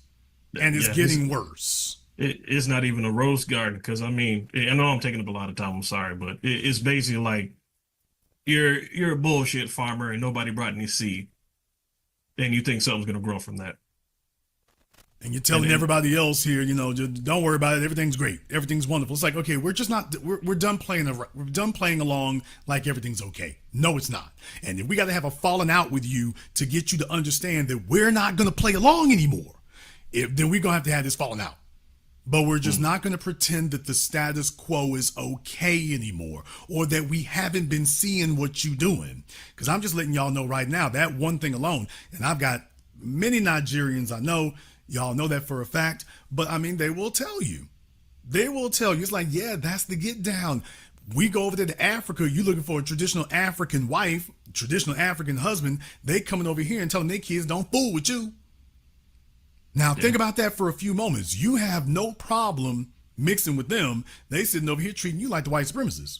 And they're telling their kids, no, don't mix with you. Brother, we can't have unity. If that's your real attitude, I'm not telling you got to change it. What I am saying is I'm not going to play along with you anymore. Okay, if that's what it is, then let it be what it's going to be. Let it be known. Let it be what it's going to be. And now we're going to make some adjustments. But don't come back talking crazy when I make some adjustments too. Now that we know we have a clear understanding of where you at and where you coming from with it, okay, let it be that. You want it to be that? It's like, hey, let me get this little block over here for you by yourselves. And by the way, it's just you and Zaddy. Mm-hmm. I love Zaddy. Okay, well, Mr. Trump will be here in just a minute. So keep that energy because he's going to be here in just a minute. Oh, wait a minute. We are in this together. No, you in this with Trump. I'll let you have the last word. I'm sorry, brother. I'll let you have the last word. They really going to worry when Trump show up in the Cybertruck, just one Cybertruck parked out front, you know. But it's like you posted on your social media, see this Paco and Parabellum. And at the end of the day, brother, keep doing what you do. These broadcasts are strong. I'm looking forward to seeing more of them in 2025. Please bring 8 a.m. to Atlanta because I will definitely do my best to be there and keep lining them up and knocking them down, brother. Have an announcement about that coming. Keep your eyes and your ears open. Thank you very much, brothers and sisters. Patience, please. I know you're hungry. By the way, Trump is not going to be showing up with a cyber truck. Y'all know him. He drives a garbage truck. Damn! Y'all know Trump. He drives a garbage truck. He won't even have a trash. He won't even have a cyber truck. He's going to pull up in the straight garbage truck. It's Trump sanitation. I'm picking you up whether you like it or not. He's like, yeah, damn a paddy wagon. How about the whole garbage truck? I got plenty of room for y'all. Get in the back of this damn thing. Load them up. Y'all saw him. Okay, I got Tyron here on Zoom. Tyron, I just need you to go ahead and unmute yourself and turn your camera for me here. And then we'll be ready to go ahead and get that started. All right, Tyron, what's on your mind? This is Tyron Leung from Charlotte, North Carolina. And what's on my mind is since we're delineating from these groups, what is the next step? Are we going to be aboriginals or are we still holding on to Pan-Africanism? Because it seems like the new black media is at a crossroads between having their foot into the Aboriginal paradigm or this Pan-African Okay, thing, tell me who you think is repping Pan-Africanism in the new black media. Who do you think is doing that? Because from what I'm seeing is Tariq Nasheed wasn't always on this paradigm. Okay, sir. Okay, where we at today, sir? No, we don't need a history lesson. You're talking about where we at today. So tell me who is doing it today, sir. So from what I had a conversation with him on his platform, and he tried to clown me off of there. Okay, sir, I'm going to try this one last time, and then I'm going to move on. You made a statement. I asked you to substantiate the statement. All you're doing is babbling on further. I will ask you one final time, and then I'm going to move on. Who is currently repping Pan-Africanism in the new black media? Just name the name. I don't want to hear a story. Name the name of the person who is today currently repping Pan-Africanism in the new black media. Go. Gotcha. The Black Authority, Bucci Bear, Brandon, all types of people. Okay, I'm the Black Authority, so where's the Pan-Africanism that I'm repping, sir? Oh, so you rep black heroes such as John Henry Clark. He's a Pan-Africanist. Okay, sir. The question was, am I a Pan-Africanist? Sir, we asked him, I a Pan-Africanist? I have no idea, bro. Because you're at a crossroads. Here's what I want you to do. Get off the drugs. Get some therapy. Drugs, bro. I'm asking. Get off the drugs. Get some therapy. I need some niggas call up and stuff. They own drugs. They own therapy. Yes, I knew if he's calling other places and getting kicked off, he's going to happen here. Get off the drugs. Get on some therapy. You know, take your Ritalin. Don't just stare at the Zoloft bottle. You're going to have to actually take some. You got to do that. So try that one instead. I make up my own reality. It's niggas walk around daydreaming and say, I see Pan-Africanists. Name them. I don't know any. You won.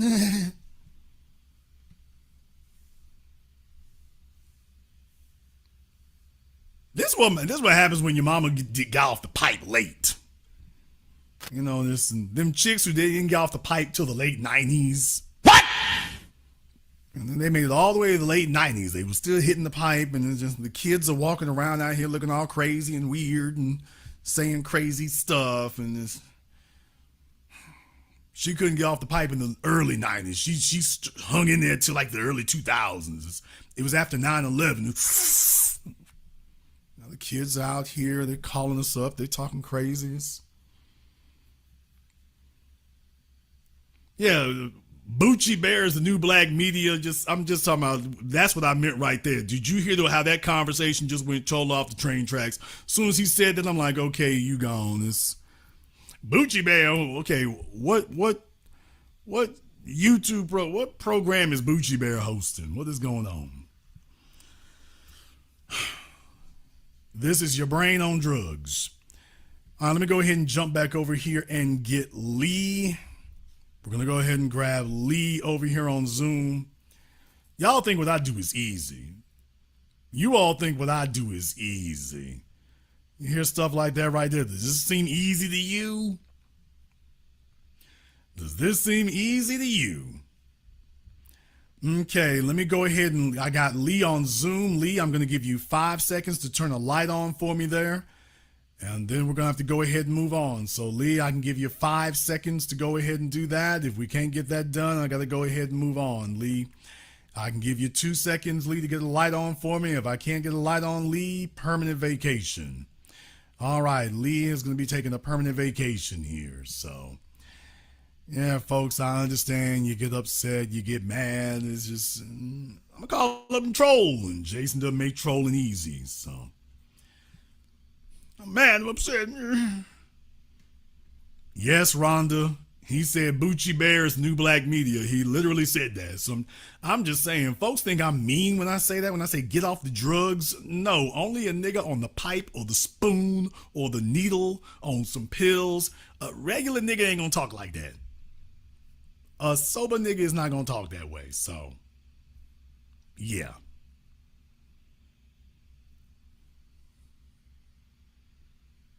You not sitting up here and everything's straight and then you talking like that.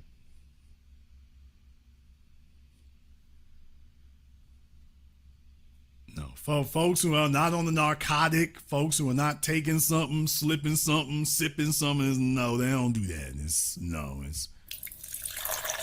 They sit up here and they pouring they lean. They be pouring they lean and let me call him up. You and Bucci Bear and Winnie the Pooh, the members of New Black Media here is Wile E. Coyote.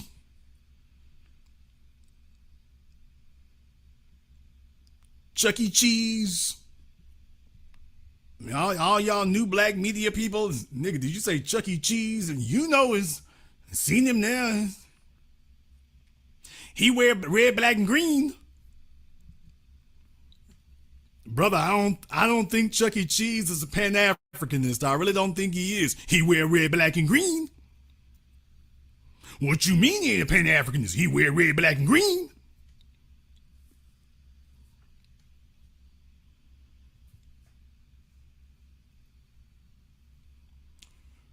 So there's a reason why we have to tamp down on the conversations. We really got to do that.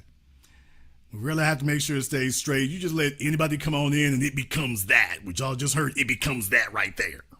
If we let it, so. Yeah, next time y'all hear Bucci Bear is a Pan-Africanist. No, Bucci Bear is not just a Pan-Africanist. Bucci Bear is a member of the New Black Media and is a Pan-Africanist. What? Nigga, please. No, Bucci Bear is a Pan-Africanist and a member of the New Black Media. Both. This is like, damn me, Who Framed Roger Rabbit? Cartoons come to life, you know. You sitting up here fighting with a damn cartoon bear. Man, I ought to freak y'all out one of these days. Y'all turn on this damn thing and... Greetings, brothers and sisters. This is Chuck E. Cheese. Folks gonna be like, what the hell? This is Chuck E. Cheese, your Pan-African pizza mouse. Greetings, brothers and sisters. Watch, his dumb ass will call back in. I told you. Y'all didn't believe me. I told you.